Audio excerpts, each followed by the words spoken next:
all over the world. Coffee tastes like your dog took a leak in it. Dog's gotta go someplace. You don't like it, and you get on out. Goddamn air conditioning always freaks out when you come in. Is it cold in here, then? I don't really feel the weather. I have a job for you. It pays $1 million a year for the rest of your life, no matter how long you work for us, no matter how long your life turns out to be. Plus, we'll wipe whatever records of your existence remain. In return, we want the exclusive use of you, your talents, your memories, your experience. You have an idea of what's really been going on in this century, the secret history. Help us uncover the rest. That's the job. Anything? Yeah, get her a coffee. One just like mine. I have no idea why I'm doing this. I've got no proof you're going to do anything you say you will. Well, I figure you could walk back to that diner and drink that swill and eat that crap until you eventually die of renal failure and flatulence. Or you could take a small chance and have a life. That's the decision. Get a job or drink coffee flavored with dog urine for all eternity. Tough one. Not bad. Some decent clothes, unlimited room service, time on my own, a platinum card in my pocket.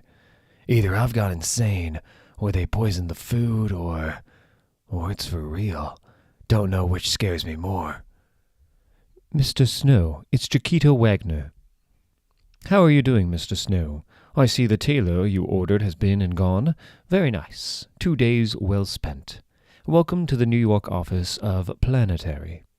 Who's paying for all this, Wagner? We are. Well, Planetary is. The organization. Follow me. We've got a job. Am I playing 20 goddamn questions here? Okay. It's the fourth man who pays for everything. Fourth man? We don't know his name. That's part of the deal. He could be Bill Gates. He could be Hitler. All we know is he has more money than God and funds everything we do without question. We call him the fourth man of Planetary. Planetary's always been a 3-person team, and... Where's the third man, then? Downstairs, waiting for us. Hold on. What happened to the last third man, then? The one before me? Tell you some other time, when we've worked it out for ourselves. Elijah Snow, meet the drummer.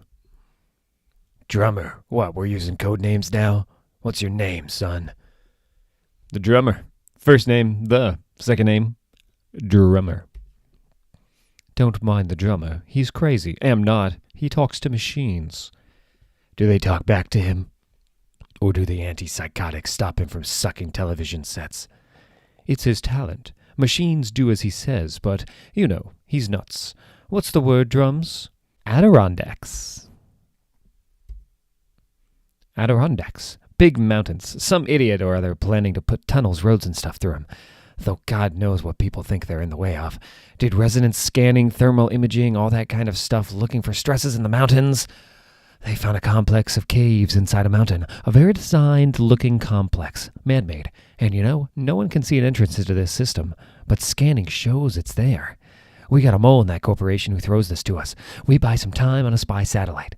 God damn if the entrance isn't masked by a hologram. Now, all this would be weird enough, but do you remember those diaries we stole from the old KGB vaults 2 years back, Jakita? The Adirondacks.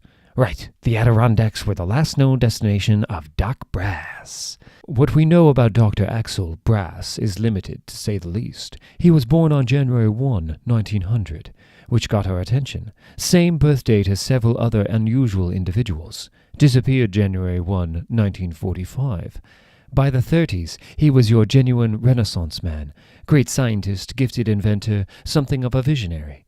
The diaries we obtained were kept by an apparent associate of Brass, who died in Berlin during V-Day, 1945. His corpse was evidently ransacked by a Russian officer. The books eventually passed into the hands of the KGB, who sealed them in their vault of forbidden knowledge. We'd never heard of Brass until we read the books. Turns out Brass was also an adventurer. Also, there's evidence that he'd retarded his own aging, and possibly no longer needed to eat. He dealt with things that no one outside his group knew about. Things history never recorded. Things we should know about. It's amazing how you can talk for ages but not actually say one damn thing I understand. How do you do that? Don't piss her off, man. Why? Because she can dropkick a rhino over the Grand Canyon. And I can shove these so far up your butt you'll be able to taste them when you cough. No wonder you've spent most of your life on your own, man. Only way I can be guaranteed a useful conversation. Okay, Snow. Time to earn your pay. We're going in. You heard her. Get up, you little bastard. I ain't going anywhere. What do you think I am? Nuts? Out you go, Grandpa. Haven't tried a stunt like this since the Saigon bug out. You following me down, Wagner? No. Come on. The entrance is that way, and I want to get there before I retire. Can you really dropkick a rhino across the Grand Canyon?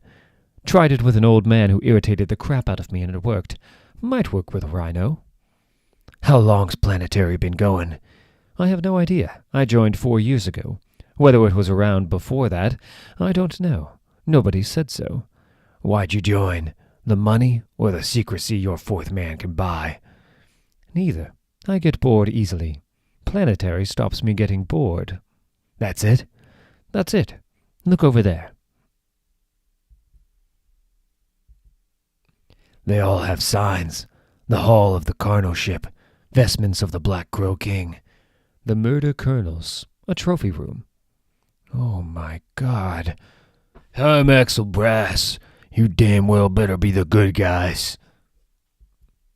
Please, your guns are useless on me. We're here to help. You want to help? Shut up and listen. Christ. For God's sake, man, you're wounded, and you've been here since 1945, boy. I eliminated my need for food and sleep in 1942, stopped aging in 43, and learned to close wounds with the power of my mind in 44. So shut up and listen. This is important, and we have no time. You have to understand. You have to listen, or else it's all been for nothing. They called me here in January 45. We built this place 10 years earlier. A secret headquarters, for God's sake, because we didn't feel safe meeting any other way. This was our place, where we rested, planned, celebrated victories, and admired our trophies. There were monsters abroad in the world, things the world didn't need to know about. We were different, special, greater. We took that responsibility upon ourselves. January of 45, it all changed. I left my associates in New York and came here for our most important meet. You're a little late. Everything all right, Doctor? Everything's fine. Let's get on with things. Edison and Hawk insisted on waiting for you before spilling even a couple of the beans, Axel. You didn't need to wait for me. Jimmy, how's things on the West Coast? Strange. Glad to hear it. You came all the way from England for this, your lordship. Africa, actually. Visiting childhood haunts. Can we get this started? I have serious business in Chicago. You always have serious business.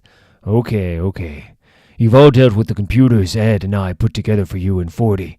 You know how they work. Sure. Simple electronics. Binary operation. Electronic calculation using 2 states, on and off. Good enough. Between us, we've come up with an extrapolation of the computer that's, well, it's kind of frightening. The world isn't black and white, on or off. It's made of situations that stand in all points between on or off, shades of gray. In fact, I think the universe is like that. It occupies all possible positions at once. A multitude of possible alternatives, none of them quite real, all of them contributing towards the actual reality. A calculating device along these lines could perform its operations simultaneously, not serially as in this binary technology. We'd have a mechanical brain, gentlemen, but unlike any we'd ever imagined. This quantum brain would perform each calculation across universes, each possible answer being processed in a different world, each alternative universe vanishing, one by one, until the answer made itself real. Look. This is the shape of reality, a theoretical snowflake existing in 196,833 dimensional space. The snowflake rotates. Each element of the snowflake rotates. Each rotation describes an entirely new universe. The total number of rotations are equal to the number of atoms making up the Earth. Each rotation makes a new Earth. This is the multiverse. The brain will generate the snowflake, this vast spread of universes, and allow each to decohere and vanish as the correct answer is approached. It therefore processes information and performs actions simultaneously. Incredible actions. I could code the whole world into a vast string of equations and have a corrected version of the planet Earth returned to me in seconds. We can save the planet. We can do anything. And we did. The others were behind us. We had the agreement we sought. We barely understood even the side effects operating the machine could have. There was a slim chance that a solved equation could rewrite the entire planet's reality, making its mathematical answer an objective truth. But we did it anyway. Hark's elaborate superhuman mathematics encoded geopolitics, psychology, weather systems, the precession of stars, as we attempted to end the Second World War from our armchairs. It was 1945. The atomic bomb hadn't yet been dropped, but we knew it would be. We'd deliberately not entered the war, you see. We knew enough to understand how complex shifting the direction of civilization was. Too many variables. We could never juggle all the myriad possibilities our actions could set in motion. But the brain could. It could furnish us with a solved equation that constituted the perfect plan to end the war as soon as possible, with a minimum death, creating the best possible world society as a result. Hark's math was entered into the brain by Edison as I moved the machine into life, and it began. Wagner, the floor, the entire room. It's the brain. We're sitting inside a computer. And the single terrible flaw in my imagination was the ruin of us all. The snowflake grew. Universes spun into life, their spans measured in seconds by our reckoning. But time moved differently in there. Within each newborn universe, billions of years span out in those few seconds we perceived. And at the end of those few seconds, in the last thinnest splinters of time, a group of people in a mountain hideaway looked across that gulf of realities at us, knowing that their universe was on the verge of decoherence, destruction, and went for us. We saved the world that night. My 6 friends thought not of themselves, their plans, their hopes. They thought only of stopping the invaders. If we hadn't stopped them, they'd have killed everyone on Earth to make room for everyone on their Earth. Only I survived. We nearly destroyed the world, and so we had to save it. But saving it destroyed us. And I couldn't switch the brain off, and so I couldn't leave it. I've had to stay here, stay awake, in case someone else comes through. I figure the year must be 1970 or thereabouts. How am I doing? I think he'll be okay. We have hospitals where he can be taken care of. He can finally rest. Now I see why 3 choppers. 1 for us, 1 for the medics. What's in the third? Not telling. Awake for more than 50 years. Poor bastard. Did Planetary get what they wanted out of this, Wagner? I don't know. Did we? A quantum computer built during World War II by a secret society of superhumans whom we didn't know existed, plus their hidden headquarters. We did okay. It's a strange world. Let's keep it that way.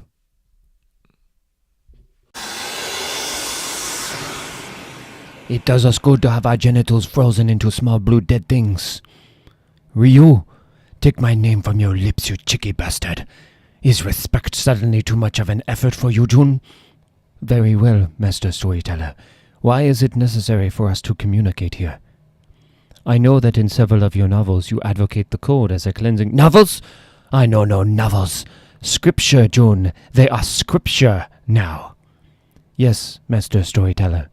The cold and the isolation free us, and this is the most isolated place I know of.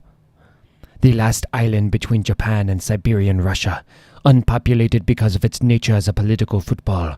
The Russians claim it as spoils of World War II. We, naturally, claim it as part of Japan.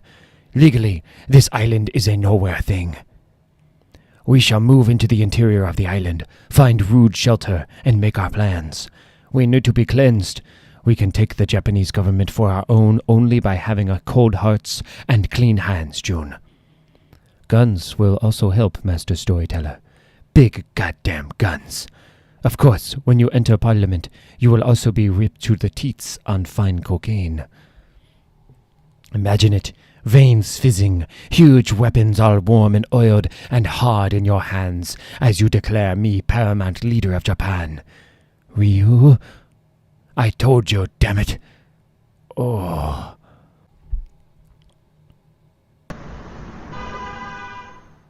It's Jakita. Buzz us in. Offices all over the world. I told you, don't assume Planetary is some pissant operation that coddles the mentally ill just because we employ the drummer. You'll regret being so damn abusive when the electric UFO gods transphase in from Dimension 10 to appoint me manager of the universe. I said that out loud, didn't I? Welcome to Tokyo! This is Shinya Fukuda, chief of the Japanese Planetary Station. Shinya, this is Elijah Snow. The new guy, pleased to meet you. I don't feel like a new guy. You don't much look like one either. Did it just get colder in here? So, what's the word, Shinya? I mean, you didn't even trust it to my communications network, man. 2 words, Drums. Island 0. Those are 2 very bad words, Shinya. Yeah, and I wouldn't even have said them unless you were in the room with me. The drummer is a natural anti-surveillance device. He's got a safe zone of about 5 meters. What's an Island 0? An island? If you want me to kick off the top of your head and leave you for Tokyo pigeons to crap in your living brain, then please, make more jokes. Since when did he speak Japanese? Since 1925. Well, I'm glad of it. This honored elder shows you 2 up for the ignorant Yankees you are. Island 0, Mr. Snow, forms the far northwestern tip of the Japanese archipelago. Also the closest island in the group to the Eurasian landmass, specifically Russia. It's off limits due to an issue of war legality still under arbitration. Basically, we think it's ours and the Russians think it's theirs. One of our prime ministers visited Yeltsin to try and iron it out last year, but you know. Here in Japan, you go through prime ministers the way other people go through socks. Right. End official version. Unofficial version. Well, Jakita can tell it better. She's been there with your predecessor. It's probably best if you just see it, Elijah. There are 6 Japanese on Island 0. I only got word of it 24 hours ago. Called as soon as I heard. But it's too late. They're already there. A mildly infamous Japanese novelist and 5 acolytes. Japanese Secret Servicemen have been watching them. They have that Yukio Mishima, Shinriko smell about them. Lots of talk of armed insurrection, egotism with guns, apocalypse, guerrilla warfare. Seems they're on the island to confer and commune in strictest privacy. Obviously they don't know what's on the island with them. Obviously they can't be allowed to find out. I've chartered you a boat and a chopper. Is that okay, Jakita? What's the big deal? What's on Island 0? Monsters. What is this place? What have you brought us to? Hell. So this is the job? Get jabbered at by some half-tame lunatic, get stuffed in a chopper, go somewhere with mountains and do goddamn nothing? Exciting. I'm earning my $1 million. Yes, I am. Can we throw him out, Jakita? I'm thinking about it, Drums. I really am. I didn't know you smoked. I have one every couple of years. Me too. How did you know? We're putting down on Island 0 shoreline. Out you go. I'll tell you another time. Maybe. We're landing. You need a coat there, Grandpa? No, the cold doesn't bother me. So what are we doing here? Finding these people before they see anything? Well, we can hope. But it's unlikely. I can see their tracks. We're walking the route they walked. Same one I walked when I first came here. So they've seen that. My God. What we have to do is find them before they see the rest.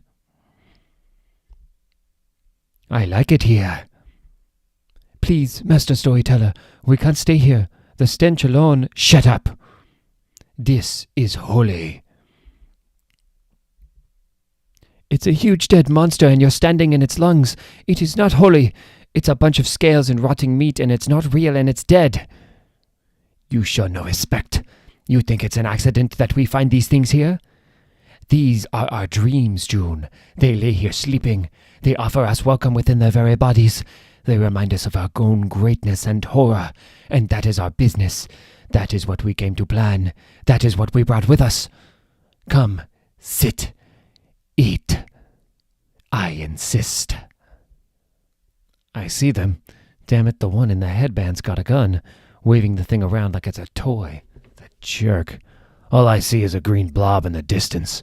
We have to be a mile away from it. Look, I believe in your theories. I believe in armed insurrection and revolution and nerve gas and acceptable casualties and all the rest of it. But I don't believe in this, and I don't believe we should be here, and I don't believe that we should be eating the goddamn things, Ryu. Can't see it, but I heard it. Gunfire. And that is about the worst thing that could have happened. Keep up with me as best as you can. Are there any more questions about tonight's dinner? Bring me the kit bags. Let's get started. Maybe we should cook June first. An appetizer. I ate human flesh in a sex club in Osaka in 1989, but it wasn't cooked. They said it would be bad to do that to a girlfriend. Turn around. We are simply making camp. We can't allow you to do that, sir. In fact, we can't allow you to leave either. I see. We are to be executed here in this place of dreams. You too.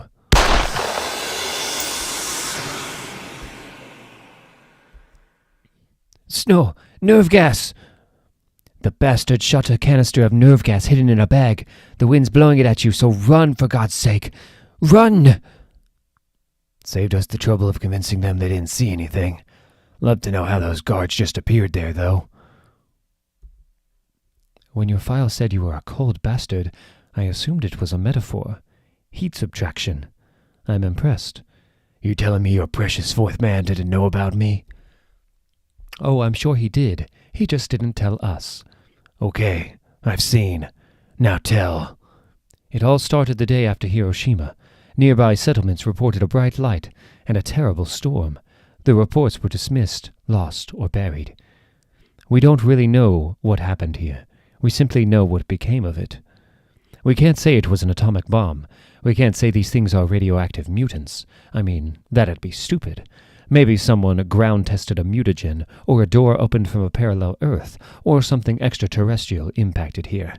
But 5 years later, Island Zero was populated by great monsters. They'd died off by the mid-70s, for some reason. They never left the island, and never bred. They stood as a warning, really. I mean, no one will admit to having dropped a bomb here, or opened a door, or tracked a spacecraft impact. But despite the fact that we know the technology's out there, no one else has dropped a bomb, or opened a door, or whatever. All they did was put a small defense and observation force on Island Zero. All the secrets of Island Zero remain here, on their base, under guard. What guards? Well, that guard. This bunch of dead people? Yeah. Their base is this way. Come on. We can empty the place and be gone long before they send replacement troops. Hey! I thought you'd said they died off. I did. Isn't that great?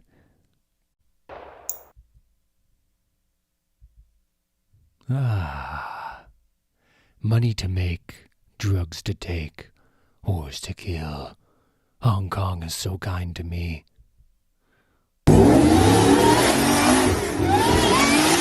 Police! I can't see a thing. I'm speeding up. Hope there's no one in the way. Ha ha ha. Self-righteous cop just like him stopped nearly killing my mother last week. I've got to find a prostitute after this.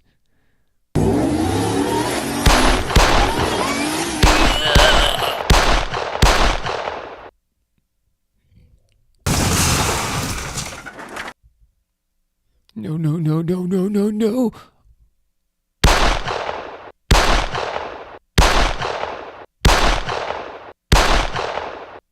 I'm not scared. I'm not scared. Never seen so much blood.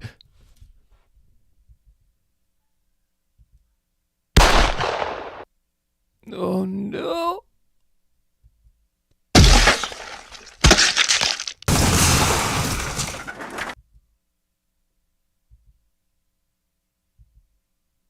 I'll be damned. All that weekly world news crap the local office sent us.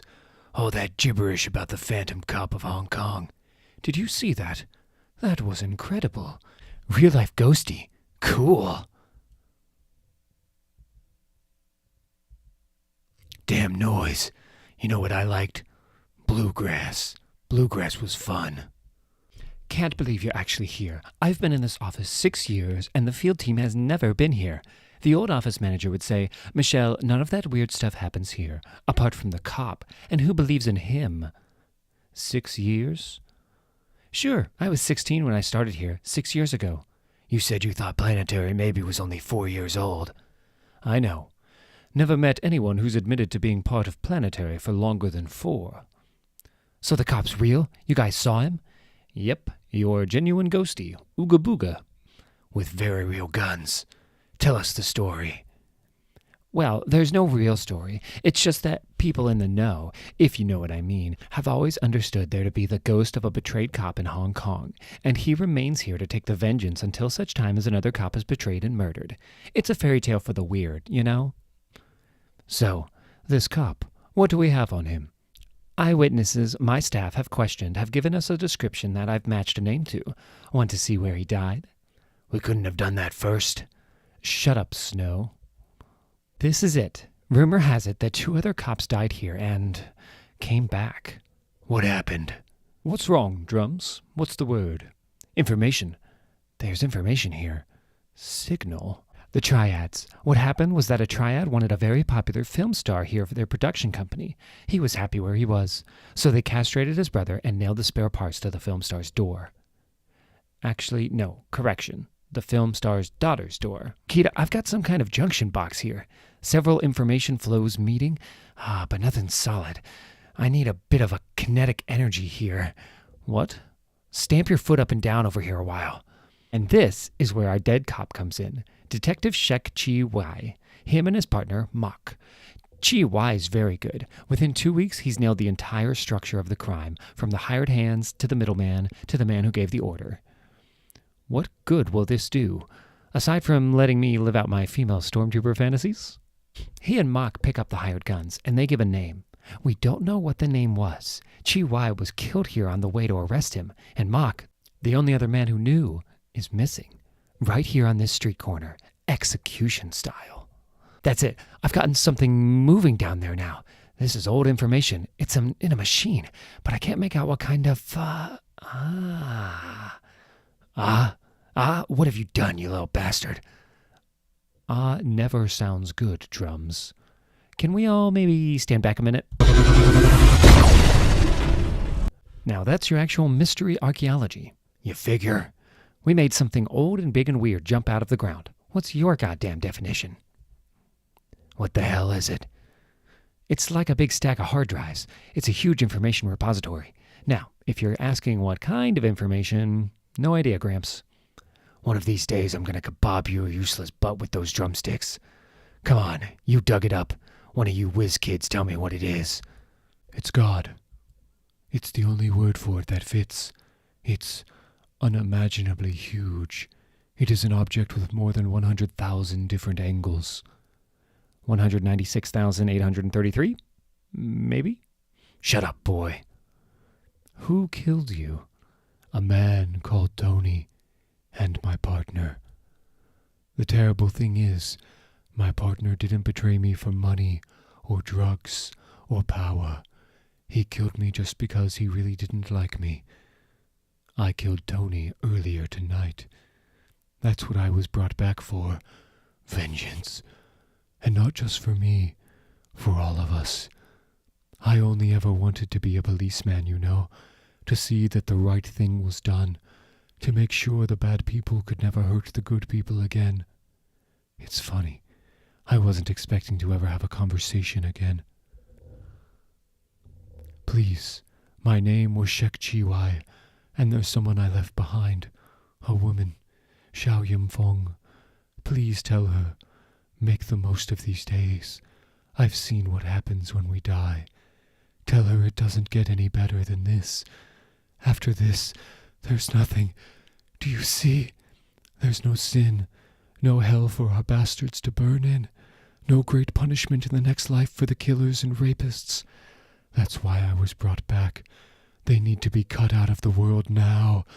This time is all we have. We can't allow anyone to take it from us.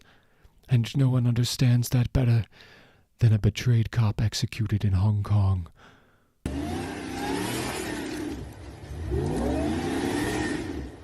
Muck.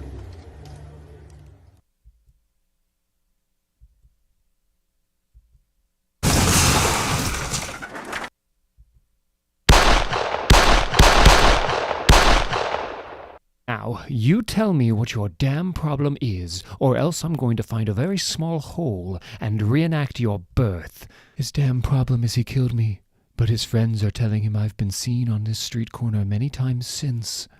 Hello, Mock. You're wondering now how I could be here, and, absurdly, you're wondering if I hold a grudge. Let's see now. I was murdered by my partner and came back as a spirit of vengeance condemned to avenge murder in Hong Kong. How happy do you think I am? I had a girlfriend, I had a job, I had a life, and now all I have to look forward to is killing scum like you until some other poor bastard gets betrayed and wasted here and takes over for me. Why are you so scared, Mock? This is old Chiwai. Chiwai never shot an unarmed man, never put bullets in a criminal's back. Good old Chiwai. You people came looking for a mystery, but there is none. There's just us. Did he say justice? No, just us. It was like Satan farted. That's what it was like. The whole damn thing just boiled up out of the ground. The bombs blasted the entire office block down to past the foundations. God only knows what was in the bombs, that they could tear it down like that. That's about all I got for you, Mr. Wilder. You just think this is a Hawk operation thing or just your usual crazy-ass terrorist thing? The Hawk Corporation doesn't have any enemies, unless you count the Justice Department and anyone else paranoid about computer software monopolies. Thank you for your time, Mr. Nellimeter. And for what it's worth, I think you had the best view of the Hawk building going up. Maybe it was the spirit of Washington State telling you guys not to move to the East Coast. How come you're the only Hawk investigator on the site, Mr. Wilder? I'm Mrs. Hark's personal private investigator. She wanted a deep briefing from someone else she could trust completely. So maybe you can tell me, Mr. Wilder, why would that city cleanup squad down there be covering up Ground Zero? Yes, Miss Hark, I've eaten properly. Yes, we orphanage boys can be bad about that sort of thing. No, not a clue.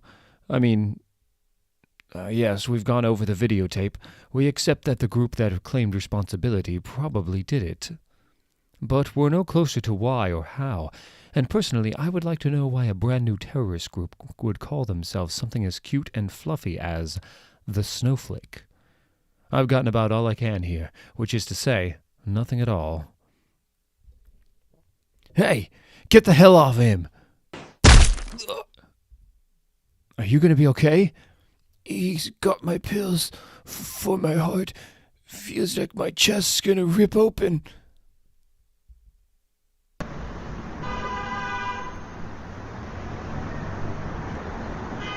Oh, hell.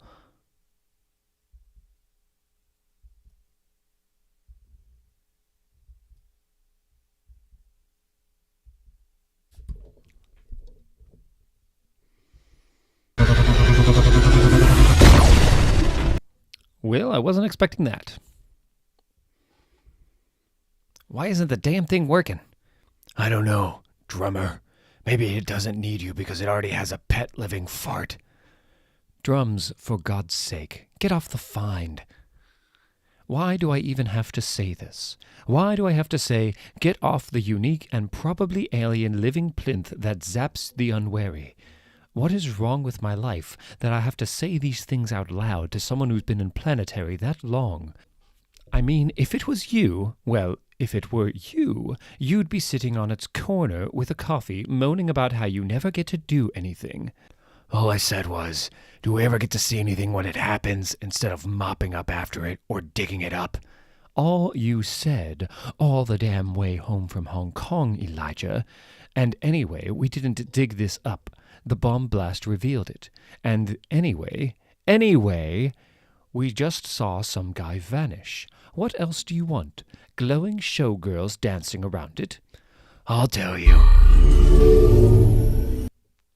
There is a God.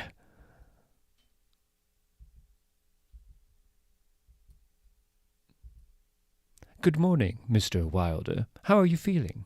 My name's Jakita Wagner. This is Elijah Snow and the drummer.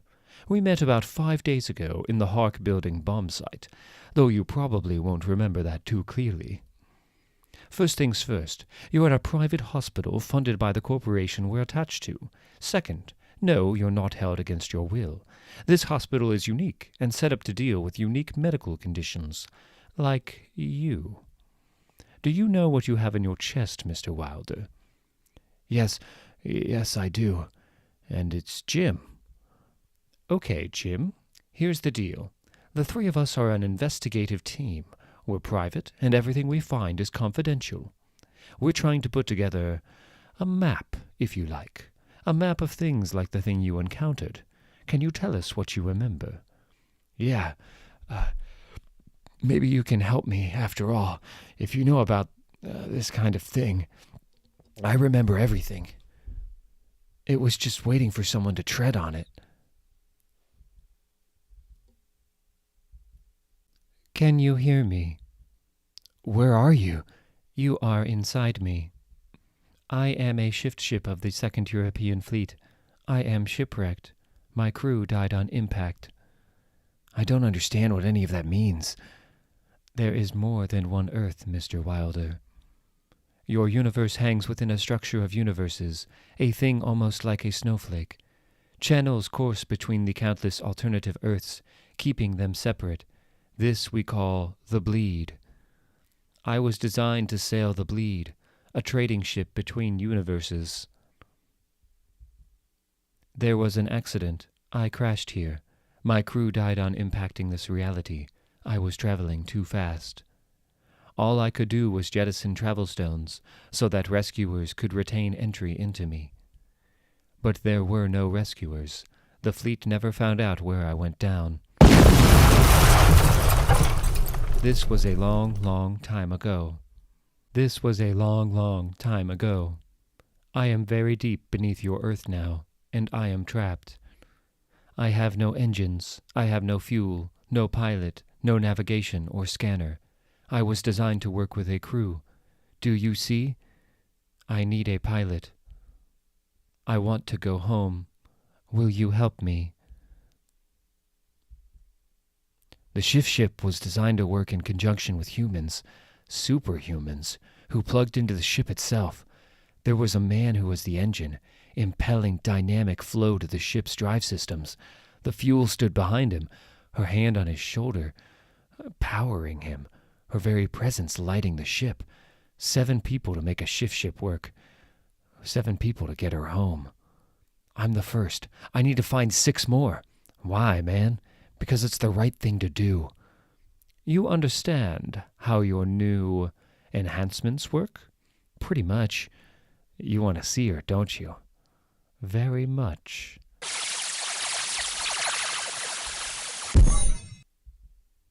Just take my hands. These are the moments I live for. I put up with all the other crap just to get to seconds like this.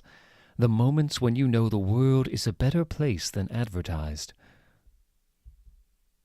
Aside from a few yarns my boss tells after 4 bottles of sake, I had no idea the world was other than advertised. I envy you, Mr. Wilder. You're about to discover the depth of strangeness and beauty the world holds. Can you help me, Miss Wagner? Have we seen enough, Drums? I've got a full spread of environment recording, enough for the archives. The man asked you a question. And? What? Too wrapped up in the post-coital effect of your little thrill fix to answer him?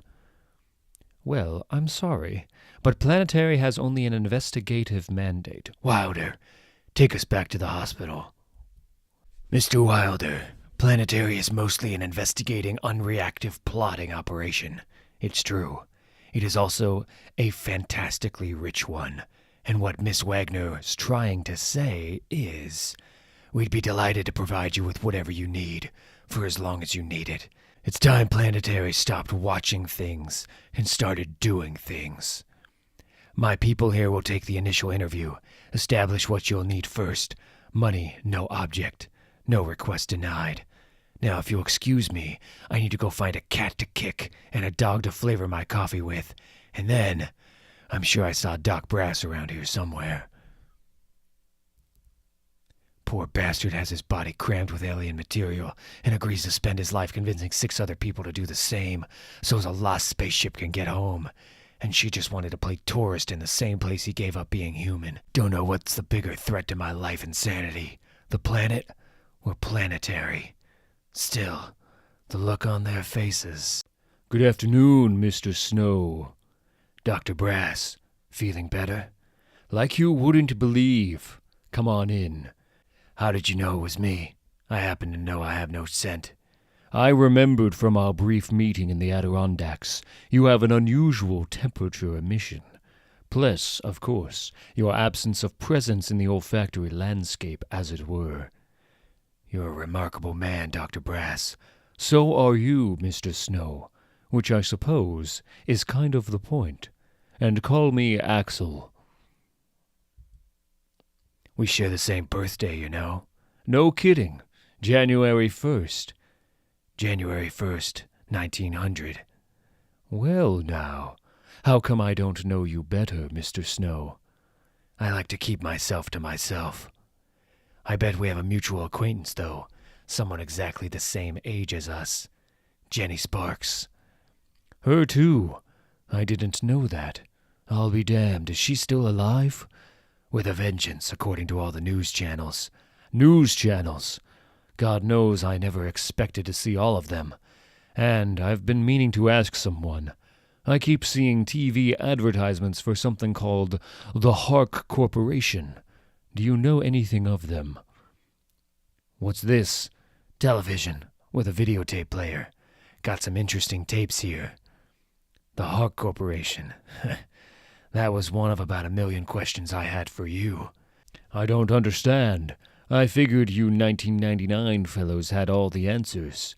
You could have told me it was 1999, you know, when you found me. I could have handled it. I mean, 54 years, and I thought it was 30. That's not bad. I could have handled that fine. Doc Brass's strange eyes glittered in the dark. You want to know how I ended up in this dodge?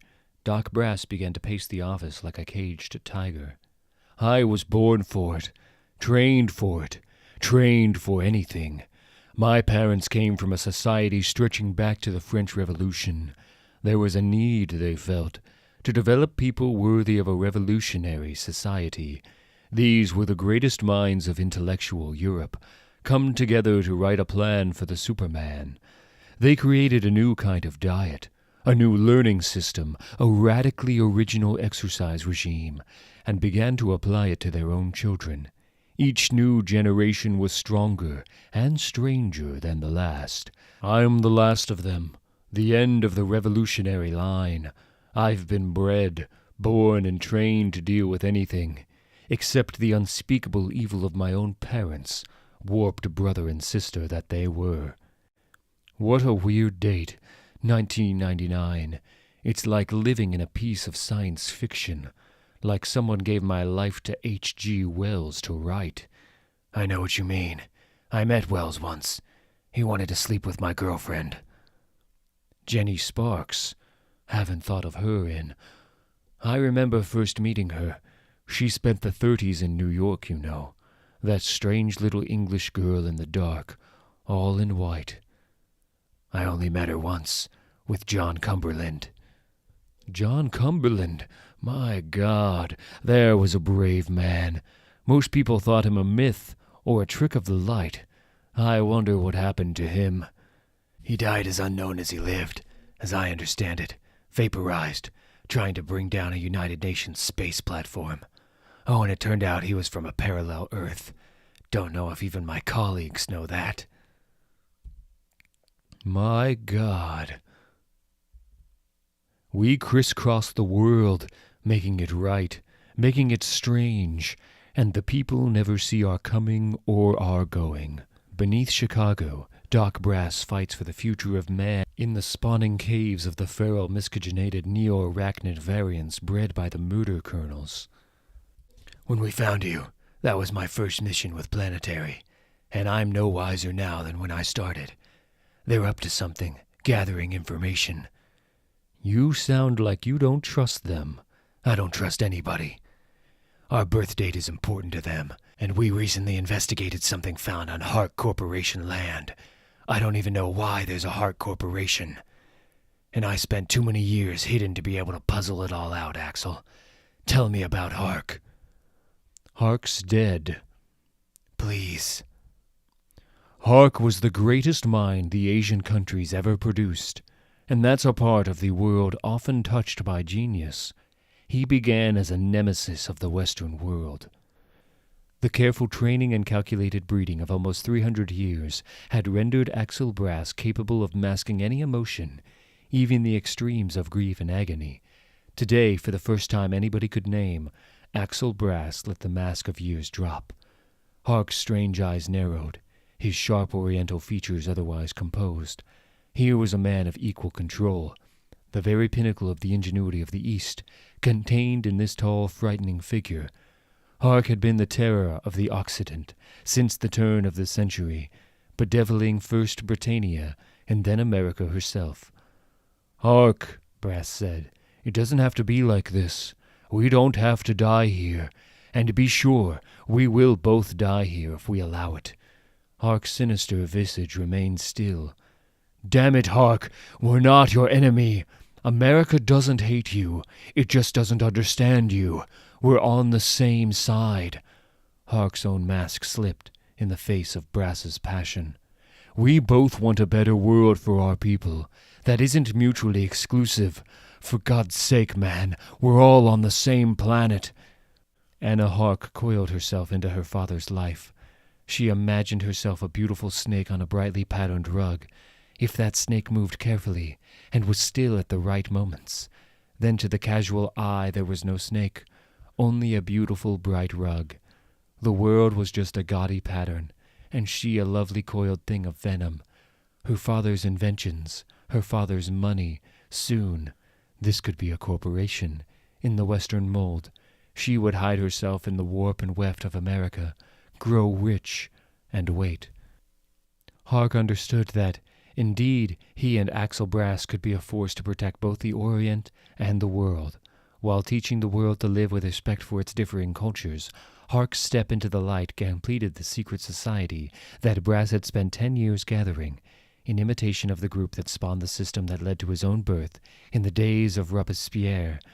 There was Jimmy, the secret operator for the United States government, who knew of the wars the world never saw, the English lord raised and made greater than human by the rude beasts of the deep African jungles, the aviator, who fought unknown things and black technologies simply to learn of them, Edison, the great inventor-adventurer of electric America, and the dark millionaire, the man in black whose guns shot it out against crime in all its forms. Between them, they could save the world from itself. Brass and the others walked where the charnel ship had passed. Ahead, the air still crackled and glowed red where the ship had sailed out from this reality, into the blood-colored tides beyond space and time. Jimmy stared at the blasted faces underfoot, seared into the compressed and burned remains of their town, and balled his fists. He had only recently saved the West Coast from invasion, in his role as special operator to the Secret Service, and now this. Brass voiced what they were all thinking. We cannot allow the world to be this way. We just couldn't allow things to continue like that. That was our blessed arrogance. And now look, 1999, and everyone's still here. The world didn't end for the lack of Axel Brass and his friends. Check the videotapes I got you. The center of Moscow was annihilated 3 months ago by supermen. Same ones that destroyed the north bank of the Thames River in London a day later. They blasted chunks of Los Angeles to dust before they were stopped. And that's just the tip of the iceberg. This isn't the best of all possible worlds. But they were stopped. America danced hysterically below. Axel Brass hummed a little tune to himself as he looked down on New York City lights from his penthouse retreat. It was a tune his father always hummed in moments of stress, the Marseillaise. From all across the world tonight, Earth's secret gods were moving. From China, Hark would be departing in his stealthy aeroplane, that sinister thing of black angles. Jimmy would be on a train from California, provided those things under L.A. had finally been quelled. Edison had already left his underground lab in downtown NYC. He had a lot to set up at the covert gathering place in the Adirondacks. His lordship was reported to be on a plane from Madagascar. It was the end of 1944. Axel Brass looked down at the world and smiled. It was the end of his life's work. Everything was going to be fine. Better than fine, for everyone. It was the end of a great many things. You want to know the secret of the world? It's this. Save it, and it'll repay you every second of every day. That doesn't help me much. Of course it doesn't. You've spent your life hiding from the world, and now you've been injected into it. You're complaining that it's not doing what you wanted. You want to know everything all at once, 5 seconds after taking your first look at it. Think, man. You're asking advice on your colleague's possible private agenda in regard to the world's secret history from a man who's been in a mountain for 50 years. You wouldn't happen to have such a thing as a cigarette on your person, would you? Actually, I would.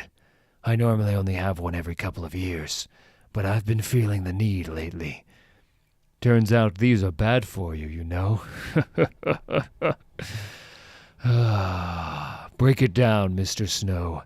Establish what your questions are before you go looking for answers. What is their secret agenda in regard to? Precisely who pursues that agenda? What benefit do they derive from its pursuance? The fourth man. What? Planetary's financial backer. They call him the fourth man because they profess not to know who he is. He or she? I mean, this is 1999. Why not a she? She. I wonder. You should have been around with us in the 30s, Mr. Snow. I can't begin to tell you what you missed. Glories. I was busy. Learning curve steep on this one, so keep focused. The word is rockets. 1945, war ends. Werner von Braun and his men of the middle work, the rocket builders, are gotten to the States soon after.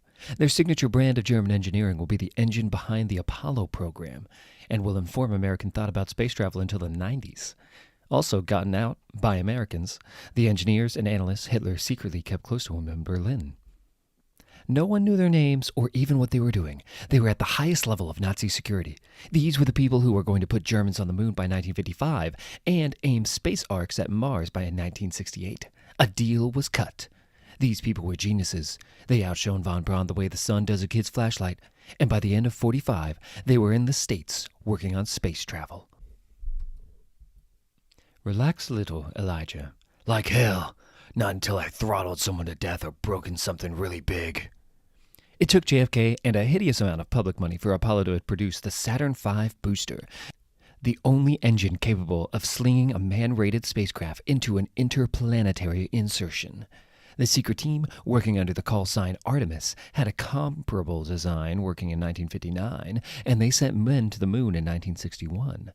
One group never knew about the other, you understand. It was understood at the highest levels of American government, which is about 33 levels above the president, that Apollo and Artemis served very different purposes. Apollo was the show. It was Cold War glamour. Our brave boys working to best the evil empire and its sinister chief designer, the one who effortlessly hurled these Sputniks and Gargarins into space. Artemis was the work. It was Cold War direct, striking the victories that only their boss and our boss would ever know about. Smile, Elijah. Drums. Okay, I'm smiling like this is a fun phone call, but I swear to you, you screw this up, and I'll stamp on you until you're faxable. I'm with you, Jakita, and I'm shutting down the in-elevator security cameras now. Okay, take the locks off the elevator. Get us into the penthouse levels. That's what we came for. The word is bastards. That's right, and we're coming to get them. By the time Apollo had put its men on the moon, Artemis intended to have become Ares and gotten a working base on Mars. Artemis was the real glory, the real front line of the Cold War. The crew trained up for it were treated like warrior kings. Because that's what made heroes back then. Arrogance and righteousness, and the individual American way versus the commie hive mind. Artemis Lunar launched on June 6, 1961 with a crew of 4, but it never made it to the moon. The crew?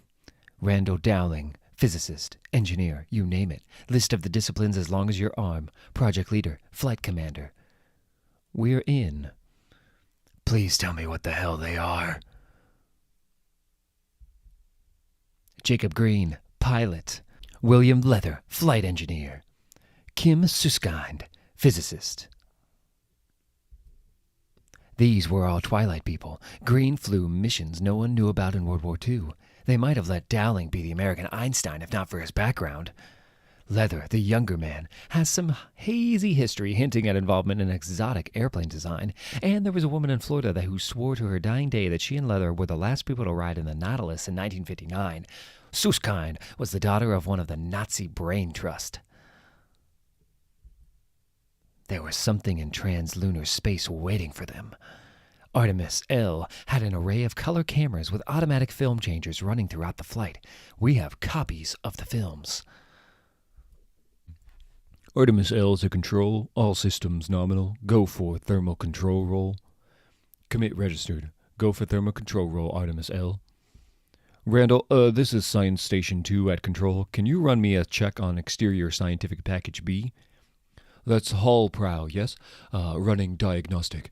It's not the detection package, it's the reading control. We're getting an anomalous reading, and... Artemis L from control. We lost the tail end of that last transmission. Please repeat. Please. Like whatever it was happened to Island Zero, we know what the translunar event wasn't. The major superhuman players we know of weren't involved. There was no extraterrestrial activity in cislunar space throughout 1961 by any of the known xenospecies. But we don't know what it was.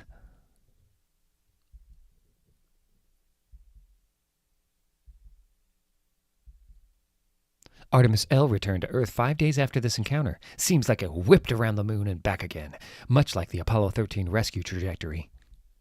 And the 4 were no longer completely human. News of this reached Artemis counterparts in Russia. Of course, it bypassed the chief designer. Sergei Korolev, the chief designer, was stuck in Baikonur, still figuring out how to lash 60 of his boosters together to achieve translunar injection. But Baikonur was not Russia's only launch site. On November 22, 1963, they sent a crew to the moon on the exact same trajectory as Artemis.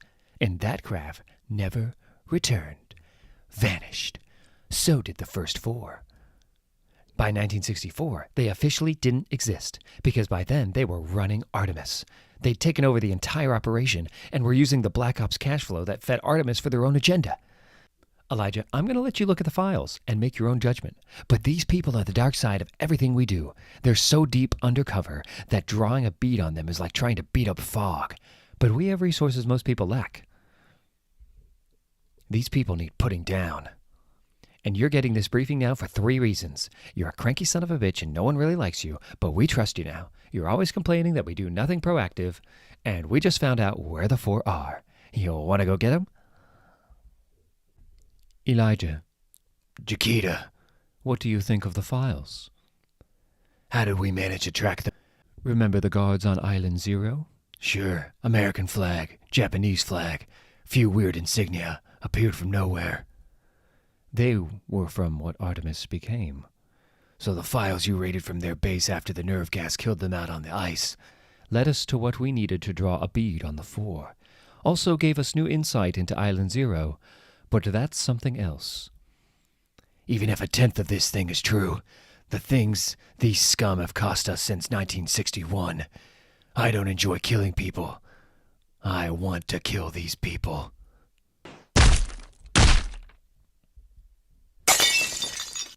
Just you and me, Mr. Snow. Who are you and how do you know my name? So it's true. Well, I can do away with this damned beard, since we've been so completely compromised here. I mean, I'm not going to convince you I'm not me when you found me in the middle of Randall's lab, am I? My name's William Leather, Mr. Snow. You'll have noted that your attempt to freeze the water in my brain isn't quite working.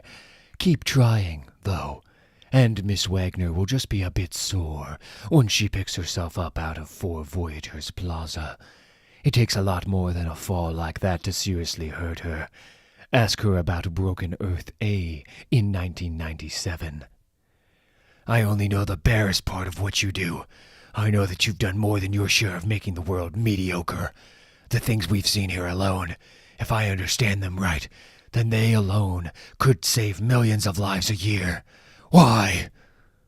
We're adventurers, my crewmates and I, on the human adventure, and you can't all come along. Look at what you've got here, you bastard. These things. In the last few months, I've seen a computer built in 1944 that could map the multiverse, and something that stored ghosts as information, and I've walked the decks of a ship designed to sail between realities, and these are lost things that could be salvaged or retrieved, and now I see these wonders, you utter scumbag, shiny new, and hidden away in a place paid for by God knows what atrocity.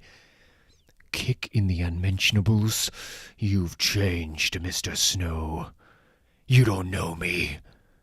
Oh, yes, I do.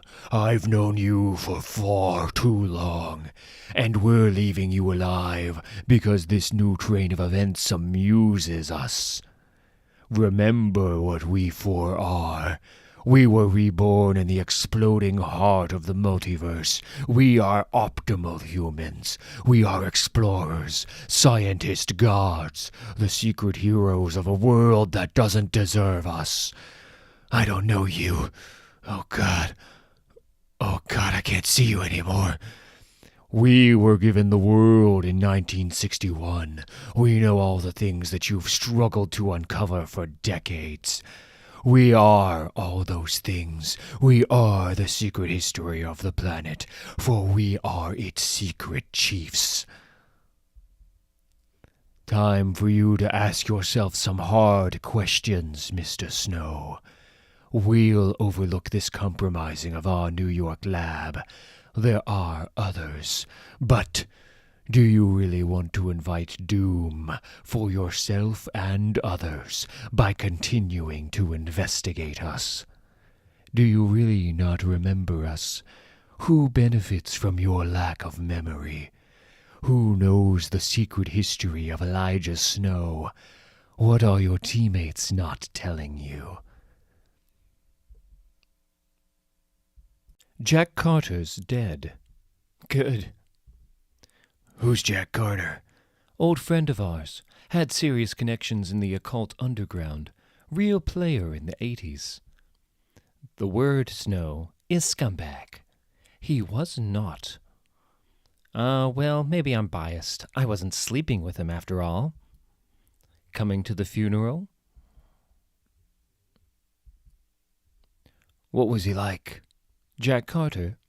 Jack was everything you wanted London to be.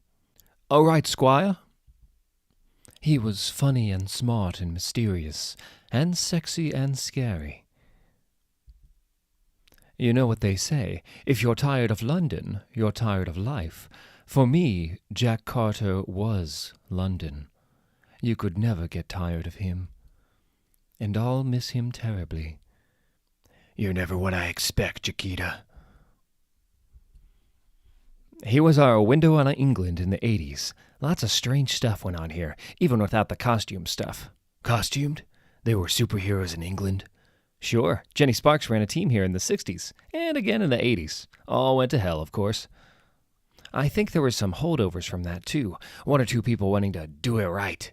You can never quite get rid of all the traditionalists, no matter how many condoms you sell. Jack let us in on that, and all the other stuff.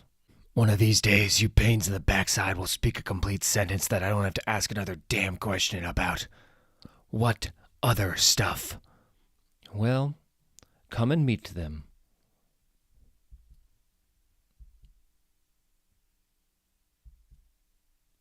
There's the shifting man, fell out of a shift door wearing some kind of bleed suit in 85. Current incarnation of the forest deity. They've been British-based since the time of Robin Hood, apparently. None of them look exactly happy, even for a funeral. They're 80s people. Jack always said it was difficult for us Americans to understand what it was really like here in the darkest parts of the 80s. We had a doddery old president who talked about the end of the world a little too often, and was being run by the wrong people. But they had a prime minister who was genuinely mad. You know, there were even feminists and women's studies theorists who denied she was even really a woman anymore. She was so far out of her tree. She wanted concentration camps for AIDS victims, wanted to eradicate homosexuality even as an abstract concept, made poor people choose between eating and keeping their vote, ran the most shameless vote-grabbing artificial war scam in 50 years. England was a scary place. No wonder it produced a scary culture. I don't know. Maybe it's me. Maybe it's 10 years difference between here and the culture that produced them, but don't they look faintly ridiculous? Ah, probably. What doesn't look funny 10 years later? People bought flares, remember? Twice. The important thing is how they dealt with the time, and it was not the best of times. Jack told me a story. 1987. Some nights it never seems to get properly dark in London. Cloud comes over and blankets the town, and the orange glow off the streetlights suffuses it, so that London looks like it's trapped in amber, and us with it. And we all look up and nod like our moms and dads and parrot the old, well, it'd be cold without that cloud cover. And don't for a minute think about being sealed in London with no escape.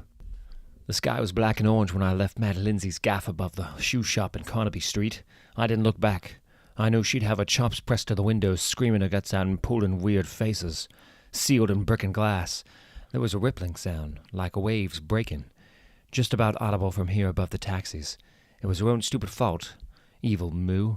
I did me zip up indiscreetly in front of a bloke of 300 collecting for the Salvation Army and made him give me 20 quid before angling off Carnaby into Beak Street, walking up into Soho's tangles.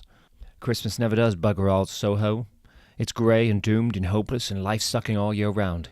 Even the beautiful girls, new to the life, eager or calculating, add to the misery by implication. You know how their stories will end. I was just fancying a pint at the Coach and Horses when I saw a man who wasn't there. Oh, for God's sake. You can bloody see me, can't you? Afraid so, Squire, though I can tell I'm not supposed to. Oh, God, this gets bleeding worse, don't it? You're Jack Carter. Guilty as charged, Gov. And you would be? Well, you'll work it out anyway, I'm bloody sure. I'm this year's Herod. Do what? Herod. Kill the firstborn, get the baby, Jesus, all that. It's a job description, these days. And it ain't like jobs are easy to come by, is it? Suppose not. What brings you to dear old Soho a couple of days from Christmas, then? There's a posse lives up the arse end of Greek Street I've got to pay a visit, if you know what I mean. No, I don't know what you mean. Oh, come on. I mean, for all I know, it's all rubbish. But no one needs a second coming this year, do they? I mean, Downing Street, all that. She does a marvelous job, doesn't she? This prostitute. You're telling me she's pregnant? Pregnant with... Well, no one knows for sure, do they? But you know, better safe than sorry. I mean, no one knows what's best for us better than the Prime Minister, do they? I'm just a civil servant, government employee. I just do my job, because them higher up than me, they know better, don't they? It's bad enough I've just had to do something thoroughly bloody rotten to an old girlfriend because she tried to kill me, and most other people I know. But to bump into some bloody Tory civil servant spook off to butcher a complete stranger because she's inconveniently pregnant. And be thankful that's all I do to you, you toe rag. Bleeding Jakita, giving it the big bleeding I am, all mouth and trousers.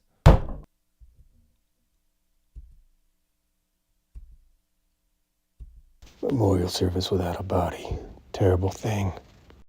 It was only a damn cremation, Snow. Where are we going? I want to see where Jack died. Why? God, I don't know. To say goodbye properly. A closed box in a rock doesn't cut it. See? Crap, Jakita. He was a con man who pulled a scam once too often. No one liked him, and eventually he pissed off someone who wasn't afraid of the spooky bad magician rep. Right here. Someone jumped him and beat him to death right here.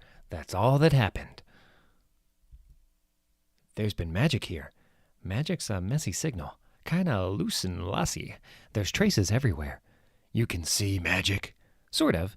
Magic's just signal, just information. And that puts it in my ball court. It's like, you've seen me playing computer games. Yeah. So you've heard me talking about cheat codes. Things that I can say to the computer that alter things in the game environment. Magic words. Magic is the cheat codes for the world, sending a signal to reality's operating system, see? No. What have you got, drums? Dunno. It's all over the place. I need to make it coalesce a bit before I can work out what it is. Snow, can you make it colder here? Might help it settle down and cohere. It's beautiful. It's worse than that. If this is magic, if this trace or remains of the spell is what I think it is, the sneaky bastard faked his own death. No! No, I won't have it. I won't have it. I killed him. You had to die. You were the symbol of everything that had been done to me, you scum. I should have been noble, clean, single. I didn't want to wake up in Soho with 12 Valiumed-up Thai rent boys and terrible stains on my tights. You didn't have to take the damn photographs.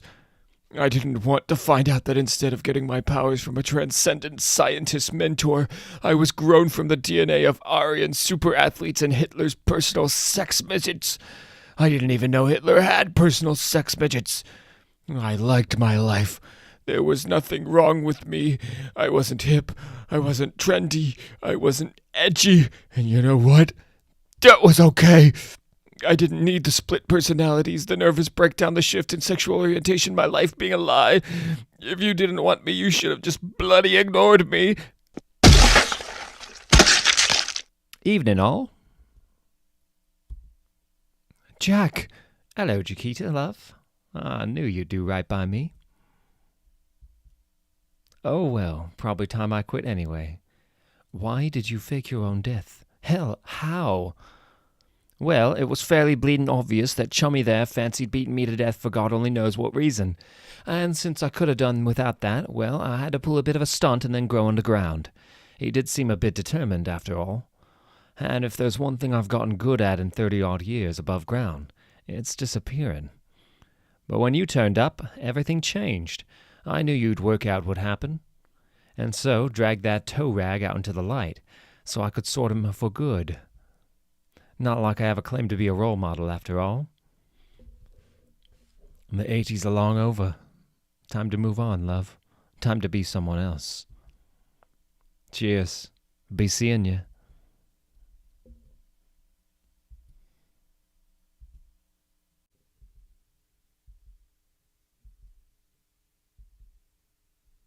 The day the earth turned slower.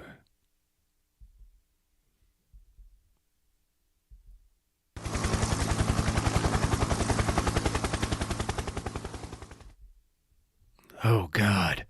Look at her. I'm Jakita Wagner. I think we spoke on the phone. This is Elijah Snow, and that is our monkey.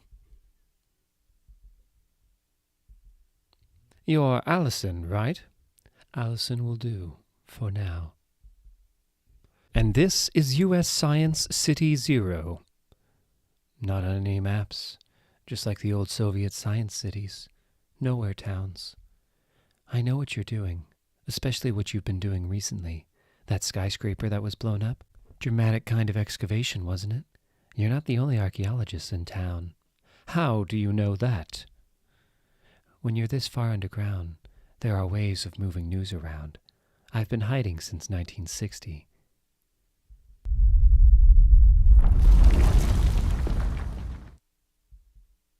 Would you look at that? Indoors, now. You're not going to get rid of them alone. That's exactly what I'm going to do, Elijah. Now move.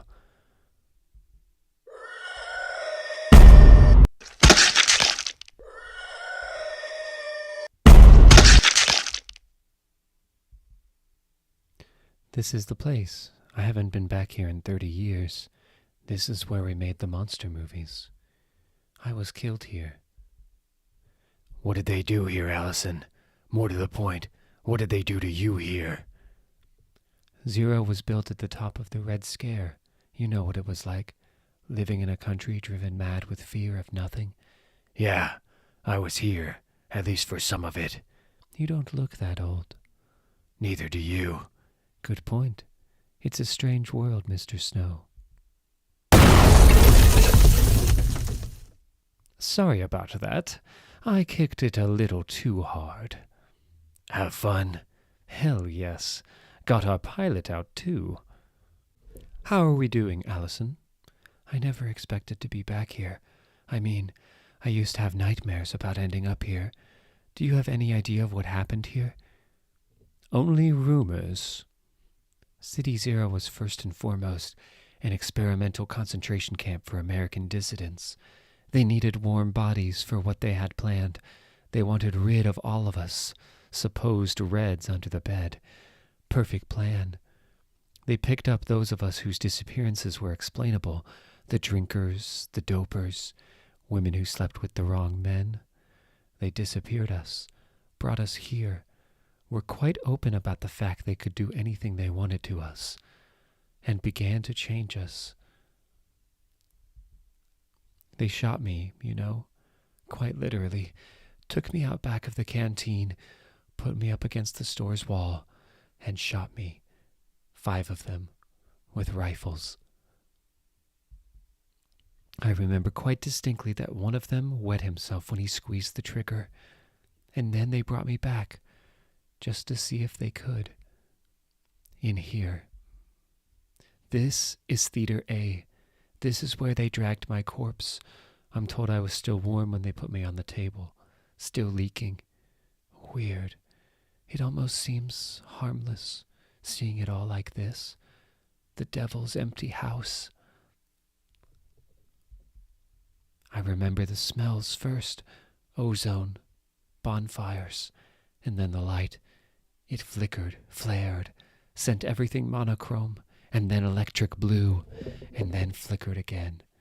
A voice saying, "Atomics," something else. Atomic ray, atomic projection, something like that. Atomics. I knew I'd died. I'd felt the bullets tear me open, rip me up inside. They don't tell you that, you know, that you can feel the bullets moving inside you, burning channels inside your body. You assume a firing squad death will be quick, but it's not. I finished the scream I started just before I died. The man who operated on me waited patiently until I had to breathe again, and then said, "My name is Dr. Randall Dowling. Can you understand me? I brought you back from the dead. Can you understand?" Dowling. Unreal. What year are we talking about here? 50? City 0 was an Artemis operation? Is this what you're telling us? No, it was a government operation, but these were the early days of the military-industrial complex, as well as of the complex post-war web of spook shows. There was a woman here, young, Asian. She represented something called the Hark Corporation. How long? She said, she wasn't talking to me, of course. She was talking to Dowling. I got the impression she didn't like him or City Zero. I got the feeling that it was all below her, but necessary, expedient. Anyway, he said, "As discussed, Miss Hark, this woman has a radioactive half-life of 50 years. It wasn't just me, of course. They did something to all of us that were strong enough to withstand the procedures anyway. The screenwriter, pacifist, communist, a drinker, begging the soldiers to shoot him as he moved in and out of visibility. He would have tried to kill himself, but he'd gone blind from invisibility, and the pain was crippling him. The disgraced officer. We heard his bones stretching from beyond the compound when they put the treatment on him. I developed a lover in the city medical corps. He said that the autopsy revealed a normal-sized brain hanging in a web of nerve tissue like cables in a skull several feet across. At night, atomic dogs prowled the compound. In the distance, we could always hear the ants, locked in their flexing cages at the edge of the city, shrieking like starving babies. We would try to sleep, crammed into unisex barracks, but it was so hard.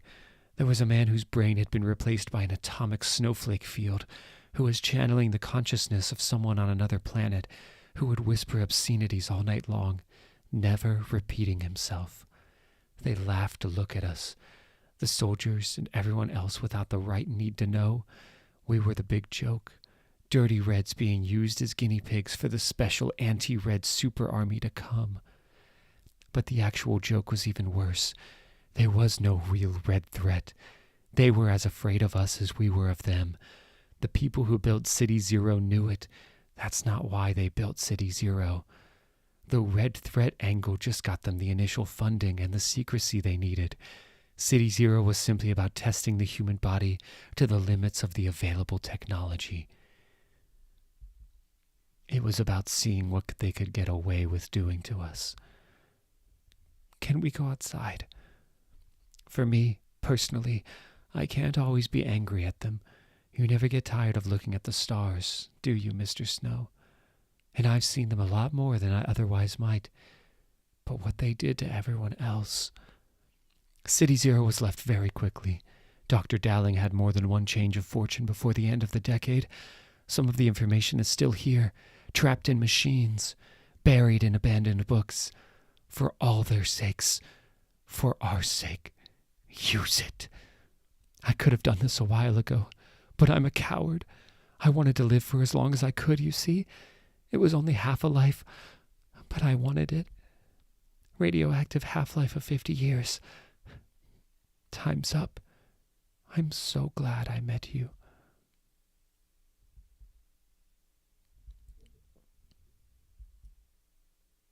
England, 1997. Flock to Hawk. Impact zone is quiet. No motion detector paints. Advise sanction. Hawk to Flock. Extreme sanction. Kill all witnesses. Sensors locked to hull. Stand by. Sending you sensor telemetry now. Weight indicates that the shielding is an empty husk. The vessel is practically a shell, as expected. Minimal lifting. Power required. Extraction underway. Yes, I'm getting sensor readings from inside the vessel. We count 2, 3, 4 crew members. We confirm 1 more crew member then departed. This is Ring 1, Link 12. I have the extraction flight and visual. Approaching Flight Central now.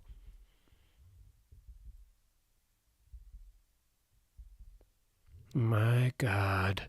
Confirmed 4 occupants. Why the hell did it make re-entry in the middle of bloody Norfolk? Who the hell knows? Who the hell knows anything about this, Miss Bourke? It's a whole new science, and we're inventing it from scratch. Diddleworth, one of the artists. He was born in that farmhouse. Must have imprinted on the whole mission matrix somehow. Thank you, Mr. Devis. Maybe he wrote it in. Last chance at immortality. How sweet. Must have known the death order for the creative team was in. We're ready to open direct comms to the vessel. Understood. confirm security. Ring 1, give me green signal. Ring 1, link 23, give me a signal. 23, respond. Damn it. Ring 2, go to comms. Give me vocal status confirm. We have signal from inside the vessel. Link 4, I have intruders in visual. I say again, I have intruders in visual. Please advise. You don't move. Identify yourselves. We are Planetary, and my name is Ambrose Chase. Pleased to meet you. I swear, you're all the damn same. Bet you joined the army so's you could have someone to remember your own first name for you, huh?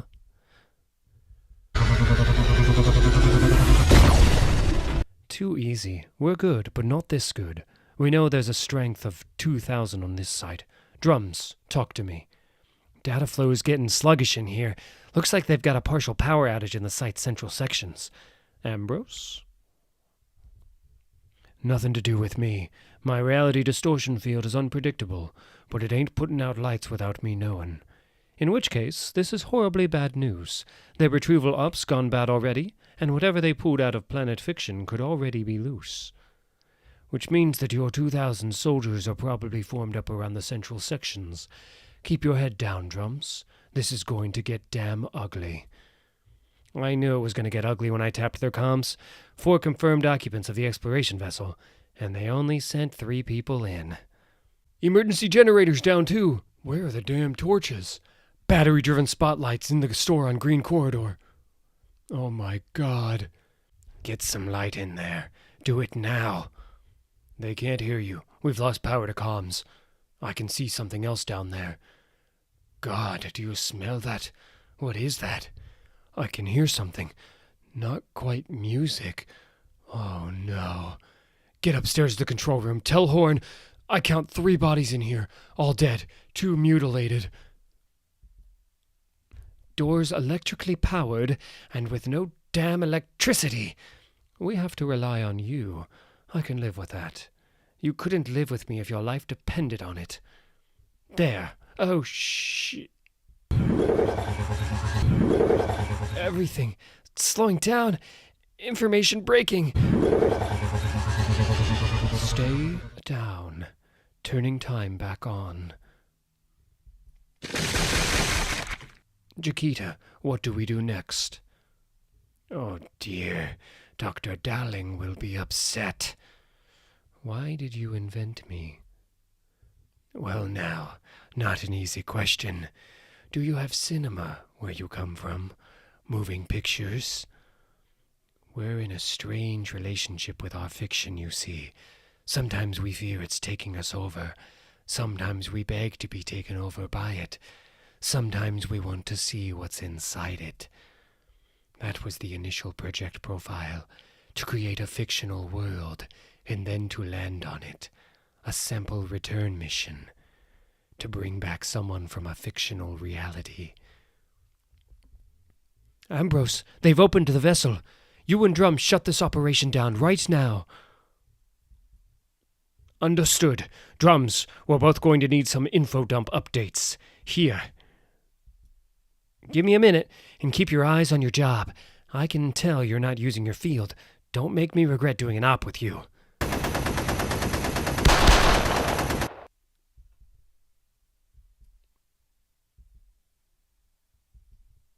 Devis, do this one thing right for me, and you'll have been more useful in death than you ever were in life. Damn it, Devis. If they're sending the one I think they've sent, then I need the surprise. Yes. It's all over.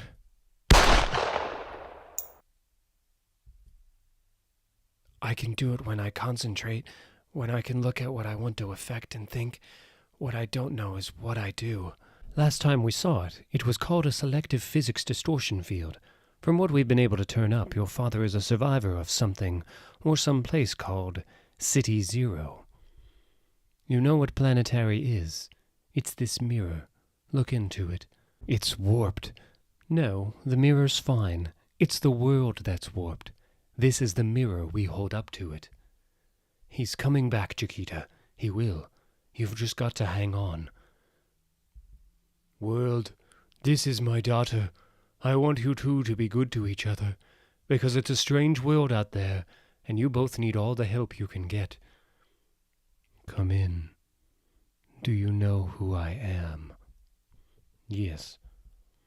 No. You think you know who I am. All the rules changed the minute you entered this room. You're in a new story now, Ambrose. I'm the fourth man. But you're... Yes, I noticed that too. It's been a while since we hired you, Ambrose. Long enough for me to know I trust you. You took a bullet for me, after all. Things are going to change very soon, Ambrose, and they're going to change hard. It's time for you to become the third man, Ambrose. Join the field team. I always trusted you, Ambrose. I know you're going to do the best possible job. And get yourself a white suit. I like white suits. We're living inside a science fiction movie. The black guy always dies in science fiction movies. Tell the fourth man I always did the best possible job. I know, baby. I know. Hey, Drums. Glad you took this field up.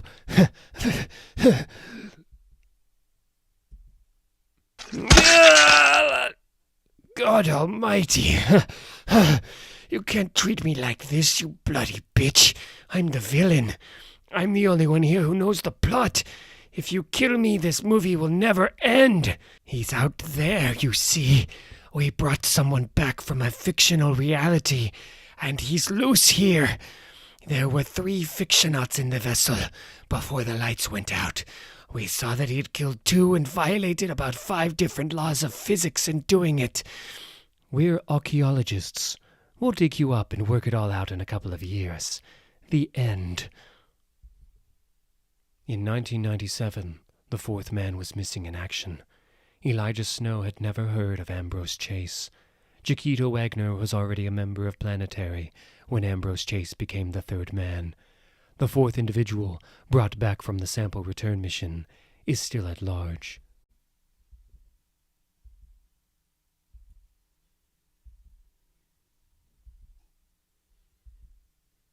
What's he doing here?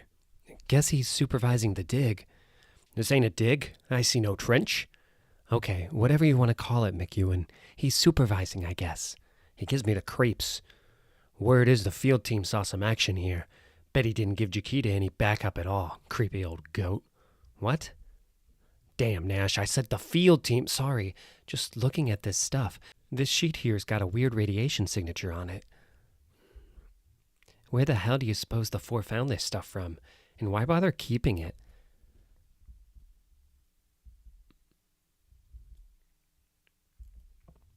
Another nail in the coffin.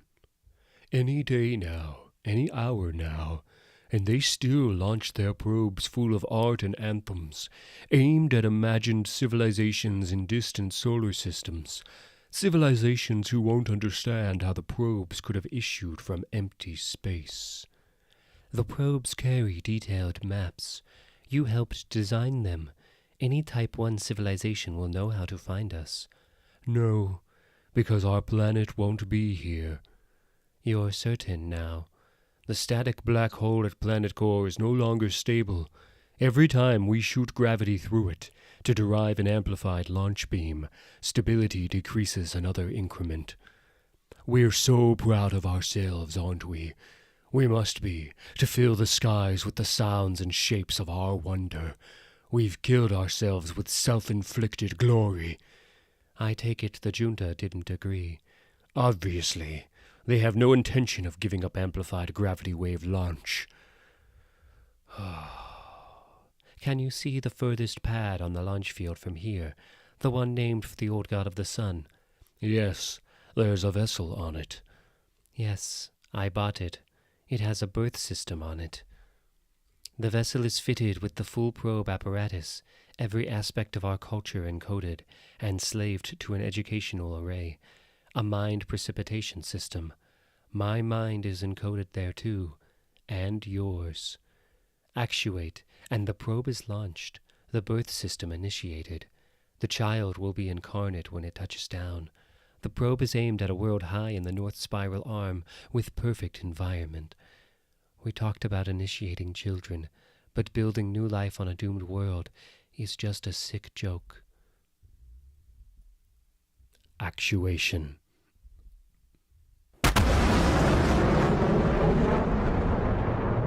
Every time we shoot gravity, oh no.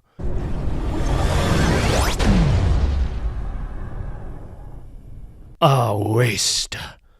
A waste. A world gone, only madness to blame. Their ingenuity and passion will be missed. This is the sort of thing we are supposed to be protecting them from. Look now. The first of us was born upon a world choked by pollution and damaged weather.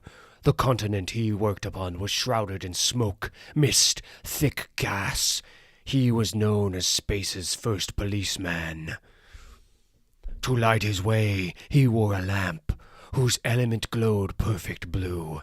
His was the light of reason, the light we should have shone upon that world. But living worlds are many, and we are yet too few. Which is why it gives me joy to welcome another to our strength. Approach. Your badge of office, your defense, your tool, the symbol of your sacrifice, your freedom for a better way of living. Be the best kind of policeman, the one who serves justice, the one who works not for laws and authority structures, but for finer worlds.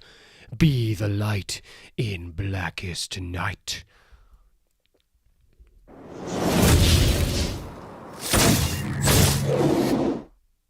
They can't see us. On nights like this, America looks close enough to touch. The lamps of its tangles of roads, its constellations of houses, and they can't see us. Not until they're ready. They must not even know we're here. We've been over this, Mother. I can't tell them where the island is, or even how it comes to be that they have never been able to perceive the island. I just have to tell them it's here. Tell them what we have. Explain to the country with the great phallic rockets that a secret female society off their shore is about 600 years ahead of them. Oh, those silly rockets. It's those that made up my mind. Their stupid politics are forcing moon travel at least 6 years too early for them, and they won't go back once they've achieved it. No, the time is right. You need to go to their world. Prepare them for the revelation of the island. Bring them news of a better way to live. Do I mention the part about how there's not been a male on the island in around 3,000 years? Best not to upset them unnecessarily, I think. True, no point in giving them more reasons to hate me. And they will hate me, Mother.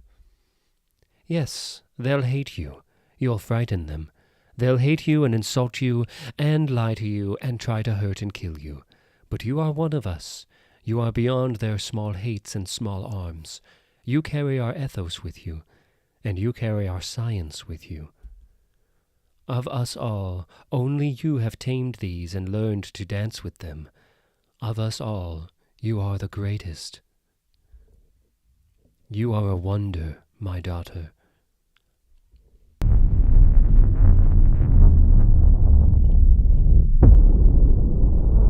There you are. We've been holding the incident area for you. We only have at best an hour before legitimate government troops arrive in the area. That leaves things kind of tight for operation and evac. What are your orders, Captain Leather?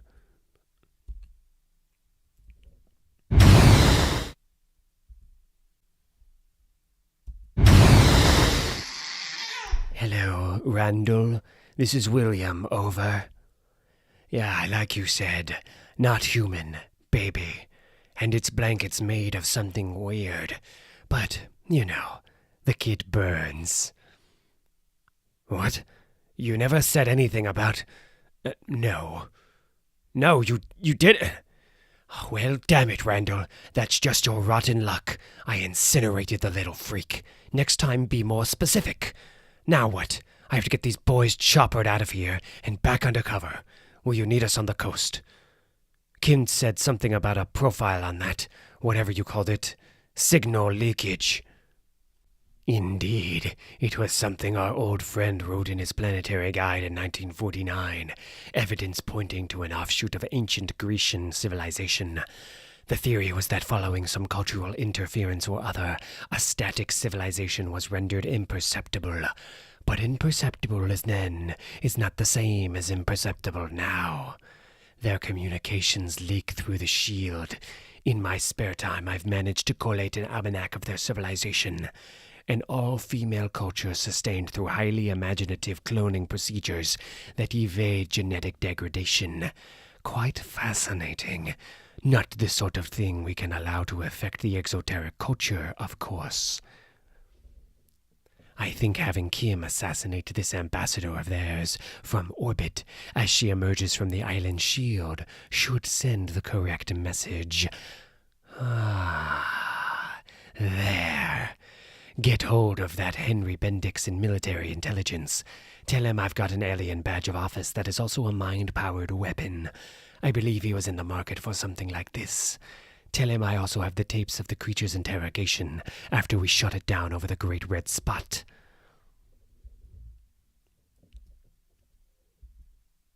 Secrets, lies, and death. I've been going about this all wrong, haven't I? Been waiting for something to break when I should be using something to break it with. It's John Stone I need to see, isn't it? Creepy old goat. Nice smile, though, like something finally made sense to him. Oops. Now then, Mr. Stone, the Storm Organization's security codes, if you please. Because, as you see, there are plenty more Storm operatives where your assistant came from. 1 minute until I have those codes, Mr. Stone. You realize, of course, that the only way you're getting those codes is to read them from out of my dead brain. I had considered this, but I intend to put you in the personality smasher after this unpleasantness, and then use you in my harem. You know, Bride, I once met the daughter of a man who was very like you. He was also a genius, and also a terrorist. And he gave up terrorism to try and use his mind to make the world better. Why don't I do the same? Because I like the world the way it is. I simply want organizations like yours to leave me alone. Children, kill another of Mr. Stone's agents, please. Just remember, Bride, I gave you a chance.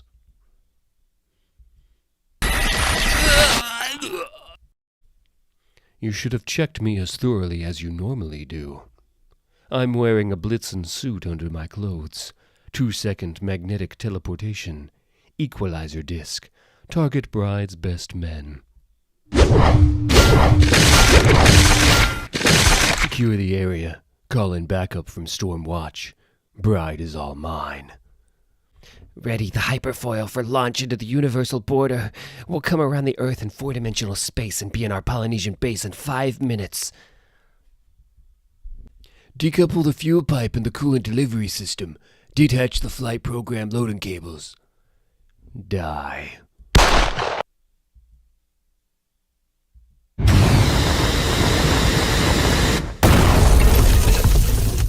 Got a light? Oh, no. No. Come down from there, Bride. You're out of cannon fodder and out of options. I'd rather take you in alive and deal with you straight, but I'll shoot you off the ladder and run your autopsy if I have to. No. No.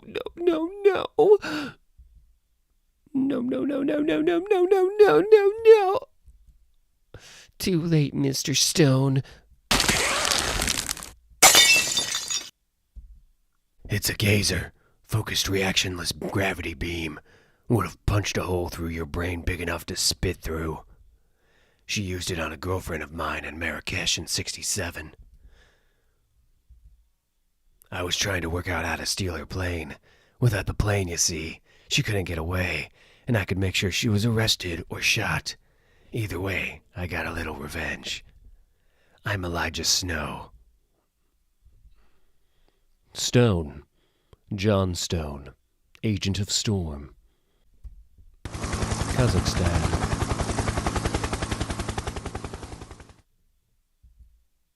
Give me a beer.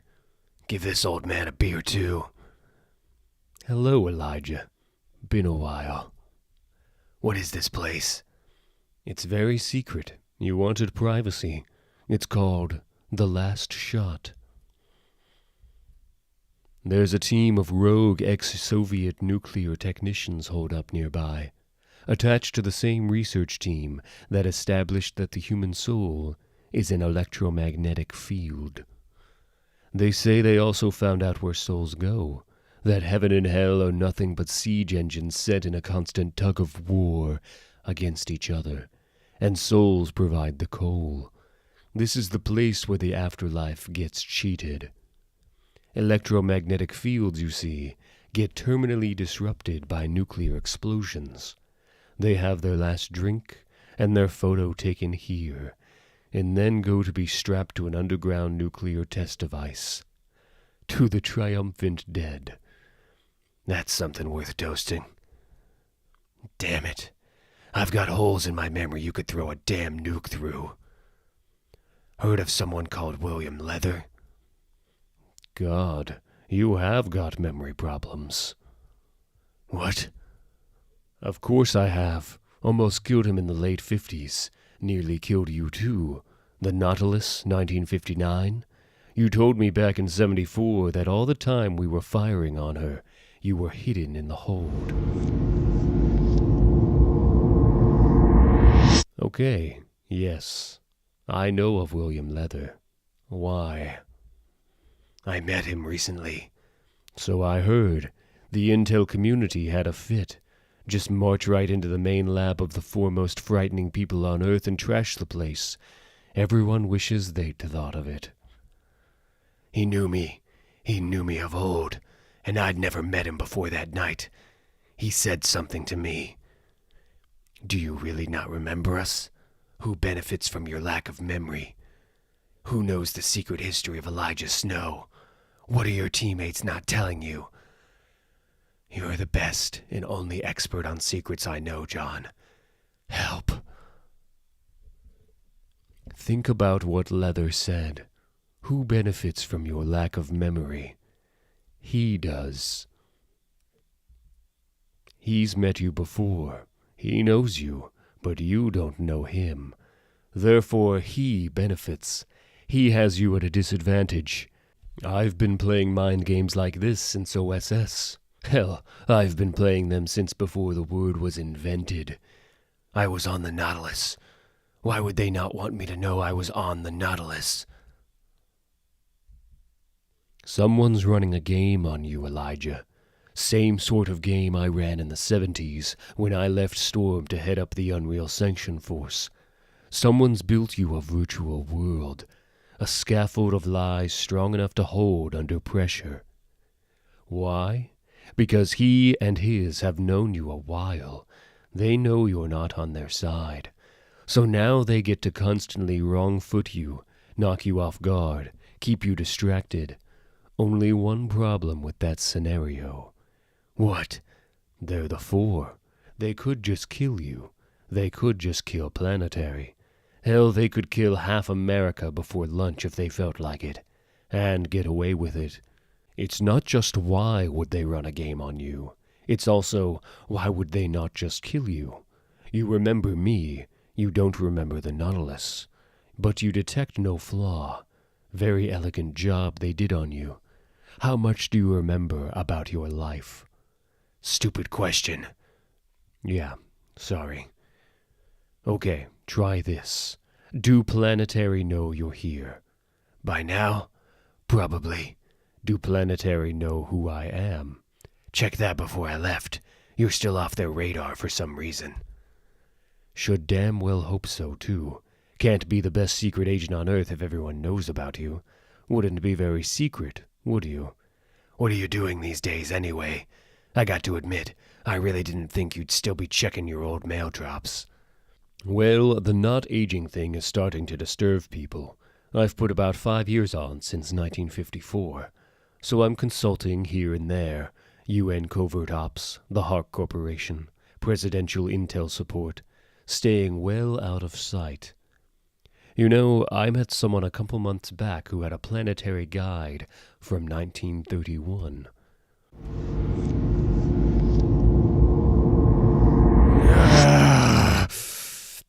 I don't care what happens. I don't care how long you live. Just never forget that I loved you, Elijah. My head. Elijah? To be a detective then, my boy. Very well. I can instruct you in my methods. The fact that you found me proves your potential. To work then, for this is your century, and it needs you. God almighty, what's happening to me? It's a game, Mr. Snow. Elijah, what? It's all right. It's all right. Stopped. That was it, John. As soon as I could perceive the scaffold, then it stopped being elegant and flawless, didn't it?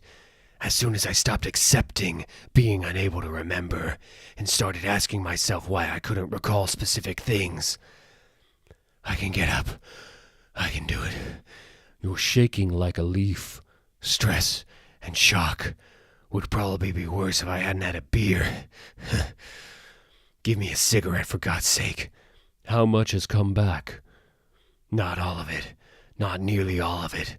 But enough that I know more is missing, if you see what I mean. You were right. The 4 did it to me. Structure of memory blocks. It's a game, Mr. Snow. No idea why. By the way, keep yourself available for interview, John. I want to know why you're working for Anna Hark. Glad you're back, Elijah. I'll bet. It gets better. I know who the 4th man is. Elijah? Come in. Sit down.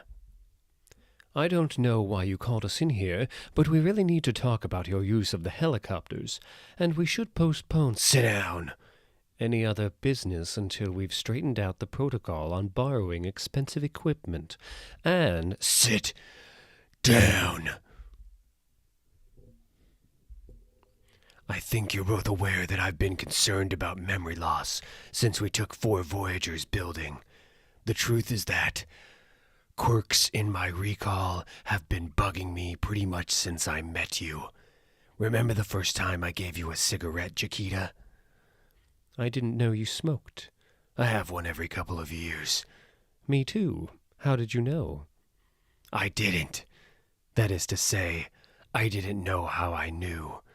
All I could do when you called me on it was to cover. I'll tell you another time. Maybe. We're landing. I mean, I wasn't going to let on that I was having some kind of brain fart. I didn't know you. But I do know you. Don't I, Jakita? This is getting very weird, Snow. Shut up, drums. Just saying, man. This is kind of disturbing. You muttering away in the dark. Drums, shut up and let me get this done, or I'll freeze every drop of fluid in your scrotum solid. For a start. Now, isn't that interesting? Drums here has treated me as a joke. An old joke at that, from the minute I got here. And now he's scared to death of me. Why is that, do you think? Let's see now. Since you're suddenly doing as you're told, do you know what a planetary guide is? It's okay, Drums. It's a book. I asked him. It's a book that's been published underground annually since 1925. And who writes it, Drums? Who writes it? You do. I do. And yet I've spent the last several years unable to remember that I've been writing the Planetary Guide since 1925. Strange, isn't it? I remember gunning down the deployment eggs of alien organic war automata in Judgment, Rhode Island, in January of 1931 like it was yesterday. But I didn't remember writing it up for the 31 Planetary Guide until last night. Why is that, do you think? I'm not happy, Drums. I picked up on that. Good. Why are you leaning on him, Elijah? I know I can't slap you around. I know I can slap him around. All right, then. All right. You created the Planetary Guide in 1925. That's why you were in Judgment in 1931. But you remember it as simply having been involved in some weird stuff since you were a kid, and being invited out to Judgment for your experience, right? Right. So the question is, why didn't they want me to remember the Planetary Guide? I think I know. You're getting frightened now, aren't you? You're wondering how much I remember, and how much trouble it could cause. I remember all kinds of things. Oh, tell me you don't remember that. What do you remember, Elijah? I knew Sherlock Holmes. To be a detective then, my boy. Very well. I can instruct you in my methods. The fact that you found me proves your potential. To work then, for this is your century, and it needs you. I knew what was beneath the skin of the world, even then. But I needed to know what to look for, and how to look for it. Even then, I didn't write the first Planetary Guide until I had a serious sponsor. That was in 1925. By the way, I remember who the fourth man is. Elijah! Elijah, where the hell are you going? Talk to me, damn it! I'm going in here. By the way, I want a file opened up on John Stone. I don't believe for a minute that my questioning the structure of my memory blocks was all it took to begin their dissolution. Who's John Stone? John Stone is the world's oldest and greatest secret agent. He pretty much single-handedly invented psychological operations, too. He's working for Anna Hark. I remembered that. So if he's working for Anna Hark, why wasn't he sent in to investigate the bombing of the Hark Corporation building, under which we found the gate to the buried shift ship? Why send in James Wilder, the company's private investigator, if you have John Stone? Unless you know what's under there, unless you set the bomb yourself, and enjoyed the private joke of talking responsibility under the disguise of a fake terrorist group called the Snowflake. Classic Black Ops. God, I've forgotten how much I loved putting all this together. That's what I hate about what they took away from me. The detection, the puzzle making, and the fourth man. The fourth man. Don't say it, Elijah. Your memory is incomplete. You don't know what you're setting off. I'm the fourth man. And you, young lady, were under instructions to not try to find me. Elijah. Don't you Elijah me, damn it. I used to change your damn diapers. You were told not to find me. Explicit instructions. I know, okay? Ambrose always used to say you'd come back, but you never did. Ambrose? Who's Ambrose? Ambrose Chase. I don't know any Ambrose. I'm the fourth man. But you're... Yes, I noticed that too. Oh God. Ambrose. Where's Ambrose, Jakita? Ambrose is dead. Shot dead during a raid on an operation run by Randall Dowling. Dowling killed him? One of Dowling's employees. Killed Ambrose? Christ. And when were you going to tell me this? Never. You weren't supposed to remember. You didn't remember Jack Carter, damn it. Why should you remember Ambrose?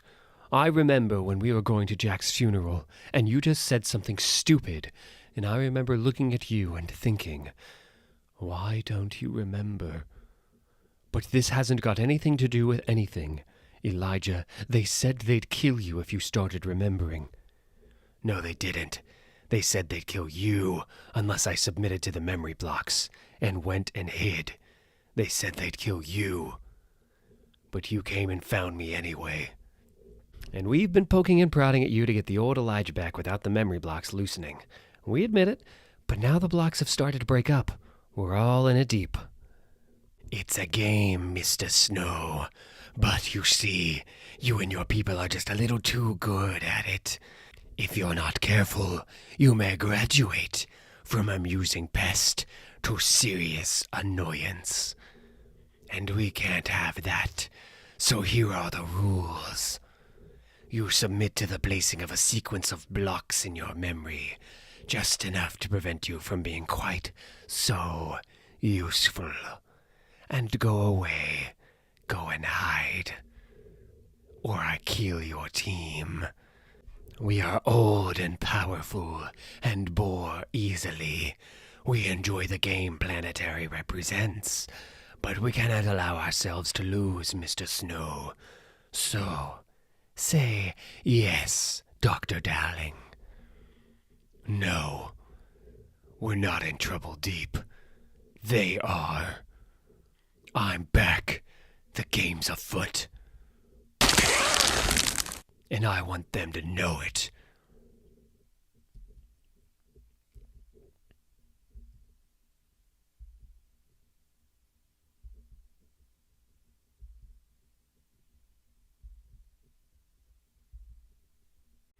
"1919, Germany. I've done dumber things than this.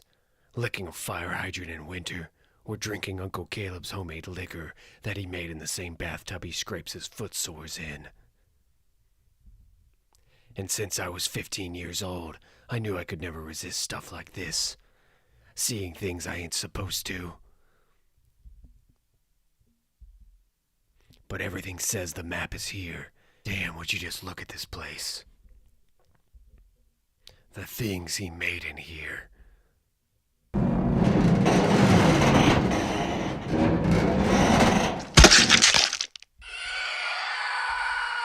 Ah, shit.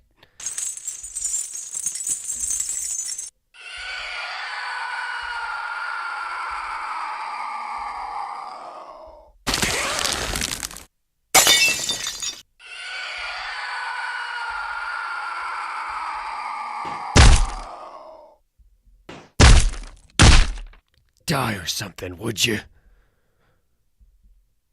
Thank you. God, I was only looking for the damn library. Damn maze. Whoever built this place must have been one of them absinthe fellas I heard about. There we go. Now, if the Frenchman was right. And there she is, like the Frenchman said.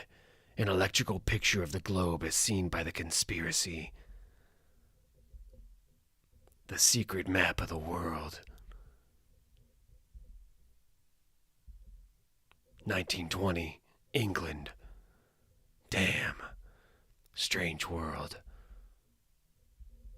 And probably about to get a whole lot stranger. Well, I didn't expect it to be that easy. But I ain't come all this way to be beaten by a damn door. Mr. Snow, I presume. Enter. Pleased to meet you. I assume you know my name. I reckon you'd be Sherlock Holmes. Pleasure to make your acquaintance, sir. We really must do something about that American accent. Most vulgar. You sound like someone who still goes to the lavatory in the woods, young man. Damn if that ain't exactly what I did growing up, Mr. Holmes. Doesn't it bother you, me being here? It interests me that you found me. We believe you located and gained entry to the Baron's castle. I would be fascinated to learn how you became apprised of its existence. That invisible fella. You sent him to the States to grab the plans for the steam man of the prairies. I already had them. He got me started on the trail that led to there, and so here. You got the better of John Griffin, then. I am impressed. Not exactly got the better of. More like tortured him for a while. I see. No, sir, you don't. See, I've known for a while what you people were up to in the last century. You, the Baron and his creature, Griffin, Robur, poor old Karnak, and the others. But this is a new century, sir. Different rules. And much as I respect and admire you, I don't do things like you, and I don't see things the way you did. And I think this conspiracy stuff ends right here. I see no reason to keep it alive any longer, Holmes. Now that's interesting. Funny how I accepted invisible fellas and mad inventors bringing back the dead, but I never really believed in you. None of you do, until it's too late. Well now, met a lady called Van Helsing in New York City last year. Swear she'd give her eye teeth to be here right now. You sick bastard.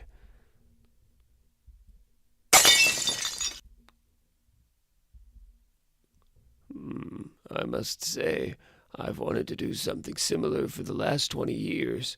Being old makes things most inconvenient. You realize, of course, that will not kill him. I figured most of the stories were true, yeah. I also figured he ain't going to regrow his lap in a hurry.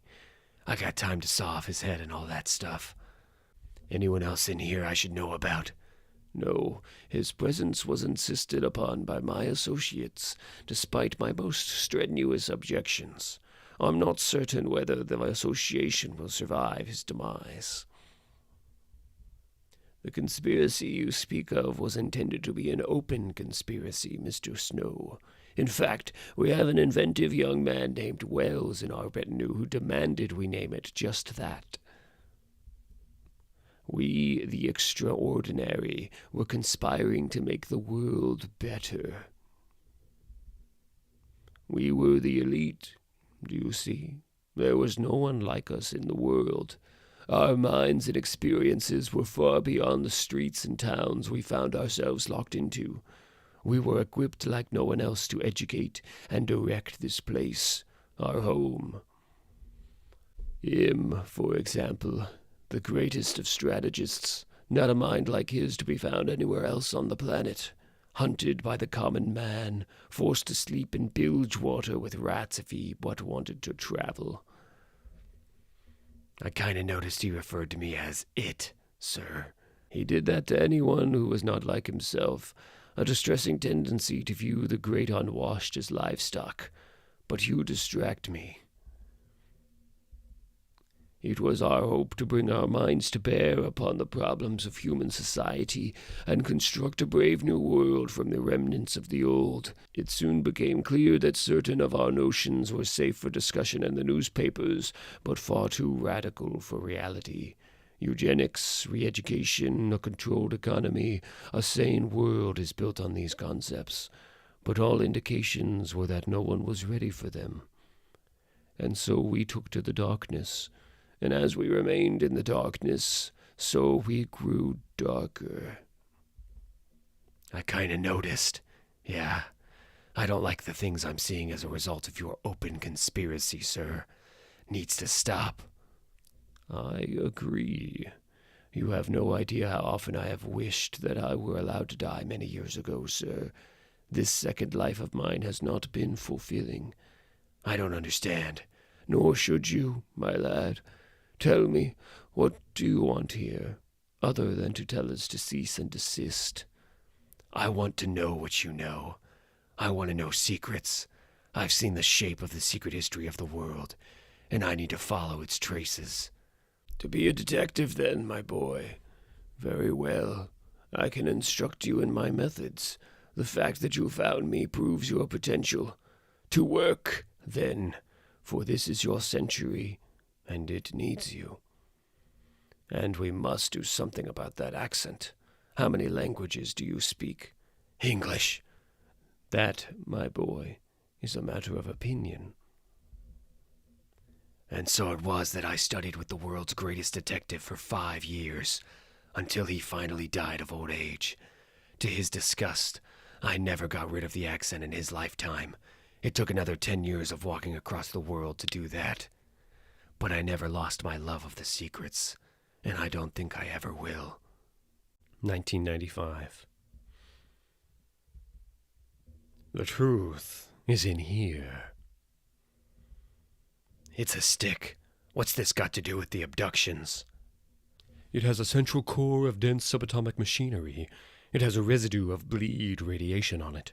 It's not a stick, or, at least, not only a stick. There. Interesting. Retract the sleeve. Our supposition is that it's part of a virtual arsenal. The stick and this are counterparts, connected by I don't have the math, Elijah. Call it a quantum thread. Some permutation of superstring theory that I can barely grasp. Take an ordinary object, somehow link it to a weapon stored somewhere across the bleed. Give it a sharp jolt of kinetic energy to trigger the relay. And voila, multiversal transposition. The cane goes there, the thing comes here. How do you avoid getting your arm burned off every time you need it? Whatever it is. By being superhumanly resistant to damage. This is an artifact of the Four, and it was found in the vessel that Ambrose brought down in Brazil. I surmise that Kim Suskind must have been aboard. The abduction vessel, the aliens, the Cato, the people. It's them. The Four. Why? No, hold that for the moment. What's on the other side of this? Whatever. Where is this stored? I can expand the transposition effect into a gate. I've been readying a team to go in. The old field team are game, as are some younger. No team, Professor. Just me. Let's ride. Field cheating to maximum.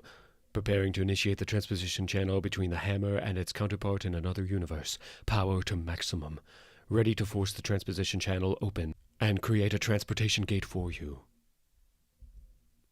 Now.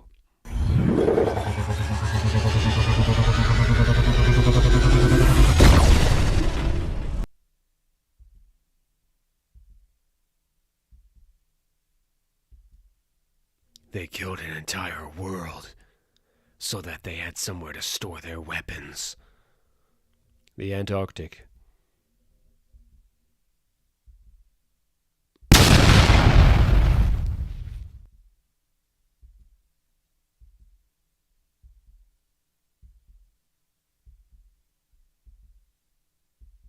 It's Kim. They have our children, just as the leak suggested. I don't know quite how they got this good, but this is beyond the pale, Randall. Yeah! So those are the secret. I often wondered how you could see, since light would simply pass through your eyes. No goggles now. That means you can't turn invisible without going blind. Welcome to my world, Miss Suskind. Snow, I don't need to be invisible to cut off your... Mr. Chase, remind our guest of where she is.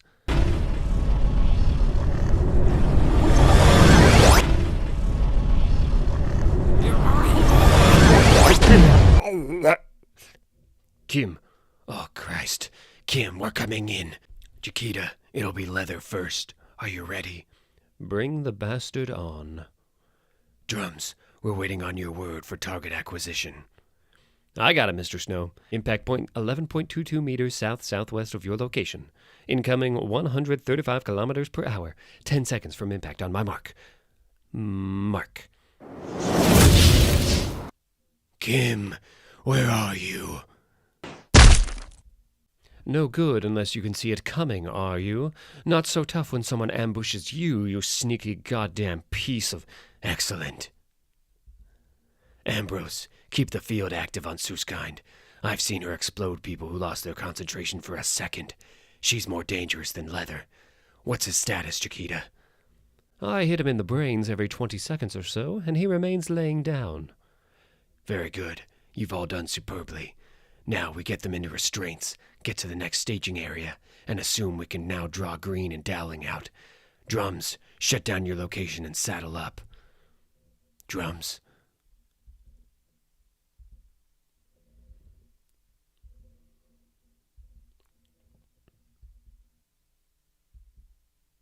Come on, Dowling. I know you're out there. What is this? It's a game, Mr. Snow. But you see, you and your people are just a little too good at it. If you're not careful, you may graduate from amusing pest to serious annoyance. And we can't have that. So here are the rules. You submit to the placing of a sequence of blocks in your memory, just enough to prevent you from being quite so useful. And go away. Go and hide. Or I kill your team. We are old and powerful and bore easily. We enjoy the game Planetary represents, but we cannot allow ourselves to lose, Mr. Snow. So, say yes, Dr. Dowling. Make your blocks good, or else I'm gonna come back and kill each one of you, one by one. We won't meet again, Mr. Snow. Your team can hear you, if you have any last words for them. Don't you dare come looking for me. I mean, don't even think about it. But do not let these bastards win. These are orders. Goodbye. In the beginning, the earth was an infinite dark plain, separated from the sky and from the murky sea, and enveloped in shadowy twilight. There were no stars, no sun or moon. In the sky, there were sky dwellers, running beyond the western clouds, ageless and sparkling. On the earth, under the shallow ditches that in the future would become waterholes, laid the ancients, so old they could do nothing but sleep. Like the ditches, they were pregnant with potential, for each contained the merest breath of aspirational life. Under the plain were all the constellations, the burning sun, the shining moon, waiting. On the morning of the first day, the sun finally wanted to be born. It exploded through the surface and up into the sky, casting light and heat all about. The warmth awoke the ancients' primordial forms, and each of them gave birth, and their children were all the life forms of earth. The ancients arose, saw their children play, and began to name things. And their naming became a song, and they began to walk, and they sang the entire world over into being. And then they had sung the planet. They were tired once more, and went back into the earth to sleep. 100-mile radius communications battlefield going into effect now. Location seems clear. No thermal anomalies. No high-end electromagnetic anomalies. Satellite camera surveillance defeated. All clear. Switching to vigilance circuit for teleport-based site incursion. Free to go, Elijah. Watch your back. You watch it for me. I'm busy. Yes, Larissa Chase. that's right. My name is Elijah Snow. I knew your husband. I own the Planetary Foundation. Can I come in? Hello, Larissa. Jackie. Ambrose didn't talk about the work often, but he talked about you a lot, and Jakita came over sometimes. I'll be honest, I was bothered that you never contacted me after his death. I've had medical problems. They've kept me effectively out of touch for some years. I'm just now getting to grips with the state of the Foundation and righting old wrongs. I understand the Foundation is paying you compensation. Are you working also? We're doing okay. I'm working 3 days a week. Angie has some special needs. The Foundation helps out. You've all been good to us, really. Not good enough. There is no reason why the Foundation should countenance your experiencing the slightest discomfort if it can be at all avoided. As of 5 minutes ago, you are independently wealthy. I don't want any handouts. I couldn't care less. I promised myself I'd do this when you and Ambrose finally had children, but I wasn't here for that. Oops. Sorry. You're Angela? Uh-huh. What's your name? I'm Elijah. I knew your daddy. I don't know many people who knew my daddy. Well, now you know me. Let me tell you something about your daddy. Your mommy knows this, but not the way I do. Your daddy was a hero. Your daddy saved people's lives. Lots of them, including mine. And he didn't need a red cape to do it. He just had to be him. Righting old wrongs? Times like that, I really do know you're a century old, Elijah. Like you're a spring chicken. See? Who says spring chicken anymore? Shh. Hello, Mr. Wilder. This is Elijah Snow. Yes, just wanted to see how Planetary was helping you. Excellent. I'm very pleased for you. Yes, just a couple of things. Firstly, I'm really looking for a set of coordinates from you.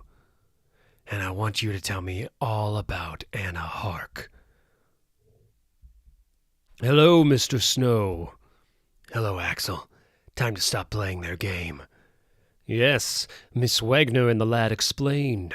No hard feelings? None. Slight confusion. You see, I do remember that we've never directly met. Not quite. We crossed each other's paths more than once. Fear Quay, Blazing Hawk Mountain, and, of course, the hidden city of Opakri. You knew I'd been there? Oh, yes. Does Jakita know that? I haven't said a word to Miss Wagner. Not my place. So Jakita and Drums asked you to be quiet, but what tipped them onto the possibility that we knew of each other? Our trophies and exhibits. She's a naturally curious woman, your Miss Wagner. It's what keeps her alive. That must have made her jump. And would have put the screws to some very carefully laid plans, by all accounts. So they asked me to play along. Not that I could resist putting a few ideas in your head anyway. Talking of ideas, I need some. Let me tell you about 4 people I know. Hello, Drums, speak to me. What's the word? The word is Australia. There's definite 4 action in the vicinity of Ayers Rock, according to the local office. They're keeping a low profile, as per instructions. Ayers Rock. That's interesting. Get us a flight out there, and pull up the Planetary Guide for 1932. What happened in 1932? Well, I'm more interested in what I didn't write down that year. I got sworn to secrecy on something, but my memory's still patchy. If the 4 have the Planetary Guides, then they know everything I wrote about, but that doesn't mean they know everything I know. The man's name was Carlton Marvel. He was an explorer who was bored with just having the one planet to trek over. His intent was to build a rocket ship, but a conference with Axel Brass and Edison in 1930 had convinced him that the rocket science wasn't there yet. Brass was wrong, but anyway, Marvel was looking at alternate forms of interplanetary travel, and a session with some mad shaman or other had introduced him to the concept of the dream time, the place beyond this one where reality was initiated. It's got obvious similarities with the Bleed, with the infraspace established by British intelligence in the 50s, etc. It could even be the hub of multiversal structure. Maybe the whole multiverse was dreamed into being, and in accessing that dream space, you were at the center of all things. We knew of the Bleed in the 20s. From sliding Albion's first incursion into our space, we could make these connections back then. Carlton Marvel wanted to find a way into the dream time. And it was established that there was a weak spot at Ayers Rock. Reality's thin there. Therefore, there's only one reason why the 4 would be at Ayers Rock. You can gate into the dream time at Ayers Rock. It's in the Planetary Guide, for the year that Carlton Marvel went through. But I didn't write down everything that happened. If the 4 are doing what I think they're doing at Ayers Rock, It's time to remind them why they were afraid of me.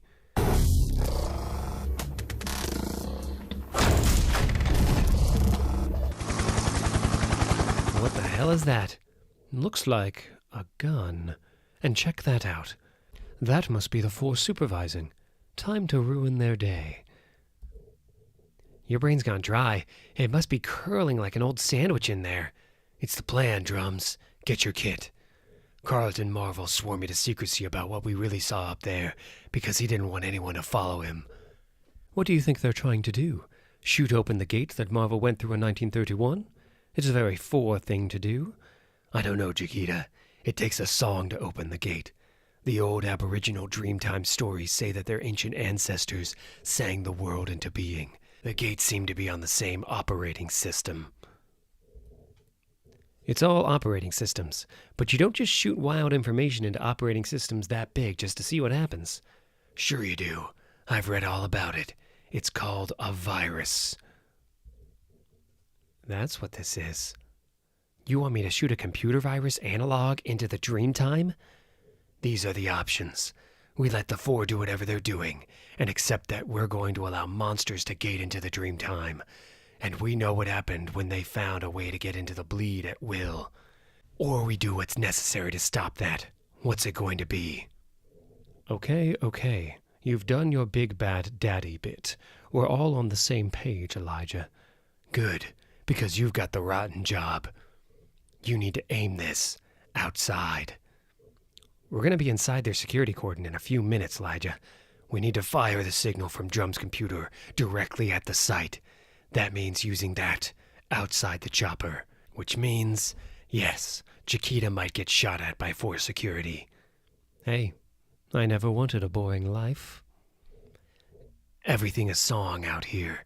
It's sacred law that each Aboriginal family is responsible for singing these creation songs for the rest of eternity, so that the world continues to exist. If the song is not passed down to the next generation, or if it is not sung, that aspect of the world that they're responsible for ceases to exist. Fascinating, really. Drop the undercarriage. Is this going to work? Carlton Marvel didn't want anyone following him because it was too damn dangerous. We barely got out with our lives, so I only published half the song in the guide, and that would have to be a component in whatever that gun's payload is. We're going to fire the other half into Ayers Rock at the same contact point. That's the virus. A virus is just a command the operator doesn't want, right? You've been listening to me. Don't expect me to admit it.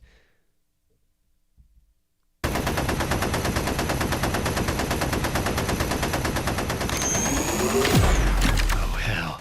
They're showing us they're in control. Drums, fire!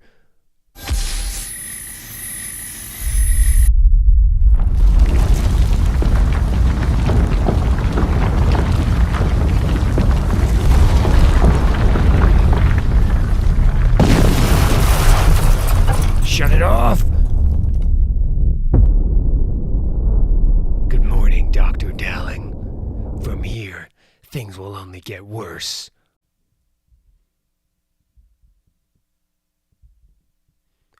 Alien, it is time for you to die.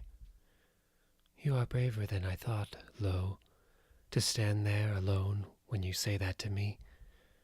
Pretty alien, bravery does not come into it. Your Night Forest School of Martial Arts is over, as are you. I require only the secret of the Night Star's attack. Your students died before revealing it. I suspect you arranged it so.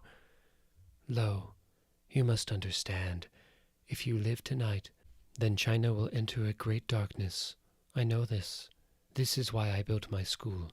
The warriors of the Night Forest are trained to see that the sun will always come up. You must die. Come then, little alien.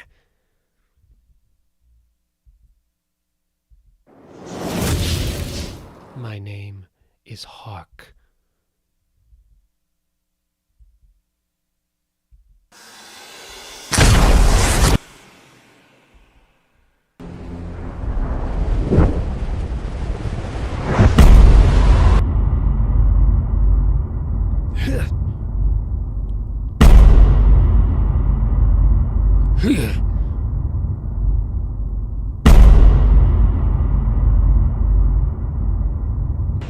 K.E.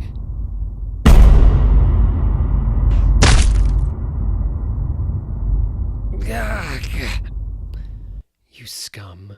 You want to know the secret of the night star's attack? Let me teach you.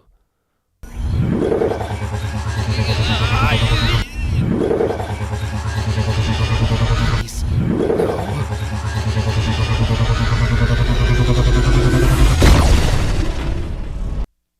There will always be a hark to ensure that the sun comes up.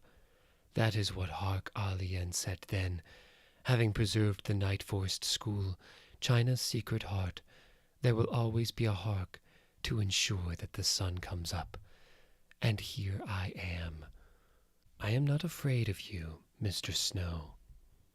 Nor should you be, Miss Hark. I come as a friend. The ghost of the 20th century comes to me as a friend. How amusing. My father knew of you, you know. He detected your hand in various events in the 1930s. Of course he did. He owned at least one of my planetary guides. You didn't know that? This does not matter to me. Oh, I think it does. You see, a planetary guide was found within 30 feet of his skeleton. Oh, that's right. You've never yet learned how your father died. How do you know that? James Wilder told me. Your errant personal private detective. Good man. He told me where you were, too, and how to obtain an audience with you.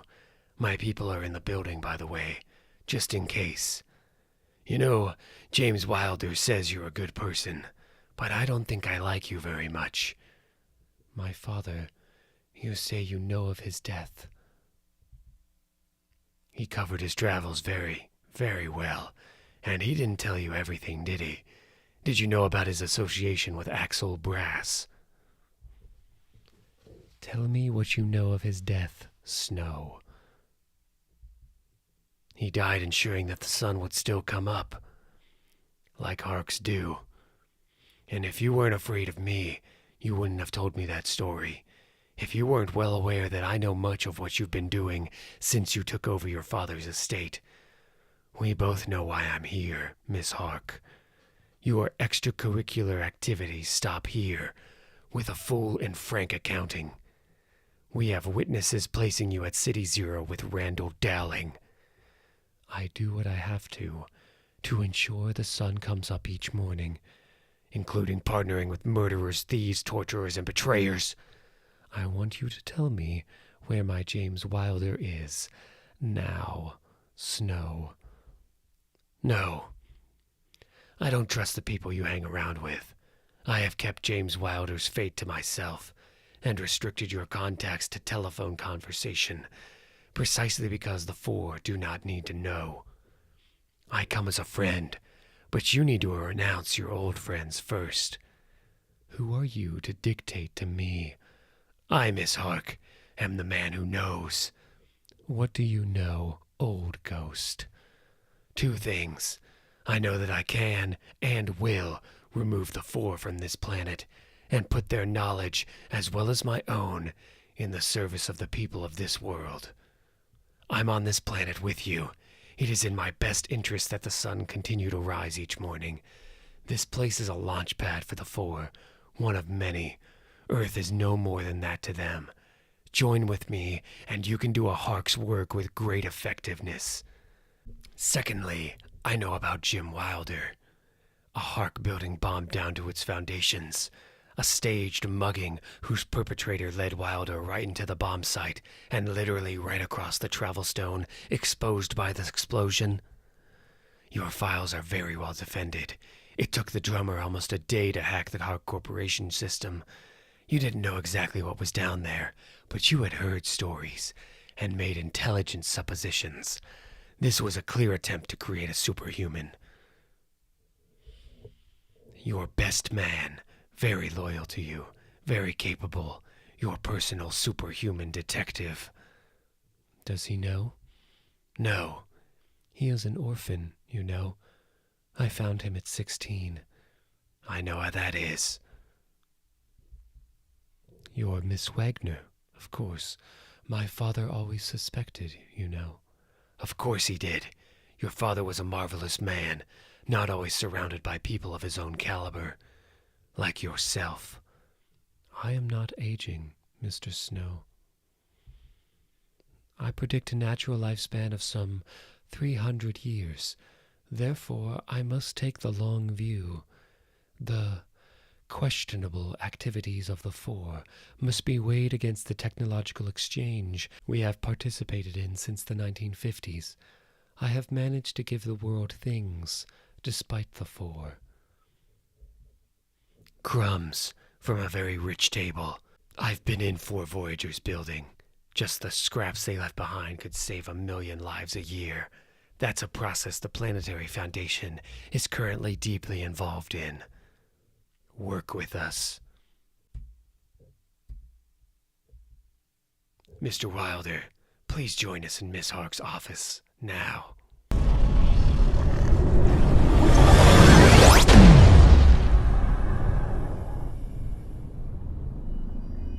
James. Hello, Miss Hark. What has happened to you? This isn't permanent. It's my aspect when I'm using my new capabilities. That's all. I am so sorry, James. Nothing to be sorry for. I was there doing my job. You couldn't have known what was under that office block, Miss Hark. You couldn't know what had happened. Now, Mr. Snow's been helping me out, but I've been out of touch. What's been happening with you? April 18th, 1933. Elijah Snow's Planetary Field Journal. I no longer know where I am. The river seems to go on forever. I lost Hansen yesterday to an attack from the thick vegetation that fringes this darkening river. I don't know where I am. But I know I'm getting closer to where I want to be. Opakri. The rumors were strong in Europe. A delinquent family of freebooters, the Sacks of northern England, had obtained certain unusual mechanical devices on a raid in this area. As the Cummings Scientific Club will attest, having thoroughly examined a portable televideo communications device wrought in gold and recovered from an abandoned boat that drifted out of this green hell 3 years ago. From Opakri.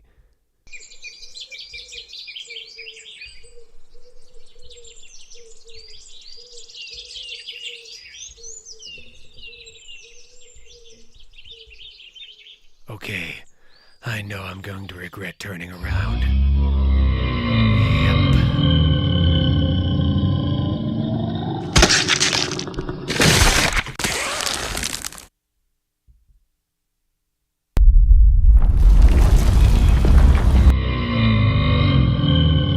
Now that's just cheating.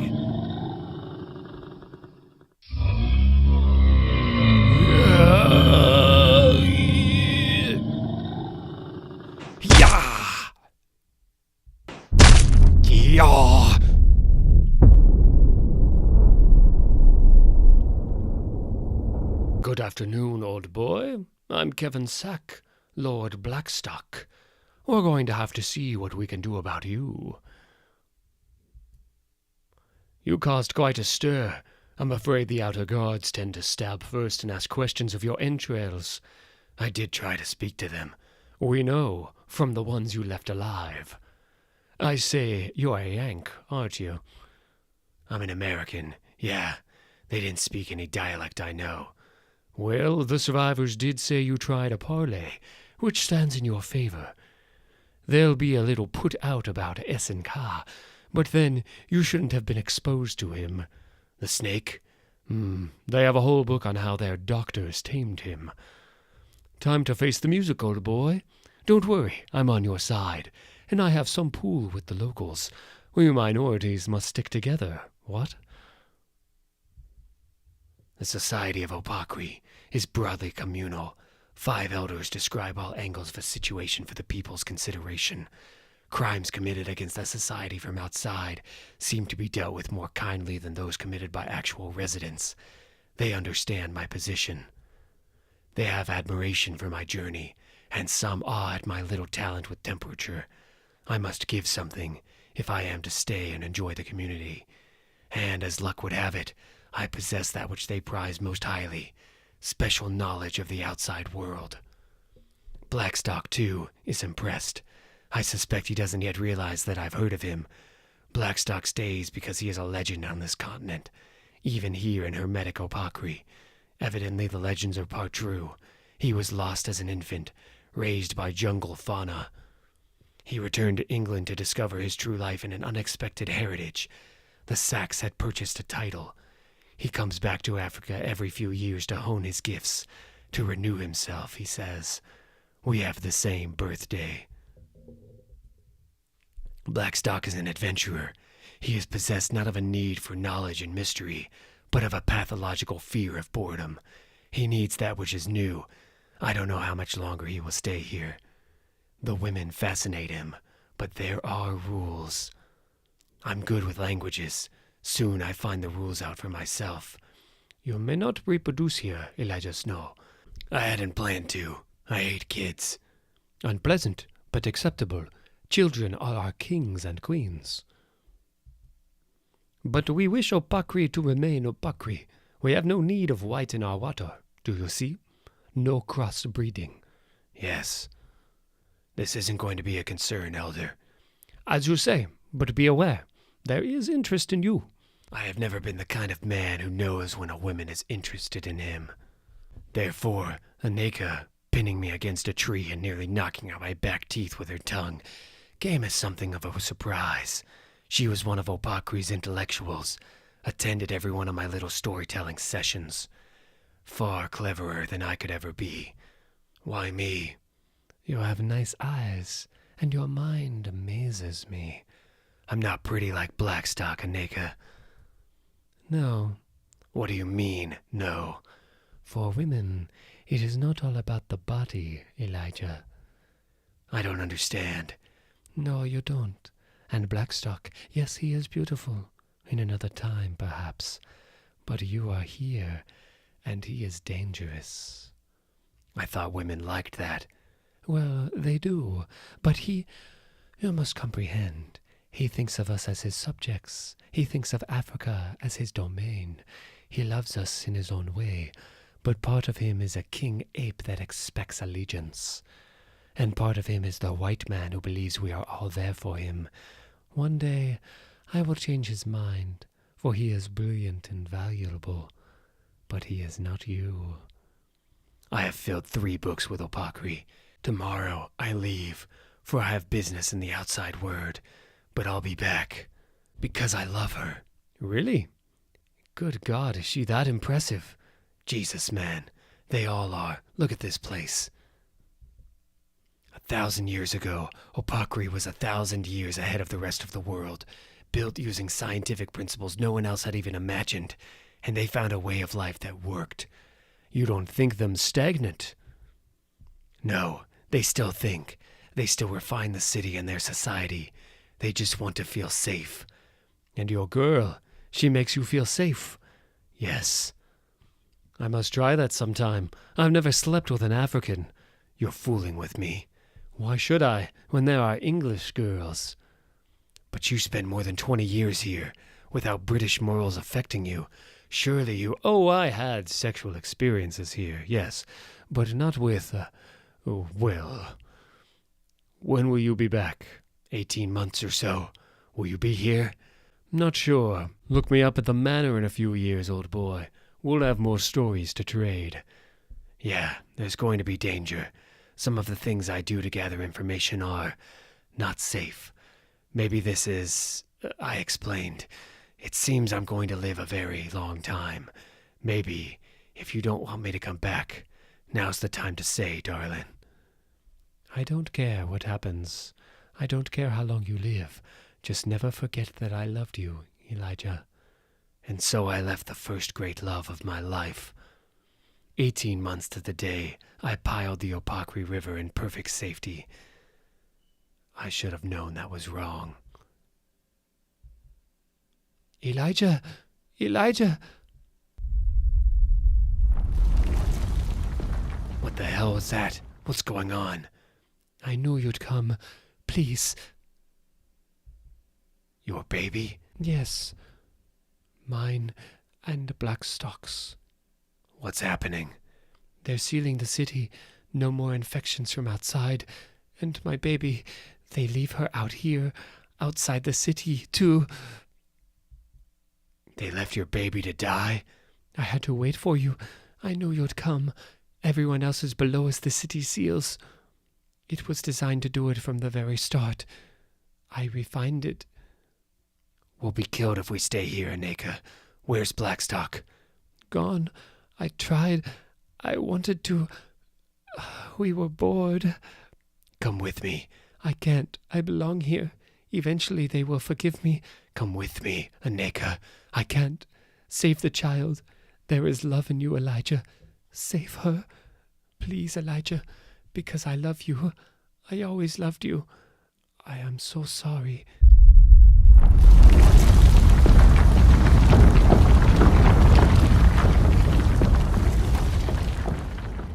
I took her to the Wagners in Germany.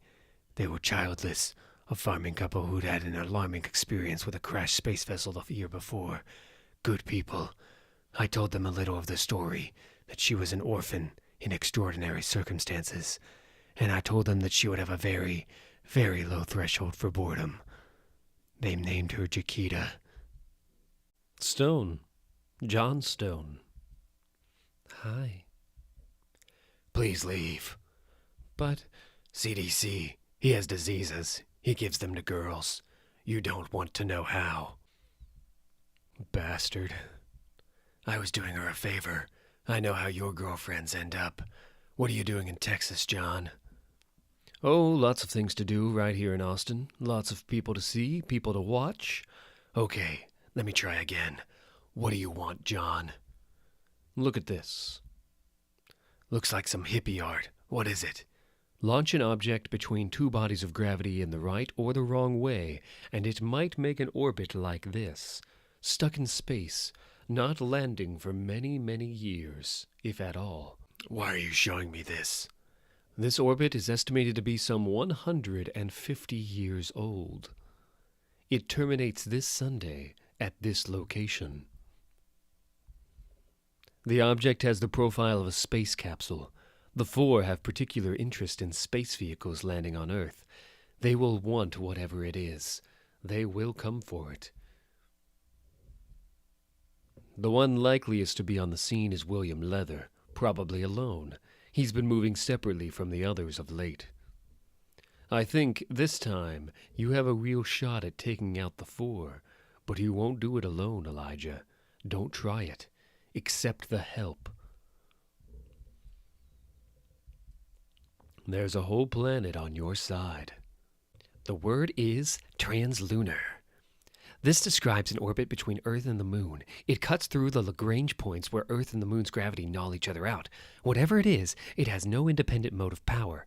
It's been stuck up there a long time. Where's it from? John Stone says the four will have an interest. It's not their sort of thing. It traced the orbit back. It came from Earth. More to the point, it came from the point it's returning to on Sunday.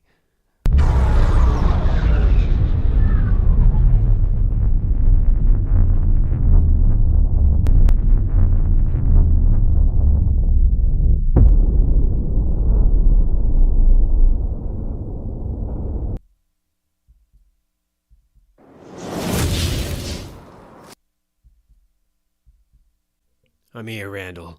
Got your fancy spy satellites working yet? Yeah, whatever. I want something in return for this. You can't just blow me off, then call me running the minute you can't. To hell with that. You get this. I get something back. You know what I want, you bag of... I'll meet you at the usual place. I've got a little company.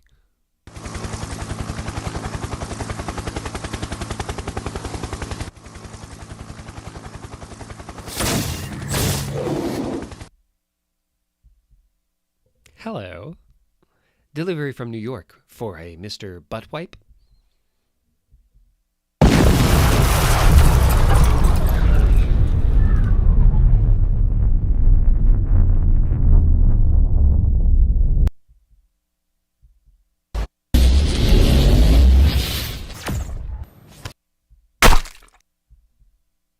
Is it working?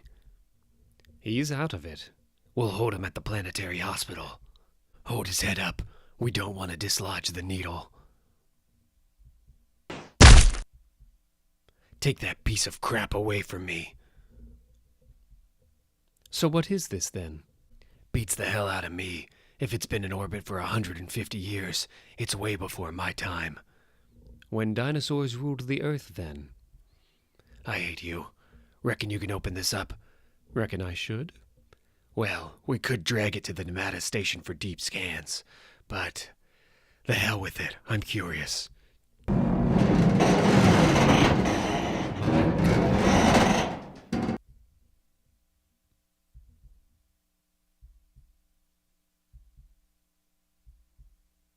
Drum said it was returning to its start point. It was launched from here, Jakita, in 1851. How could I have not heard about this? How secret was it?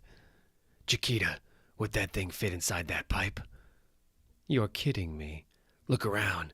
There's nothing but the abandoned structures it hit, and that pipe. The only way you could space launch from a pipe is if you were fired out of it, Elijah. People were still researching superguns for space launch in the 1980s. They'd be pulped by the launch discharge. Maybe they found a way around it. I mean, they have no visible return propulsion on the vehicle, but it must have been there. You don't know what rotted off or even fell off during 150 years of cold soak in space.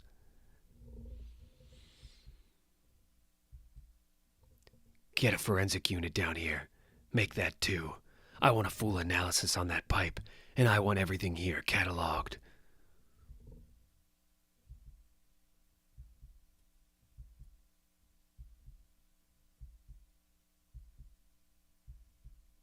Imagine it. They launch a moonshot with all the available technology at their disposal, iron and explosives, but they've no way to contact the capsule. All they can do is wait for it to come back. Days, weeks, some of them drift away. Months, more leave. Years pass and they all remain silent. The launch site stands empty. And I bet you that every night, every single one of them looked up at the moon and wondered. Strange world, and it's always going to be that way. Zambia. Planetary 1, you are cleared for landing. We're all ready for you, Mr. Snow. Why didn't I know about this, Elijah? I have no idea. I still don't remember everything. It's been here 15 years. Kind of a low-key operation. Mr. Snow, it's an honor. I'm Dr. Quello, site administrator. You recruited me in 1992, but I've been given to understand you may not recall. You advised me on the Rendlesham Forest event, correct? Exactly right, sir. Thank you. How do you want to proceed? My colleagues need a briefing, and then we need to review the status of the angels. Angels? We keep angels here. I don't like that I didn't know about this, Elijah. I know. Orthodox space vigilance systems now track about 5% of the sky. Planetary observation posts track some 75%. Therefore, no one has yet noticed what's just outside the orbit of Krithni, 40 times further out than the moon. It's a construct. It's alien, and it's drifting. Is it going to hit us? It'd suck if it were going to hit us. I've seen TV shows about that. No, it's not even going to come within the reach of conventional crewed spaceflight. However, one of the things we do at this station is unconventional, crewed spaceflight. Oh, you bastard. There is no way I'm going into space. I should never have told you about my 2001 dreams where Hal tries to have sex with me. Relax. I'm not sending you into space. I have angels for that. Switch the screen to the angel cage. I've been moving them between secure units since they came down on Germany in the 30s. They're happy to stay so long as they're fed with information. They're alive, we think, but with very limited brains. They record. The current theory is that a race in the galactic core sent them out to document the Milky Way. One day, I imagine, some clock inside them will reach the hour, and they'll try to take their knowledge home. You're going to send them up? They're programmed to pilot spacecraft. We have a vessel from 1951 that'll do the job. Excuse me? There was a failed alien invasion in 1951. It's probably what galvanized the covert space program the four were in. How many alien spacecraft do we have, Elijah? 19. You're telling me that we've been visited by aliens 19 times, but SETI has never heard a whisper of an alien signal? Interesting, isn't it? And why are we interesting enough to visit 19 times? Who knows? I personally think it's because we accessed the bleed too early. It's one to come back to. Right now we have a mission at hand. We're going to put the angels close to the object and wait. For what? The four. They can visualize the inner solar system as well as we can. Better, in fact. They have to make a play for it, and they'll send Jacob Green. He was their original pilot, and I have a feeling Leather is no longer part of the family. It's been bothering me for a while. Why was he in 4 Voyagers alone? Why did he look like a hobo? I think they're weaker than we believed, so they'll send Green. The angels have been modified to beam their perceptions back to us. And we'll finally get a look at Green. Plus, we get to record the object, right? Right.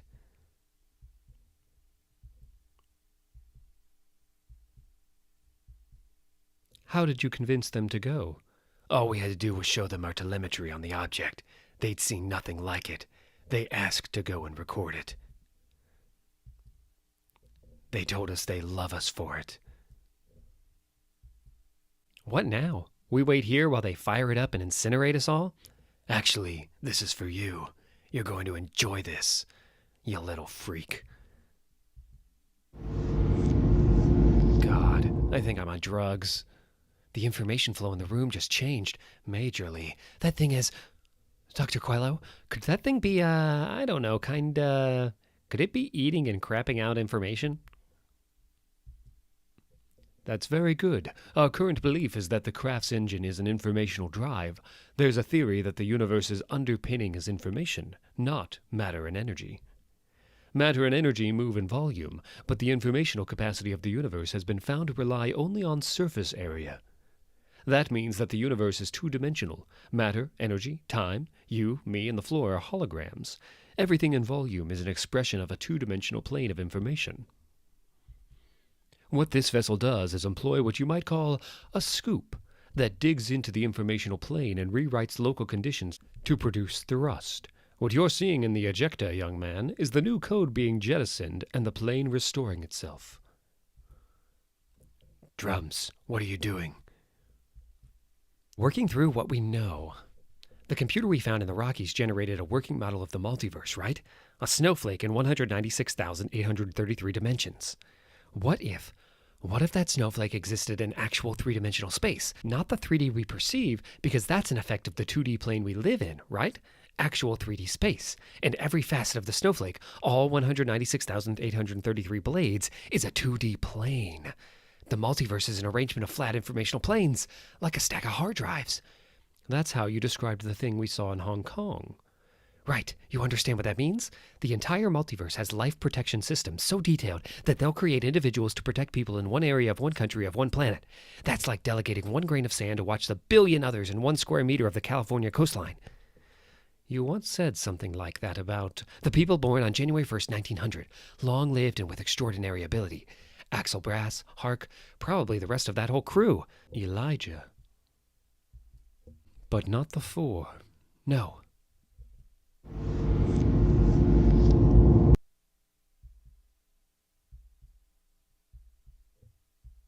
We haven't lost the signal?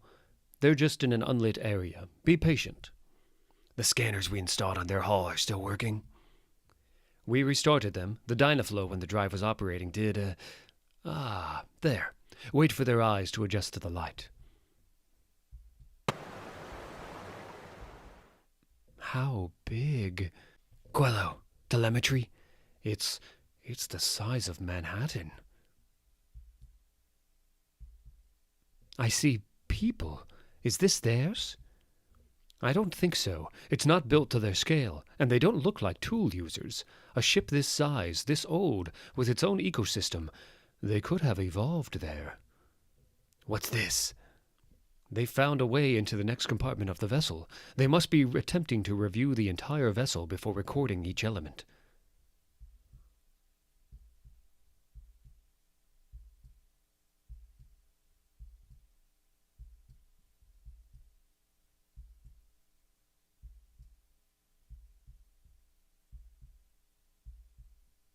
This is just...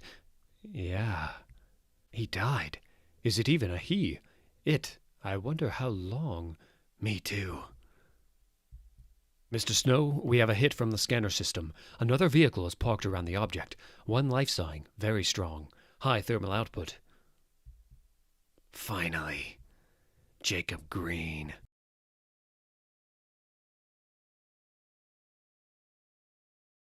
Is it him? What do we do now? Elijah's right. Has to be Jacob Green.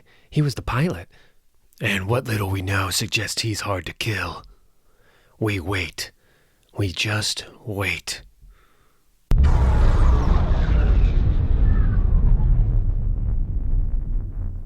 He's going into the section the angels first entered. We're going to lose visual. Can you talk to the angels? Send them back to the first section? I'll tell them there's a new element there to record. Should work. There he goes. Why send him in on his own? Green was only ever their pilot. Whatever changed them in the bleed changed Green the most. From what little I know, he's not smart in the same way the other three are, but he's tough. It's my understanding that Green can no longer pass for human. That limits his usefulness. He is, if you like, inexhaustible cannon fodder, an unkillable soldier. The angels are responding. They had moved into a third section. Switch the big screen back to their feed. Let's see what they found. There's something wrong with the viewer. Give it a second.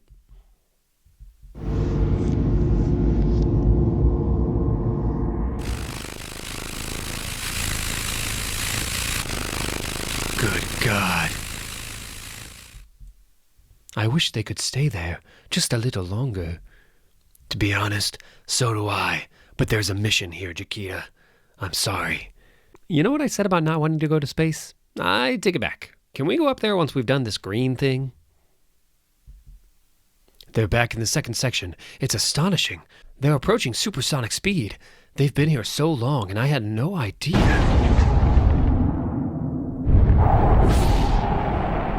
Mach 1 and Mach 2.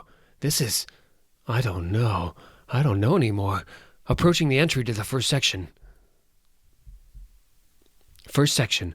They're flooding the compartment with, well, it's not quite radar or sonar. It's like whale song, in that it's an informational signal, but...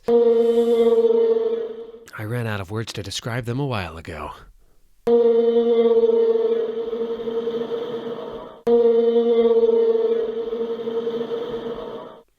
That's how he got down to the section floor from the entry. He clawed his way down, controlled the fall. What the hell is he?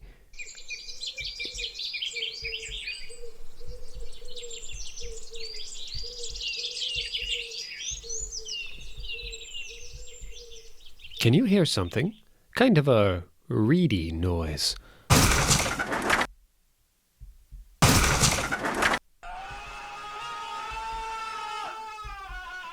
Finally.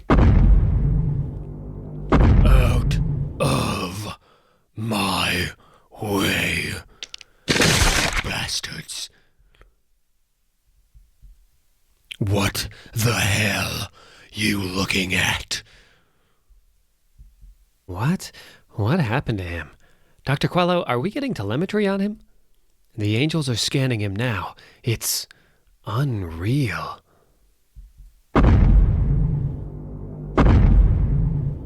How's the telemetry stream from the angels? We're having to reroute it into 2 of the mainframes. Just gigabytes of stuff. They're recording every millimeter of him. How close are they to documenting him? Very. The bitstream is very, very fast for its density. Good. Initialize the Trojan horse. The what? Mr. Snow, please. I don't think there's any... I wasn't inviting a debate. Do it. What are you talking about, Elijah? I knew they'd send Green up, and I also know we need Green out of the way, permanently. Mr. Snow had us fit a device to the vessel's power plant. You're not serious. You tried to bring me back by showing me a file detailing every disgusting thing these people ever did. What did you expect to happen? Did you somehow believe I would not use everything in my power to wipe these animals out? Camera 9 is detached from the vessel and thrusted to a 200-mile distance, Mr. Snow. Switch our view to Cam 9 and actuate.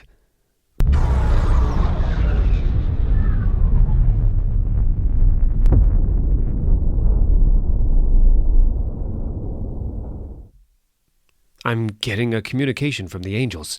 They're aware that their vessel has exploded. They say it doesn't matter. They say the object is so rich that it will take them 1,000 years to record it all, by which time it will have reached another solar system.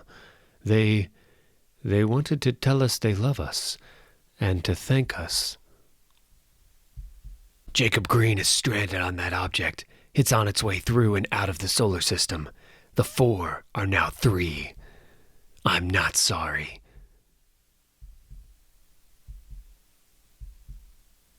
Damn it! I don't know him anymore. We brought him back, but I swear it's not him anymore. I'm here for my consultation. France, Irma la Phantom. The first time you needed to steal a match on a situation and felt it necessary to consult, eh? Well, what is it you call me? When people ask, I mean. I say I'm visiting a magician. You have to understand that I am not a magician as it is commonly perceived, nor am I a shaman or oracle. I am a scientist. 50 years ago, Mr. Snow, the physicist Richard Feynman gave a lecture entitled "There's Plenty of Room at the Bottom." His thesis was that in a period concerned with mega-engineering and macro-scale physics, we were not directing the correct attention to the microscale. We contain universes. There are vastnesses in every grain of sand. You yourself, I know, spend a lot of time considering the bleed, the very veins of the multiverse, the biggest construction humans have yet conceived of. In this consultation, I want you to consider the microscale, the invisible forces that hold us together. Feynman opened up an entirely new field of physics, classical physics as applied to quantum physics. From Feynman comes K. Eric Drexler and his vision of nanotechnology, construction on the scale of bacteria. Building machines from individual molecules and the elements of molecules. Making germs from metal and mineral, germs with arms that can move molecules around. Reproducing by simply constructing more versions of themselves from whatever material is around, disassembling molecules to make different materials. We can descend further even than this. Picotechnology and femtotechnology, the art of disassembling atoms themselves. This is not fiction. Already physicists are achieving femtotechnology change with $100,000 lasers. Imagine remodeling individual atoms with light. And down into chromotechnology, the manipulation of quarks and the creation of strange exotic forms of matter. In 1993, a major earthquake in Antarctica was explained as 2 strangelets passing through the planet. 2 clumps of quantum-level artifacts, each the fraction of the breadth of a human hair, shook this world.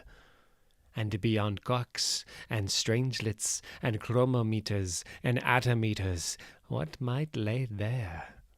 Beyond the baryonic limits of this universe's construction. If, above us, there is the bleed and your glorious ultra-scale arrangement of universes, what lies below? In archaic times, when the universe seemed much smaller, we believed our dead to accompany us everywhere. It was more than simply visiting graves. It was the belief that our ancestors were simply always with us, that we shared our world with them, crowded by souls. Now, you've been to that unusual bar in Kazakhstan, haven't you?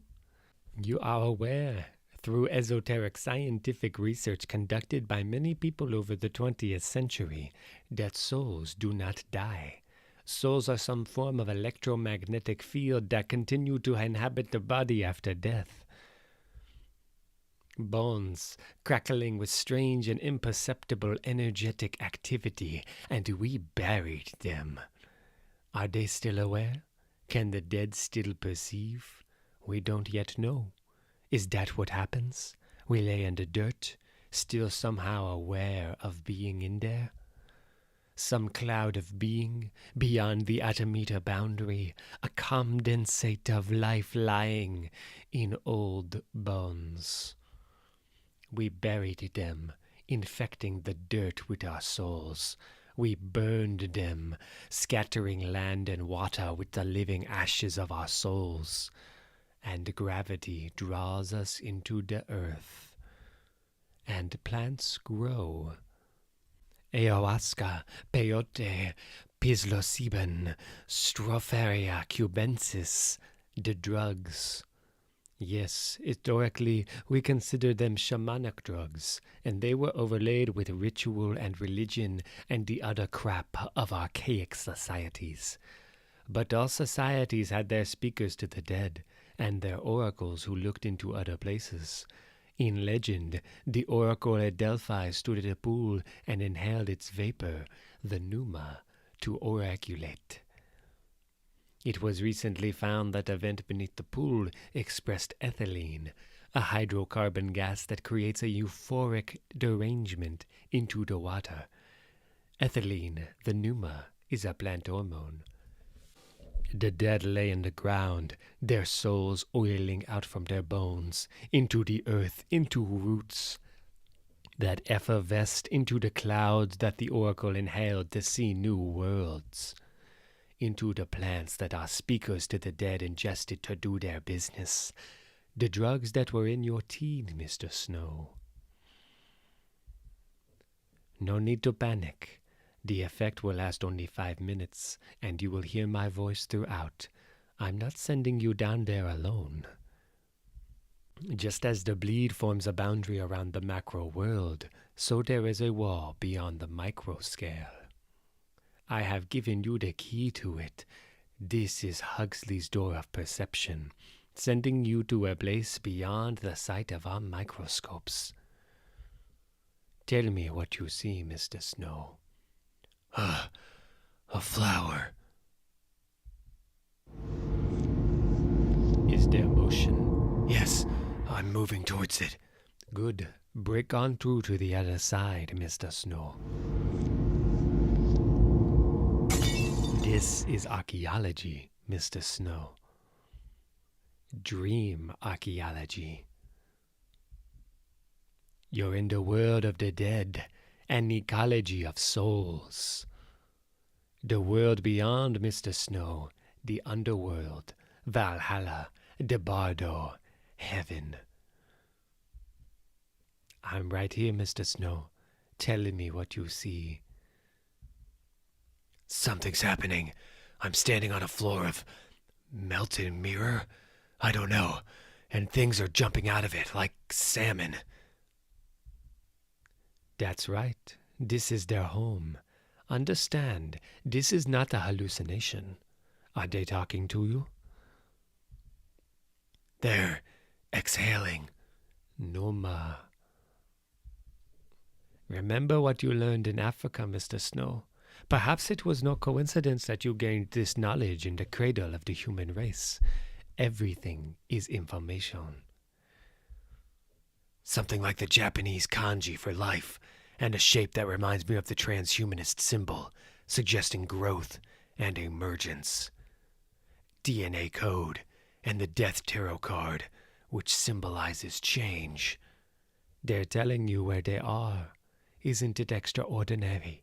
They don't want you to be frightened. They're backing off. Why? You met a man in Hong Kong who had died and swore there was no afterlife. Perhaps he never saw this, Mr. Snow. I wonder why. They're avoiding me. Yes, I imagine they are. Why do you think that is? Maybe that's what they do. No, hold on. They're approaching, surrounding me. They're saying I don't belong here, Melectha. And why do you think that is? What are you, a psychiatrist? Asked him, Mr. Snow. Someone once created in computer space an object whose every facet threw a unique shadow that formed one Hebrew letter. It therefore follows that there could be an object whose every facet generates one letter of every language there is, and every language there could be. Informational super-objects existing outside history, and you're surrounded by them, so ask them. They're saying I don't belong here. It's a complex thought. They're saying I'm outside the system. It's not that I'm here while alive. It's that I'm not alive. They're saying I'm not alive and not dead. I'm outside the system. Ah, that was my supposition too. I don't understand. Mr. Snow, you were born on January 1st, 1900, one of the so-called century babies, all functionally immortal. But we die. Jenny Sparks died. Hark died. Blackstock. All of them. They ended. But did they die? Did they have souls? You and your peers, Mr. Snow, all born on the same day, all possessed of superhuman capability. Does that strike you as a natural occurrence? You don't belong there because you are not human. You are not part of the system, the natural order of things. You are constructs. They're going away, Melantha. I don't want them to go away. Certainly you all have different functions. Certainly you are all self-aware and unique individuals. But here is the proof. Down there in the factory floor of universal existence, you are not naturally alive. I didn't want them to go away. You are a thing created to do a job, Mr. Snow. And that job cannot simply be to hound for people who did you wrong to the ends of the earth. Look around you. When the ground of the underpinnings of life and death, laid beyond the tiniest spaces we can imagine, are this infinitely vast. Can your task be so small a thing? It's a strange world, Mr. Snow. Never lose sight of it. You can leave now.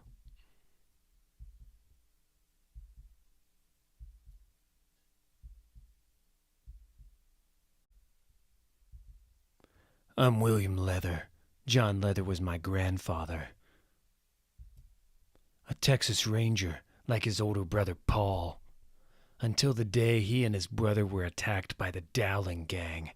They'd started out as ordinary bank robbers, but had gone into the extortion and torture business. It was an open secret that the Leathers had been left a silver mine by their father. The Dowlings wanted the location of the mine. Paul Leather died under torture. John crawled away when the Dowlings got into a fight over who'd let Paul die. John was half alive and lost in the Texas wilds in the middle of the night. The story says that he wouldn't have made it to the morning if he hadn't been found by an Indian. No one ever knew his name.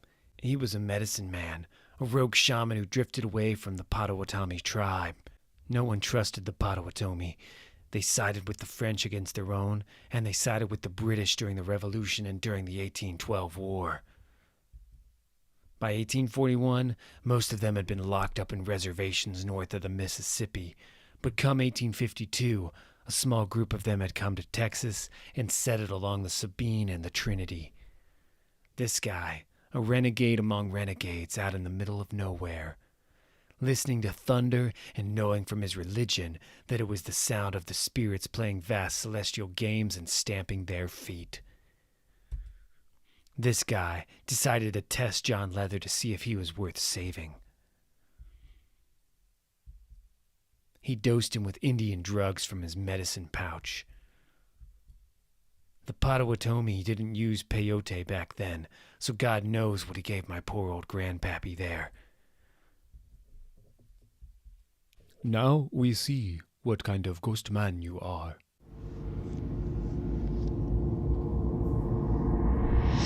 John Leather was never the same again. Whether it was the drug, the torture, the near-death experience, or just plain crazy revenge, no one ever knew. The Indian patched him up, and John made his way to the silver mine. He worked for a week and a day to cast new bullets out of mined silver, but he tipped the bullets with mercury out of the mine tailings.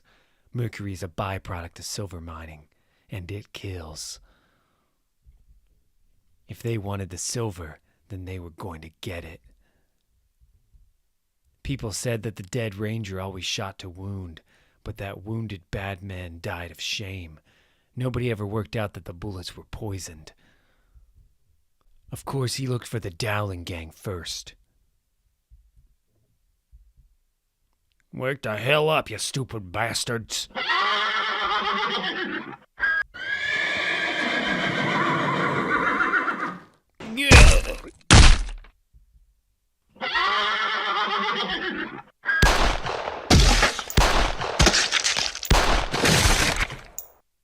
Please, I'm not armed. I don't care.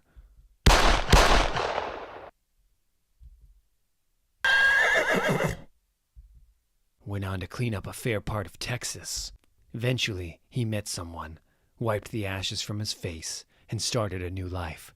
A hair past midnight on January 1st, 1900, his wife gave birth to a son called Brett. Brett was special. Everyone could see it. Texas was never going to be enough to hold him.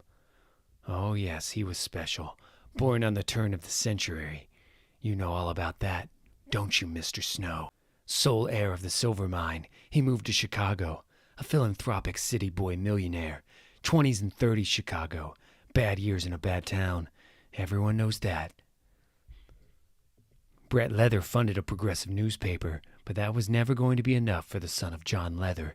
He designed and cast new guns from his father's silver, but the bullets were black as hell. I was told he was a conflicted man. He believed there was natural law, and that was inborn within him. But his father was a Texas Ranger and taught Brett to respect and appreciate American law. He loved his father, but he also knew him for a hypocrite. Hypocrisy runs deep in my family. Brett Leather loved the law, but had to live outside it. I remember hearing about the night one of the local bosses sent his men to kill a judge and his family. 4 men, all with body counts in double figures, well trained. One of them was a cop, a judge, his wife, 2 daughters. And Brett Leather.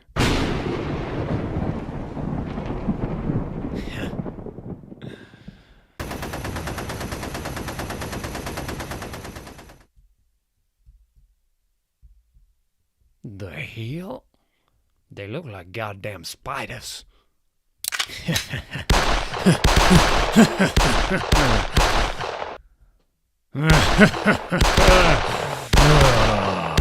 See, he had to save the judge and his family, but had to commit murder to do it. He just couldn't stand to see that happen. This is the night I was born, out for truth and justice on the night his only son was being brought into the world. Miriam Langham, the society debutante who was first his assistant and then his wife, gave birth to me, but he wasn't there. And you know what the funny thing was? The really funny thing? I wasn't his. Strange world, huh? I found all this out after Dear Daddy died in the Adirondacks. Dear Daddy was out avenging the city's innocence every night, and eventually Mommy ended up in bed with one of Daddy's assistants. My father was actually a loan shark and failed suicide called Danny Vincenzo. Funny, he could tell whenever anyone was lying to him. Anyone except her. It wasn't until after the war that I realized what I'd been cheated out of. When I met Randall Dowling, strange world, he really was related to the Dowling my grandpappy stamped to death in the Texas woods. Dowling explained the way of the world to me. If I'd been Brett Leather's son, I would be superhuman. I would be able to do everything he'd been capable of, and I would very probably be functionally immortal. You know what he said to me? "We'll punish them all, the liars and the cheats and the people who'd steal your birthright. We will punish them all by becoming great. He had plans, you see. Oh, Randall Dowling always had plans. Him and me and Kim and Jakey, we all had our axes to grind. It took me more than 40 years to realize it wasn't about us becoming great, the four of us. Oh no, it was about him becoming great. Or he and Kim. And Jakey and me, we were the pack horses and foot soldiers. Jakey couldn't leave, not the way he was. He just took it. But me, I was supposed to be great. I'm a leather. We're not born to be some bastard's lackey. I told him, I'm going to go find these things on my own, and I'm going to become greater than you. And now I'm here. Well, that's all very sad. You've had a very painful life. Now, here's the news. Jacob Green is on a one-way trip out of the solar system. No one knows you're here but me. Only my field team know you're even in custody. I have been counseled to remain calm and remember the differences between you and I, to remember what my role in the world is. But you know what I remember? You remember the Nautilus?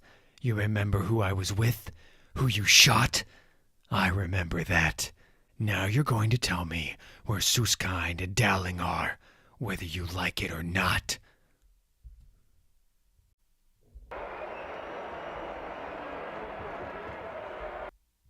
Sorry, it was bothering me. Do you know what Elijah's doing? He's not telling people we have William Leather. That could just be good security thinking, though. I don't think so. If Dowling and Susskind attacked a planetary hospital, we couldn't defend against that. He's not in a planetary hospital. Elijah moved him. I caught him reading his old planetary guides the other night, you know. He's been reading all the analysis on the equipment and data we found at Four Voyagers, too. All of it. And he went to see Melanctha a few days ago, and I can prove he moved Leather. Without telling us. Yep, secret location, not on our books. Why would he do that? He's changed. You know, I thought that too. Then I thought some more. I don't think he has. No, he has. He's harder, colder. No pun intended. Yeah, he is, but that's not a change. He's frightened and frustrated, that's all. Drums, we beat the crap out of William Leather, and now he's, what? Why would he not want us to know what he's up to? He's torturing him. Oh my God, Drums, how can you say he's not changed? Look at what he did with Jacob Green. I know, he saved him. What?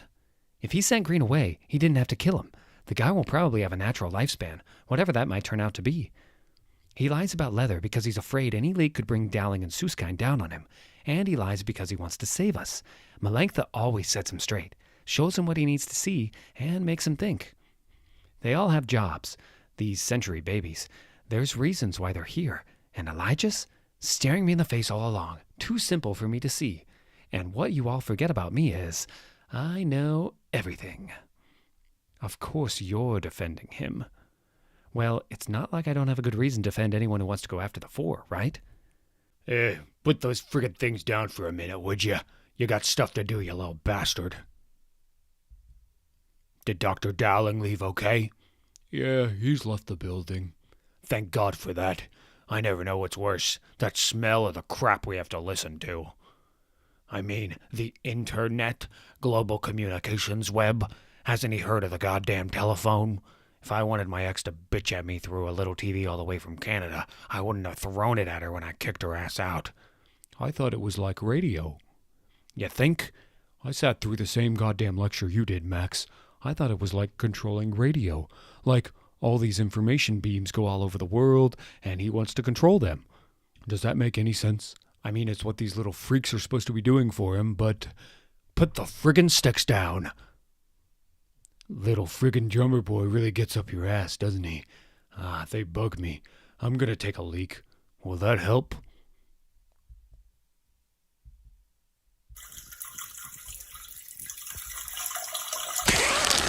Hello. There is now a solid rod of ice leading up into your body. If you try moving, something very important to you is going to snap off. If you say a word, I'm going to kick it. Are we clear? Yes. I need this, and your door entry controller. Pants pocket. Excellent. UK. Yes, that's me freezing your vocal cords. Stay put now. All points. Plan A in effect. Mission go. Still think this is crazy? Computers are for playing games on. We should let the Four waste their resources. Trust your elders. Besides, won't be the first time I've rescued kids. Let's get this done. Mr. Chase, if you please. You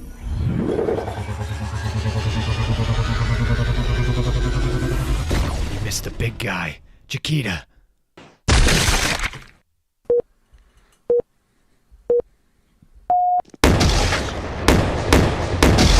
Jakita, the one closest to you.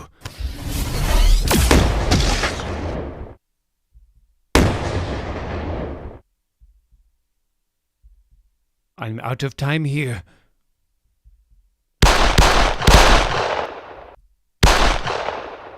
Thanks.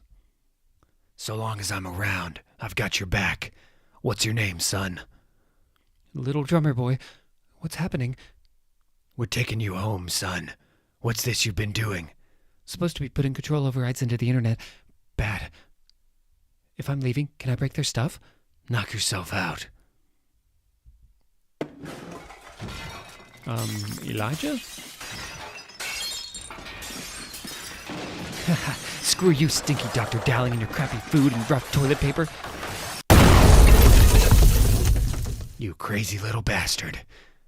Exit Plan B. Plan B. Worst rescue ever.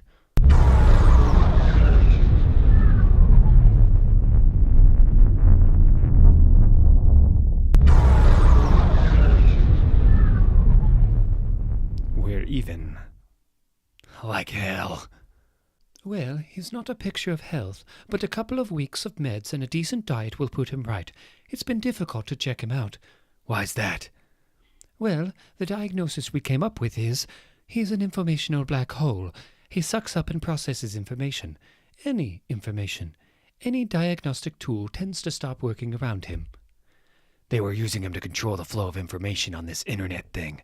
Half of his brain is off in, you could call it informational space. He drove the other kids in the wards nuts by changing the TV channel with his mind. The psych team don't know what to do with him. The kid's never going to be normal in a psychiatric sense. He's all over the place. Half the time he treats people like they're in a video game. What are you going to do with him? Clean him up. Send him back to his folks. Put a protective surveillance team on him for the rest of his life. What else can I do? Get in. Got anything for me? Just get in. I'm being followed. John, for God's sake. Who's tailing you? Don't know. You're a paranoid. Tell me what you've got. The kid's got no family, and I mean none. The parents died in a train wreck. Grandparents on both sides died of disease. Little accidents among aunts and uncles. A paranoid would say someone had carefully extinguished his genetic line. Jesus, why? Someone wanted only one of him. The other kids used in that operation, some of them had machine affinities, but none of them were like him. Your kid's an orphan, and a physically unique freak of nature.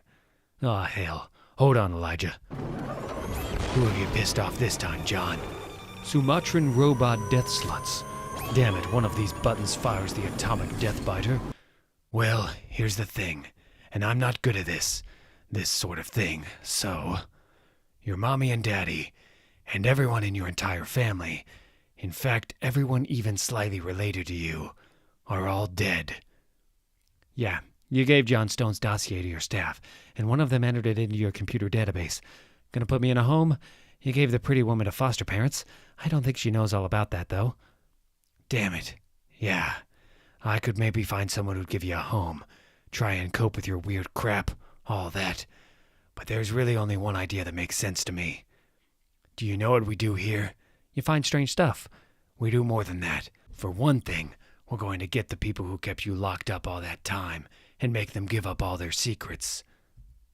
But that's not what we really do. and I think maybe it'd put your feet on the ground.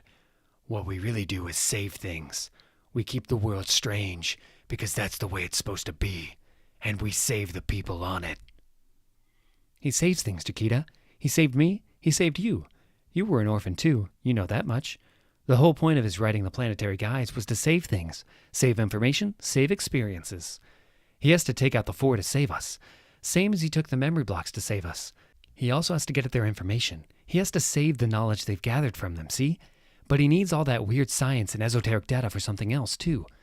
I'm not good at people, but I am good at information. And I've known Elijah Snow half my life. I've seen what he's reading. I know where he's been. He wants the 4 worse than ever, sure. Some century babies are defenders. Some are pioneers. Elijah saves things. I think he wants to save Ambrose Chase.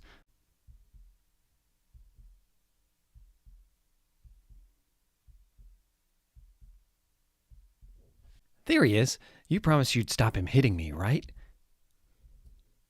Elijah, we need to talk. Yes, follow me. We know what you've been doing, and we know what you're going to do. Of course you do. You're good with information. You're an agent for something you can't see, Drums. What? I think you're probably a new kind of human, hooked into an informational underspace. What exactly did you want to talk about? I've been following the files you've been reading. The night Ambrose died, the 4's trip into the bleed, City Zero, this thing you're on, this vendetta. It's not just about the 4, is it? Coming? Have you been down to the terminal level before? Absolute basement of the building. Rock bottom. What have you been doing with William Leather? That sounds faintly dirty, Jakita. Elijah. I've been torturing him. Is that what you want to hear? Jesus, Elijah.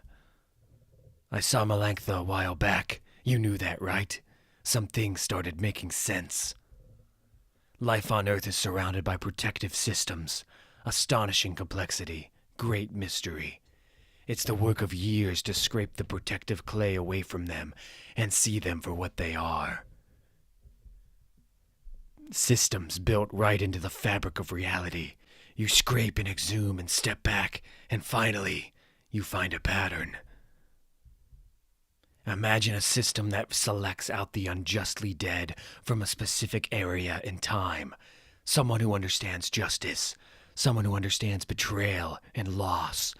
Someone who works for an afterlife, who wants all of us to have the best possible chance at fixing the living world. In Hong Kong, you got a glimpse of it, Drums, and called it a stack of hard drives. An emergence into the real world of the informational underspace that is, to all intents and purposes, the afterlife. In Texas, in the 19th century, on the very edge of death, John Leather was co-opted by the afterlife, just as our guy in Hong Kong was. It was just dumb luck that his son, Brett, was a century baby. Another protective system. Complementary, yet unrelated. We look and act and perform and even die like humans, but we're something else. We have tasks. We don't always know it. Sometimes we're not up to it. But we're machines constructed by life's invisible defensive systems to do a job. The 3 of us came together for a reason. We represent 3 different systems. Jakita, your biological father was Lord Blackstock. But you thought you were a biological fluke, superhuman, slow aging. You're the daughter of a century baby.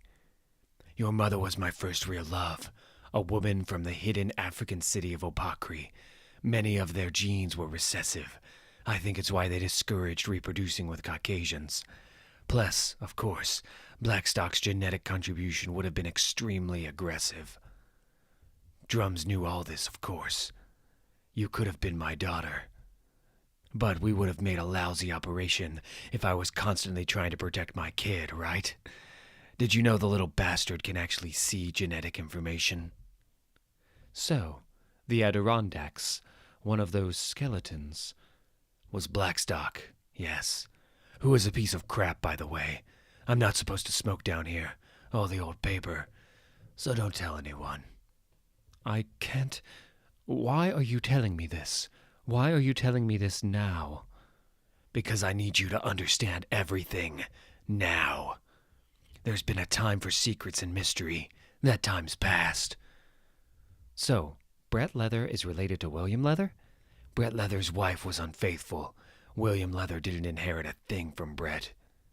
That's how Dowling got his hooks into William. Real life cheated him out of inheriting power. Dowling's life has been all about finding ways to approximate the abilities we all have, and then locking them away or killing them.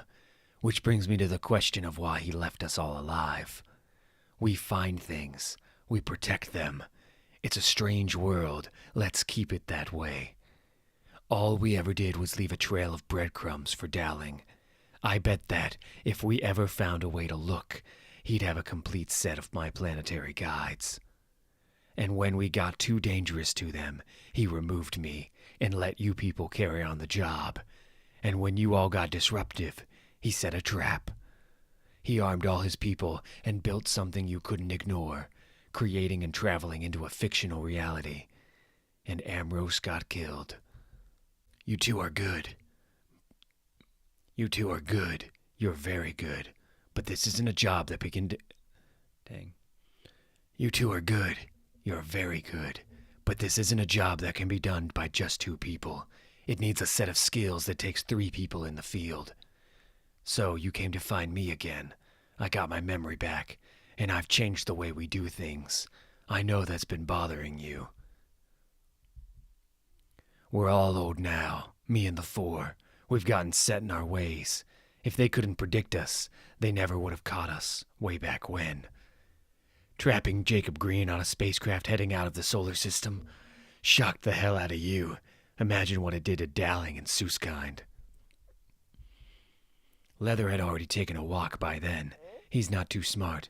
Took him the best part of 50 years to work out he was their water boy. Green might also have come to that conclusion, but looking the way he did, he had nowhere else to go. Where is Leather now? He's undergone a very traumatic experience, so he's in a planetary hospital, having his personality reconstructed. Also his eyes.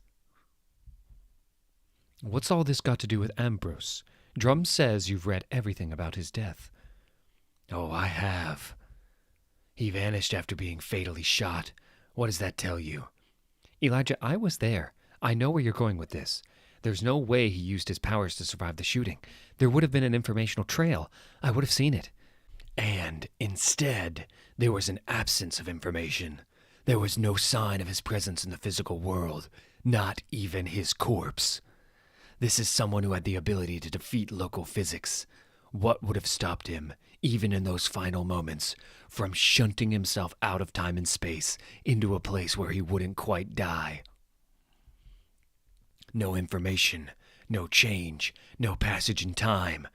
I think he's still out there somewhere, frozen. Well, what can we do about that? Nothing. It makes sense to me, but I don't have the science learning to test it, let alone bring him back. I bet I know people who do, though. People who empowered themselves through interaction with the true shape of reality. People who went out into the interstices of the multiverse to change themselves. People who've spent the last 50 years hiding technologies we don't know about. People who've just lost their 2 strong arms. Randall Dowling and Kim Susskind need to be stopped because they're withholding glory from the human race. And because I'm positive they'll have the science I need to bring back Ambrose Chase. Melanctha asked me if I knew what my task was, and it's simple. I saved you, Jakita. The elders of Apocry were going to leave you in the jungle to die. I saved you, Drums. You were a puppet, and all puppets are eventually tossed in the trash. I spent my life saving information, knowledge, and experience. And I'm going to save Ambrose. It's what I do. Yeah, I don't much care who has to suffer for me to achieve that. I'm not playing anyone's game but my own anymore. Something's wrong.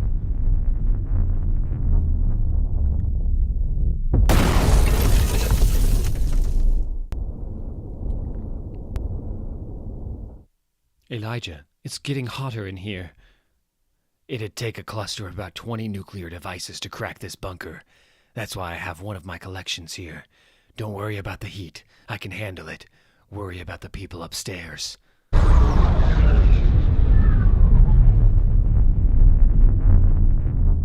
It stopped.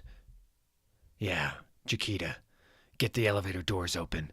There's an access ladder up the side of the shaft. The shaft will have been sealed by a blast door. Keypad code to open it is 195800101. Oh, God. The whole building. All those people. All my people. Drums. A space-based particle weapon. Your actual orbital death ray. They tried to kill us, didn't they? Are you saying that Dowling and Suskind know anyone else with an orbital death ray? We got the records from 4 Voyagers. Kim Suskind destroyed a secret island civilization from space. They tried to kill us. They knew we were in the Brazilian office, and they tried to shoot us from space. They killed, what, 500 people in the hopes of getting us? Are you getting it now? Oh, I'm getting it. You better have a plan. A plan that lets me hunt. I only ever had 2 friends in my life, Jakita and Ambrose. I was with you from the start. Well then, the game's afoot. We just have to make sure we're not the game. No more time for games at all.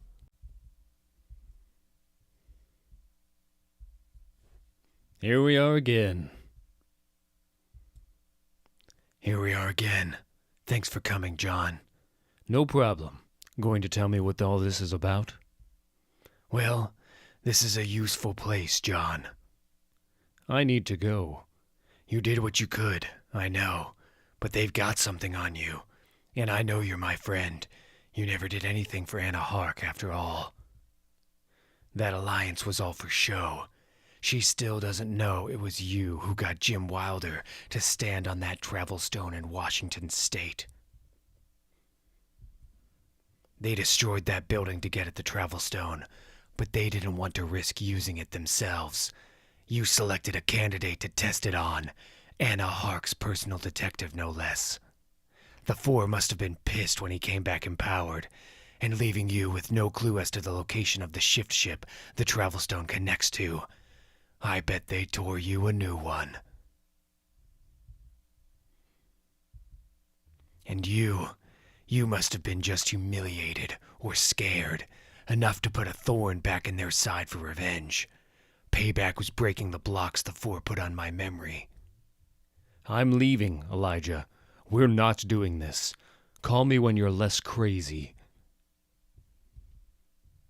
What is this, Elijah? I gave you William Leather, remember? Dowling and Leather weren't getting along, and there was always a good chance that Leather would kill us all, or that we'd kill Leather. I think the only thing he wasn't expecting was that I'd torture William Leather. Drums. The comms device is in his head, right ear leading down into his larynx. We'll have to operate. Elijah, you can't do this. I don't have any choice, John. I can't have a major intelligence player helping the 4. Not now. And I need to know what you know. I can't let you... You don't have a choice. No more playing us against the 4. No more goddamn groveling to them so they don't kill your scheming ass. Blitzen suit, I heard it spin up. Be seeing you.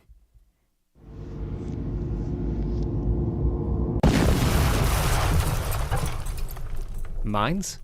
Enjoy.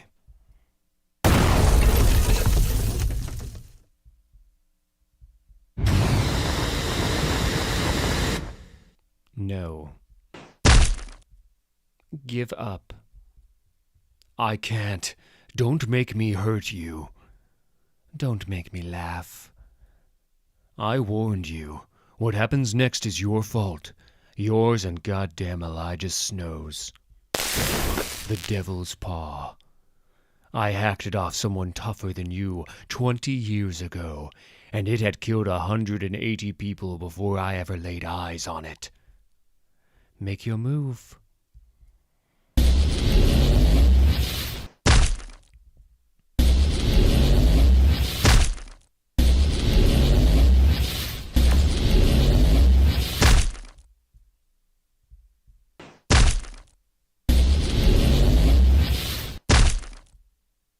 Just remember, I asked you to give up. Well, if anyone was watching John, they got a good show. I figure you're covered. Well, I'm so glad you saved me from the four. I mean, they might have hurt me. You bastards. Ah, quit whining. If you'd told us there was a bomb in your chest, we would have been prepared in advance. The drummer didn't hear it until we were loading you on the chopper. I had to freeze it and keep it that way until we got here. Whatever. I'm dead anyway now.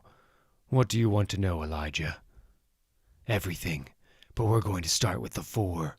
I want to know, first, how they got their abilities. All we know is that their 1961 moonshot took them into the bleed somehow. They sent a probe first. The probe's telemetry stopped for an hour, then came back. No one thought anything of it. Dowling didn't tell anyone what he was really doing. Didn't tell anyone he knew there was a nodal point in cislunar space. A crack into the bleed. Inferred by something in an early planetary guide, actually. Must have been hell on them, transiting into multiversal space in that tin can. The stress on the Artemis L killed its in-flight camera systems. The people who've seen that footage think it was the transit into the bleed that changed them. Very, very few people know what happened next. My God, what was that? It worked. What worked? Randall? I told you this mission was about making us great. I couldn't risk anyone else finding out exactly what I'd planned. I'm sorry, my darling. We should have received a change in trajectory. There, look out front. What have you done, you crazy son of a bitch? Randall, what is that? It's what I was told would be here, recorded onto the tapes in the probe. It's our future. Fire the port attitude thruster for 2 seconds. There's something I want to show you. Oh my God. We have traveled through the multiverse, my friends. Look at what could have been. Look at another Earth. Our Earth's rules dictate that superhumanity is an accident of birth. This Earth is different. A planet of eternal super entities who learned the secrets of inhuman powers many centuries past. We've been granted access to their transformative apparatus, that gate we're moving towards. We are about to become post-human. All has been planned exactly. Why would they do that? Good question, darling. Always seeking clarity, eh? They have but two concerns in their lives, knowledge and safety. In return for their gift, we transmit to them all the secret knowledge of our Earth, and will be perfectly placed to do so. We can use that knowledge too. Can you imagine the adventure we're about to embark on? Us, alone out of all the people of the world. And safety. Yes, you don't get to be that old without being paranoid, apparently. Everything is perceived as a potential threat, even backwards little monkey worlds like ours. In return for this, I've sold them the human race. Payable in 50 years. Sometime in the next 50 years, we give them our Earth. What about us, Randall? Once we go through that device, we become like them. We become ageless. And the bleed is vast. The multiverse is vast. There are more Earths than you can imagine, and we can travel to any of them. We will live forever, armed with the secret wisdom of ages, possessed of fantastic powers, with an endless number of Earths for us to use as we will. What will we become when we go through? That I don't know. The process is apparently random. It's an adventure. Are you ready? Hell yes. Sometime in the next 50 years, they said to Dowling. That was in 1961. We're into the 21st century now. The best-case scenario is that a parallel world full of paranoid, ageless posthumans is going to come for us in 2011, presumably expecting us to have been subjugated by the four previous to their arrival. And who's to say? Maybe we have. The wonders they've withheld from us. Perhaps we've been made a third-world version of the Earth. But you coming back, and you getting serious, that scared them. Time could be running out for them as well as for us. If they have to show an Earth they're pulling all the strings on, sometime very soon, then you'd be a bad person to have around, wouldn't you? I have only 2 more questions, for the moment. 1, what do they have on you? Elijah, my God, do we all look alike to you century babies? I've barely aged since 1965, man. How do you think that happened? Next. 2nd, I know how green, leather, and Suskind were transformed back in 1961. I've never been able to find out what happened to Randall Dowling himself. Oh, he stretches, Elijah. He extends. You remember when you penetrated his Antarctic base, knowing there was something precious to the fore there. He and Suskind, they called those things their children. Their genomes are impossibly messed up by the transformation. They can't have normal kids, but it didn't matter so much to him. His mind, Elijah. How do you think he got so good with blocking memories? It's not telepathy. His mind stretches and worms out and lays eggs and reproduces. Anyone who's ever been within 100 feet of Randall Dowling, Elijah, probably is Randall Dowling. Including you, including me. And I've never known, Elijah. I've never known if he screwed my mind or not. I could be thinking of ways to kill you right now and not know. It's why I brought you back. I hoped you'd save me. It's why I'm here, John. You just rest now. I'll take it from here. This is the communications device we took out of John Stone. Make it work. What do you want it to do? I want to talk to Randall Dowling. You turn that back on, he'll get a fix on our position. That's okay. Make it work. What's the plan, Elijah? Well, I've been sitting here pulling together everything we know and everything we've done. And it's really simple. Make that work. You'll see. Dowling, this is Elijah Snow. Can you hear me? It's time we talked. Elijah, hello. It's been some little while. I want to meet. Why? Truce. Permanent truce. You have something I need. And what would that be? Your entire knowledge base. All your science. Every last bit of information.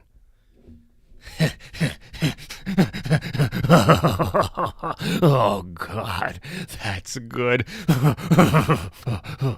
And what do I get in return for my life's work, Elijah?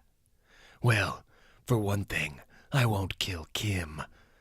Don't joke. Green's dead. Leather's dead. It'd take me a few months, but I could kill Kim. Anna Hark works for me now.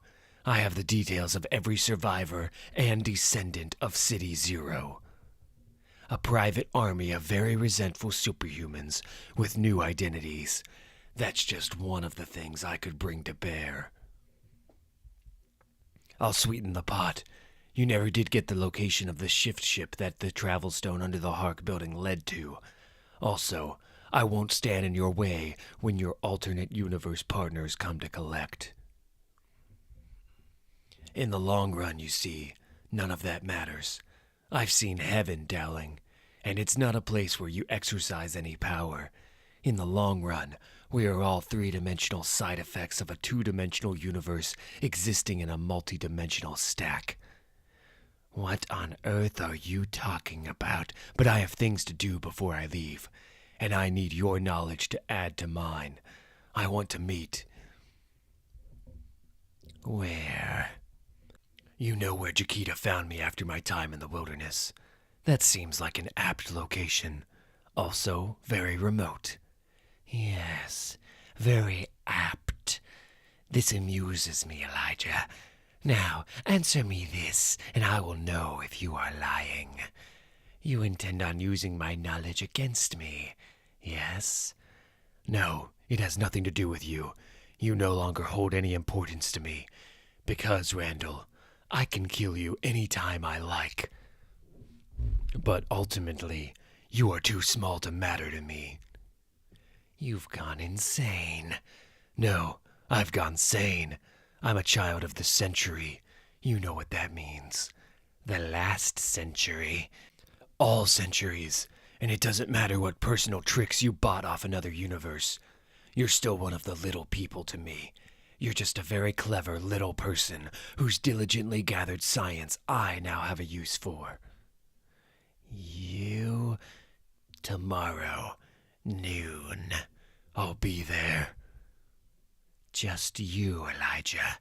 Just me, and just you. Bring Kim if you like. Snow out. He's right. You've lost your mind. No, I've been using it. Everything we've learned about him says that he wants to be a big man, and that he'll destroy anything that makes him look small. And he wants to know everything because he believes, deep down, that he can't be anything. He had to sell out the planet Earth to gain what the likes of us were born with. Oh, he'll make it look good tomorrow. He'll bring Kim, and he'll bring the sum of 40 years of buried knowledge. And he'll try to kill me. He'll do more than try. Middle of the desert? We won't be able to hide anything that can help you. Oh, kids, we're mystery archaeologists, and the last mystery I have to share with you is buried very deep. And it's a really, really good one.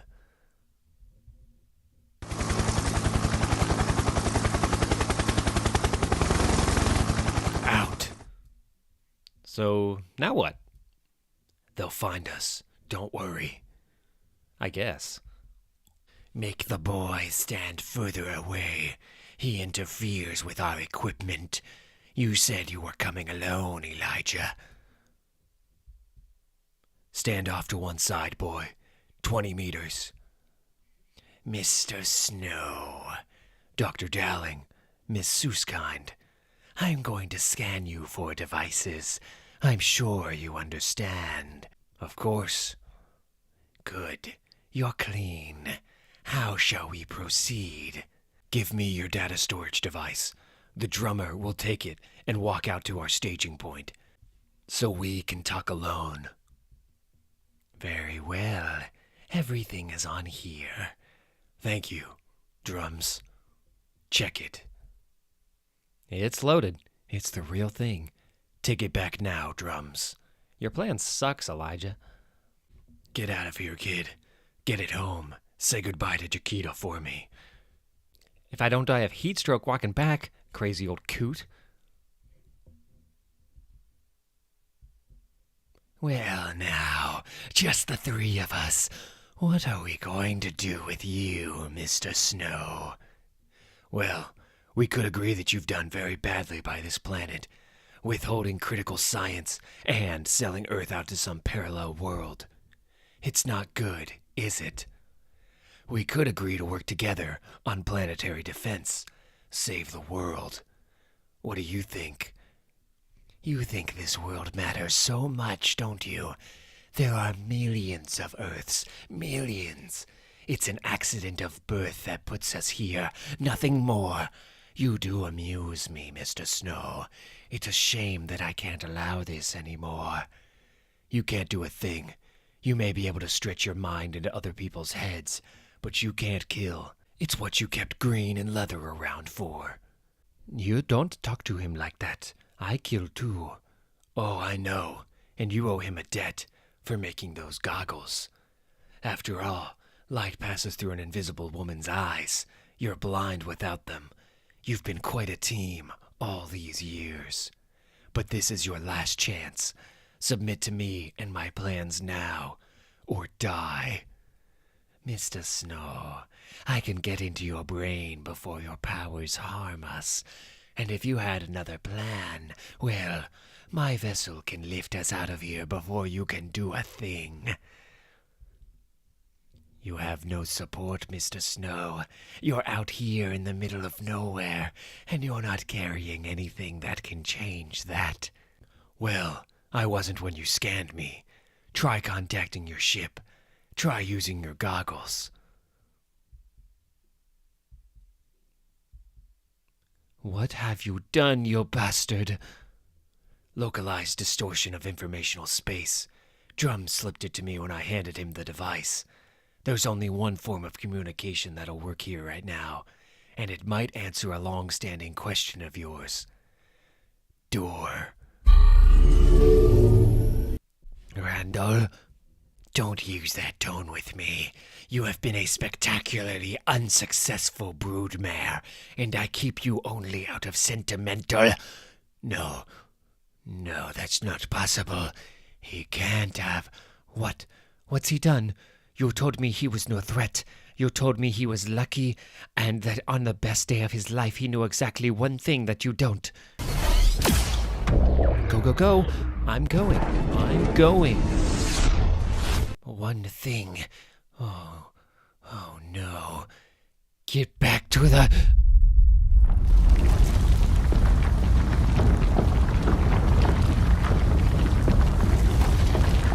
Snow, you bastard!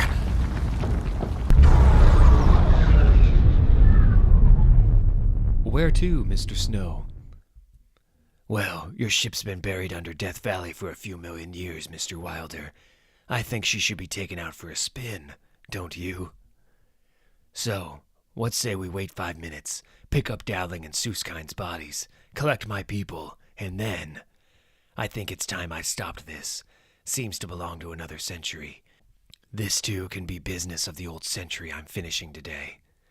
And it's a fine new century, isn't it, Mr. Wilder? Look around, Mr. Snow. A crew of superhuman ancestors of the City Zero survivors, saved by you and Miss Hark, to pilot a sailing ship of the multiverse itself. A fine time to be alive, strange and beautiful, and there's nowhere I'd rather be. Wow. If we get to give parallel Earths names, this needs to be Earth Toilet on Fire. Mr. Wilder. Initiating doors. Activated. Hello, my name is Elijah Snow. I am part of the defense system of the Earth Randall Dowling sold to you. That's his body. I dropped it from a great height, which may be why you don't immediately recognize him.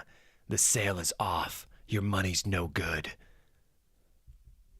Any incursion into my universe will see the bleed ripped open around your planet, and you fed to the things that wait there. Things my people learned how to kill more than 50 years ago, by the way. That's if I don't just delete your universe from the informational superstructure of reality. Your agents are dead. You are not welcome. Leave us alone. This is your only warning. That's it. I didn't even get to hit anything, Elijah. You're thinking like Dowling. Shoot something, destroy something. That was his concept of power. Knowledge towards destruction. Me? I discovered and saved these people, located a lost ship of the bleed, and pulled it from its tomb. Archaeology. I feel like I've just tied off a wound that's bled for 100 years. I don't believe it's over. Over? Over, you say. Not nearly, my girl. Not nearly. It's just starting. The real work. We have so much to show people now, and so much more to sift from the ground. Just one loose thread to take care of. One last thing to take from the soil of the 20th century. And then we spend the rest of our very very long lives on that strange world we love, keeping it that way. Rush trials of the so-called anti-cancer treatment developed by the Planetary organization. New York offices of the Planetary organization today demonstrated a cheap electrical levitation system with applications in New Orleans. The Planetary organization's super fabber for generating instant temporary shelters. Legal challenges to the Planetary organization's life stations, community devices that provide water, basic protein, heating, and light for free. Towards the end of its 9-month voyage to Mars, carrying, most famously, the Planetary Society's QNet device for instant communication across deep space. Planetary Society's hypercollimation sheets, carbon fabrics that become bomb-proof shields.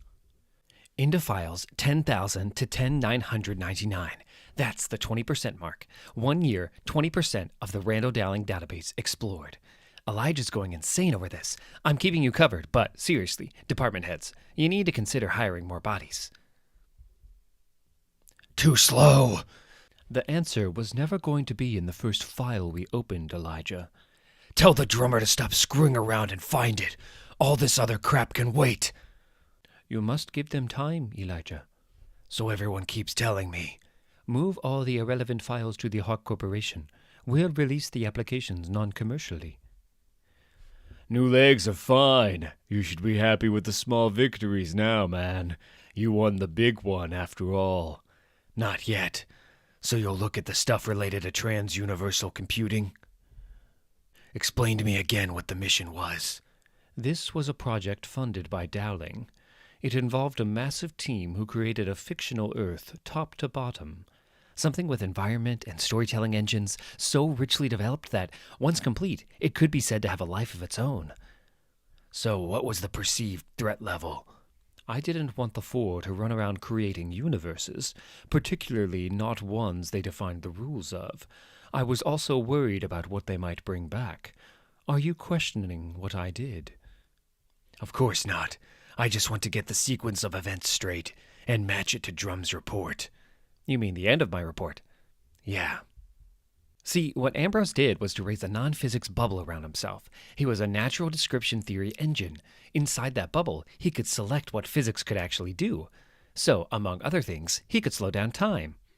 He was shot. He was dying. He disappeared. And I swear to God, I saw his descriptor effect the second before he vanished. Yeah, that's in your report. And that's the key, Drums. You think he's still there? I think he's still there. I think he turned his power on to stop time. Years ago, Elijah. He would have bled out by now. Outside the bubble, sure. Inside the bubble. God, I don't know, Elijah. I mean, he used to say he turned off time, but he always turned it back on again. So he was slowing time to a crawl, right? He knew how to sequence it. But what if he could turn it off completely? Then, inside the bubble, we'd be frozen too. We couldn't go in and get him. Could we turn it off from the outside? Dunno. Could we affect the bubble's surface at all? Dunno. Why do we keep you again? I do know there's a working time travel theory in the Dowling files. You're kidding. No, they never put it into action. I think it was new. I don't think it helps, though. Why not? You can't go backwards in it. At least not far enough. It's a little scary, actually. Talk. Well, the idea is that you can't go back beyond the point where the time machine was switched on, because time machines didn't exist prior to the point where it was switched on. Huh. That makes sense, actually. Wells's pal, who made his time machine in 1888, only went forward. You knew of a time machine before? Knew of it. Never got the specs or the machine itself. And then there was Duke. But he never had a machine. Carry on. Okay, so, in theory, we could set up a time machine at the site where Ambrose died. Was lost. But we couldn't go back and get him before he was shot. What's scary about it? Look, if you're in the future and you've got a time machine and you're interested in history, what's the first thing you'd go and look at? God, I don't know. Dinosaurs, the crucifixion, the Great Flood? Sure, but you can't. The furthest back you can go is the point where the first time machine was switched on. So I'd go back and look at that. You and everybody else. Everyone from the entirety of future history arriving at once, the second after you flip the switch. Therefore, the whole of the future can be said to have happened at once, and you can't change it because it's already happened. Wow. That's planetary apocalypse condition, really. What's the point of anything if it's already happened? It's Schrodinger's cat writ large, Elijah. The future currently exists as a mass of probability waves, collapsing into choices and events one at a time as we move forward. Turning on a time machine collapses them all at once. Your quantum physics. Yeah, an infinite number of dead cats all arriving on your doorstep at once. Give me some reading material on that, would you? Elijah, you're not... Talk to me about the time machine. Can it be built? Yes, the schematics are beautiful, actually. It's a loop of light, and moving along the loop moves you along in time. Get it built, Drums. Now. A ship for flying down into a fictional reality. We never did find out what happened to the person they brought back. Probably never will. There's no reason to believe he'd have to stay here. We're all living on two-dimensional planes of information, remember? The fact that we live and breathe in 3D is a side effect of the universe. He could be living in other stories right now, slipping between the turns of pages, surfing down through a rack of books. What's this? The hunting party. I'm not building a damn thing until I establish that Ambrose is actually here. There should be Cherenkov radiation coming off the surface of the descriptor bubble, and then you'll know he's here. And then things get really creepy. See, the big problem with making your time machine is power. In order for the closed loop of light to do what it's got to do, it needs a massive amount of power, which we had options for, but nothing field-tested. However, if the bubble's still up, there's going to be something called quantum foam around it, the outward sign that something weird and disfiguring is happening to the fabric of reality. If we can visualize that, it's going to look like 800 tornadoes in a box, okay? Those vortices create vacuums that give off energy. Lots of it. It's called zero-point energy. Massive power from nothing. Oh my God, just stop. Which would mean that Ambrose was generating the power to save himself all along, which is creepy. This is on the assumption that you, Elijah, know what you're doing. You mean if I understood your books properly? Not the theory, Elijah. The consequences of turning the thing on. Stick to the theory. You had a term for my idea. Supermassive frame dragging. Like this. Big rotational objects pull the fabric of space-time around with them. Important bit. Frame dragging affects time and objects, yes? So we create a closed loop of light, make it incredibly powerful, and it'll do the same thing, only locally. Supermassive frame dragging. We set the loop to pass through Ambrose's position, crank it up as far as it'll go.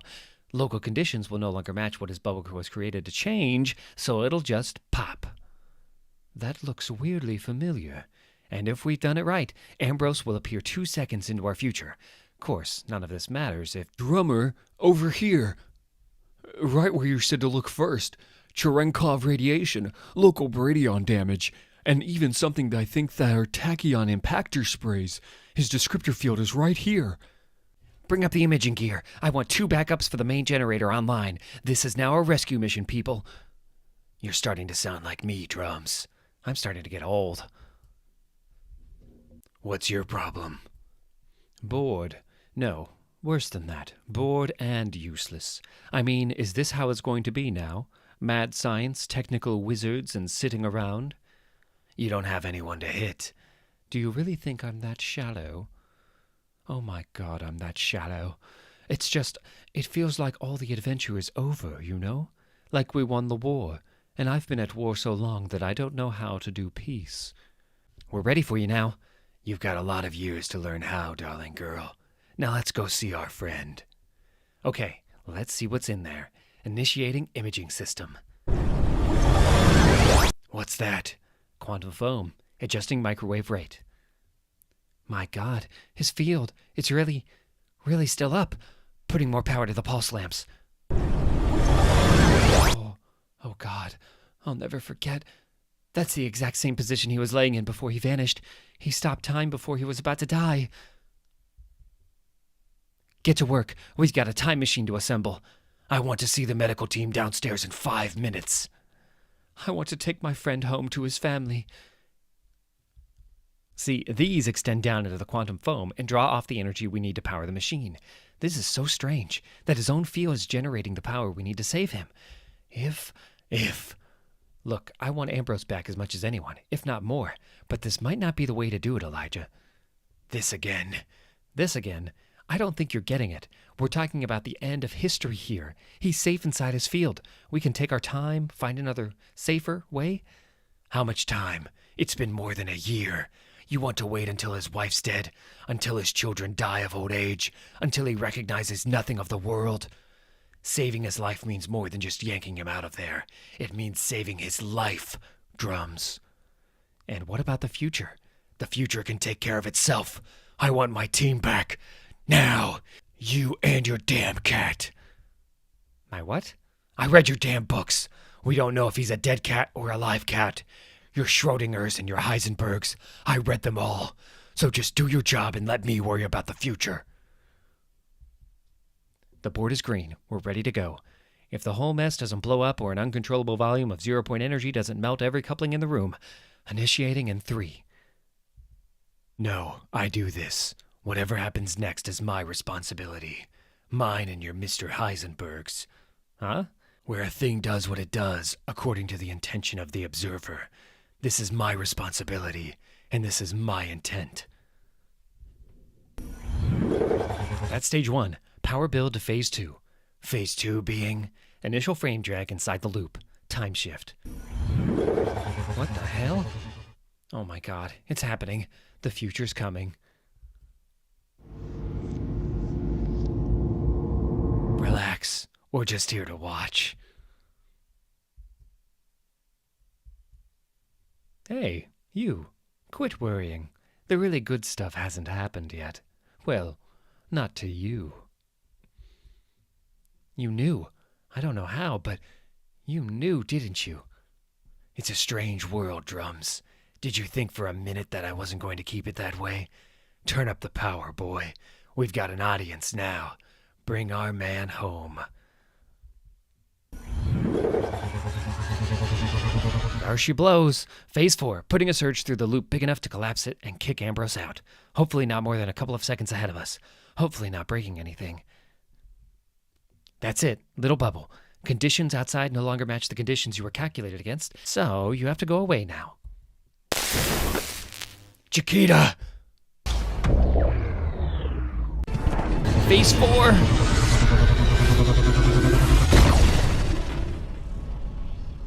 Where is he? Did we do it? Did we lose power? No, Jakita held the thing in place long enough. He should be here. Medical team, go! You know what to do. You're all briefed on his injuries. We've never had so much prep time for emergency treatment in our lives, Miss Wagner, but it'll still be touch and go. Let them work, Jakita. I know. Don't look at us. For all we know, you created another 100,000 universes when you switched the machine on. We don't know if he's come out of the box alive or dead either, at this point. No, that's it. That's all we can do. What? What did you say? That's it? You came back to see this? We thought it'd be funnier if I waited. Sorry. We need to get him into surgery, but he's stable.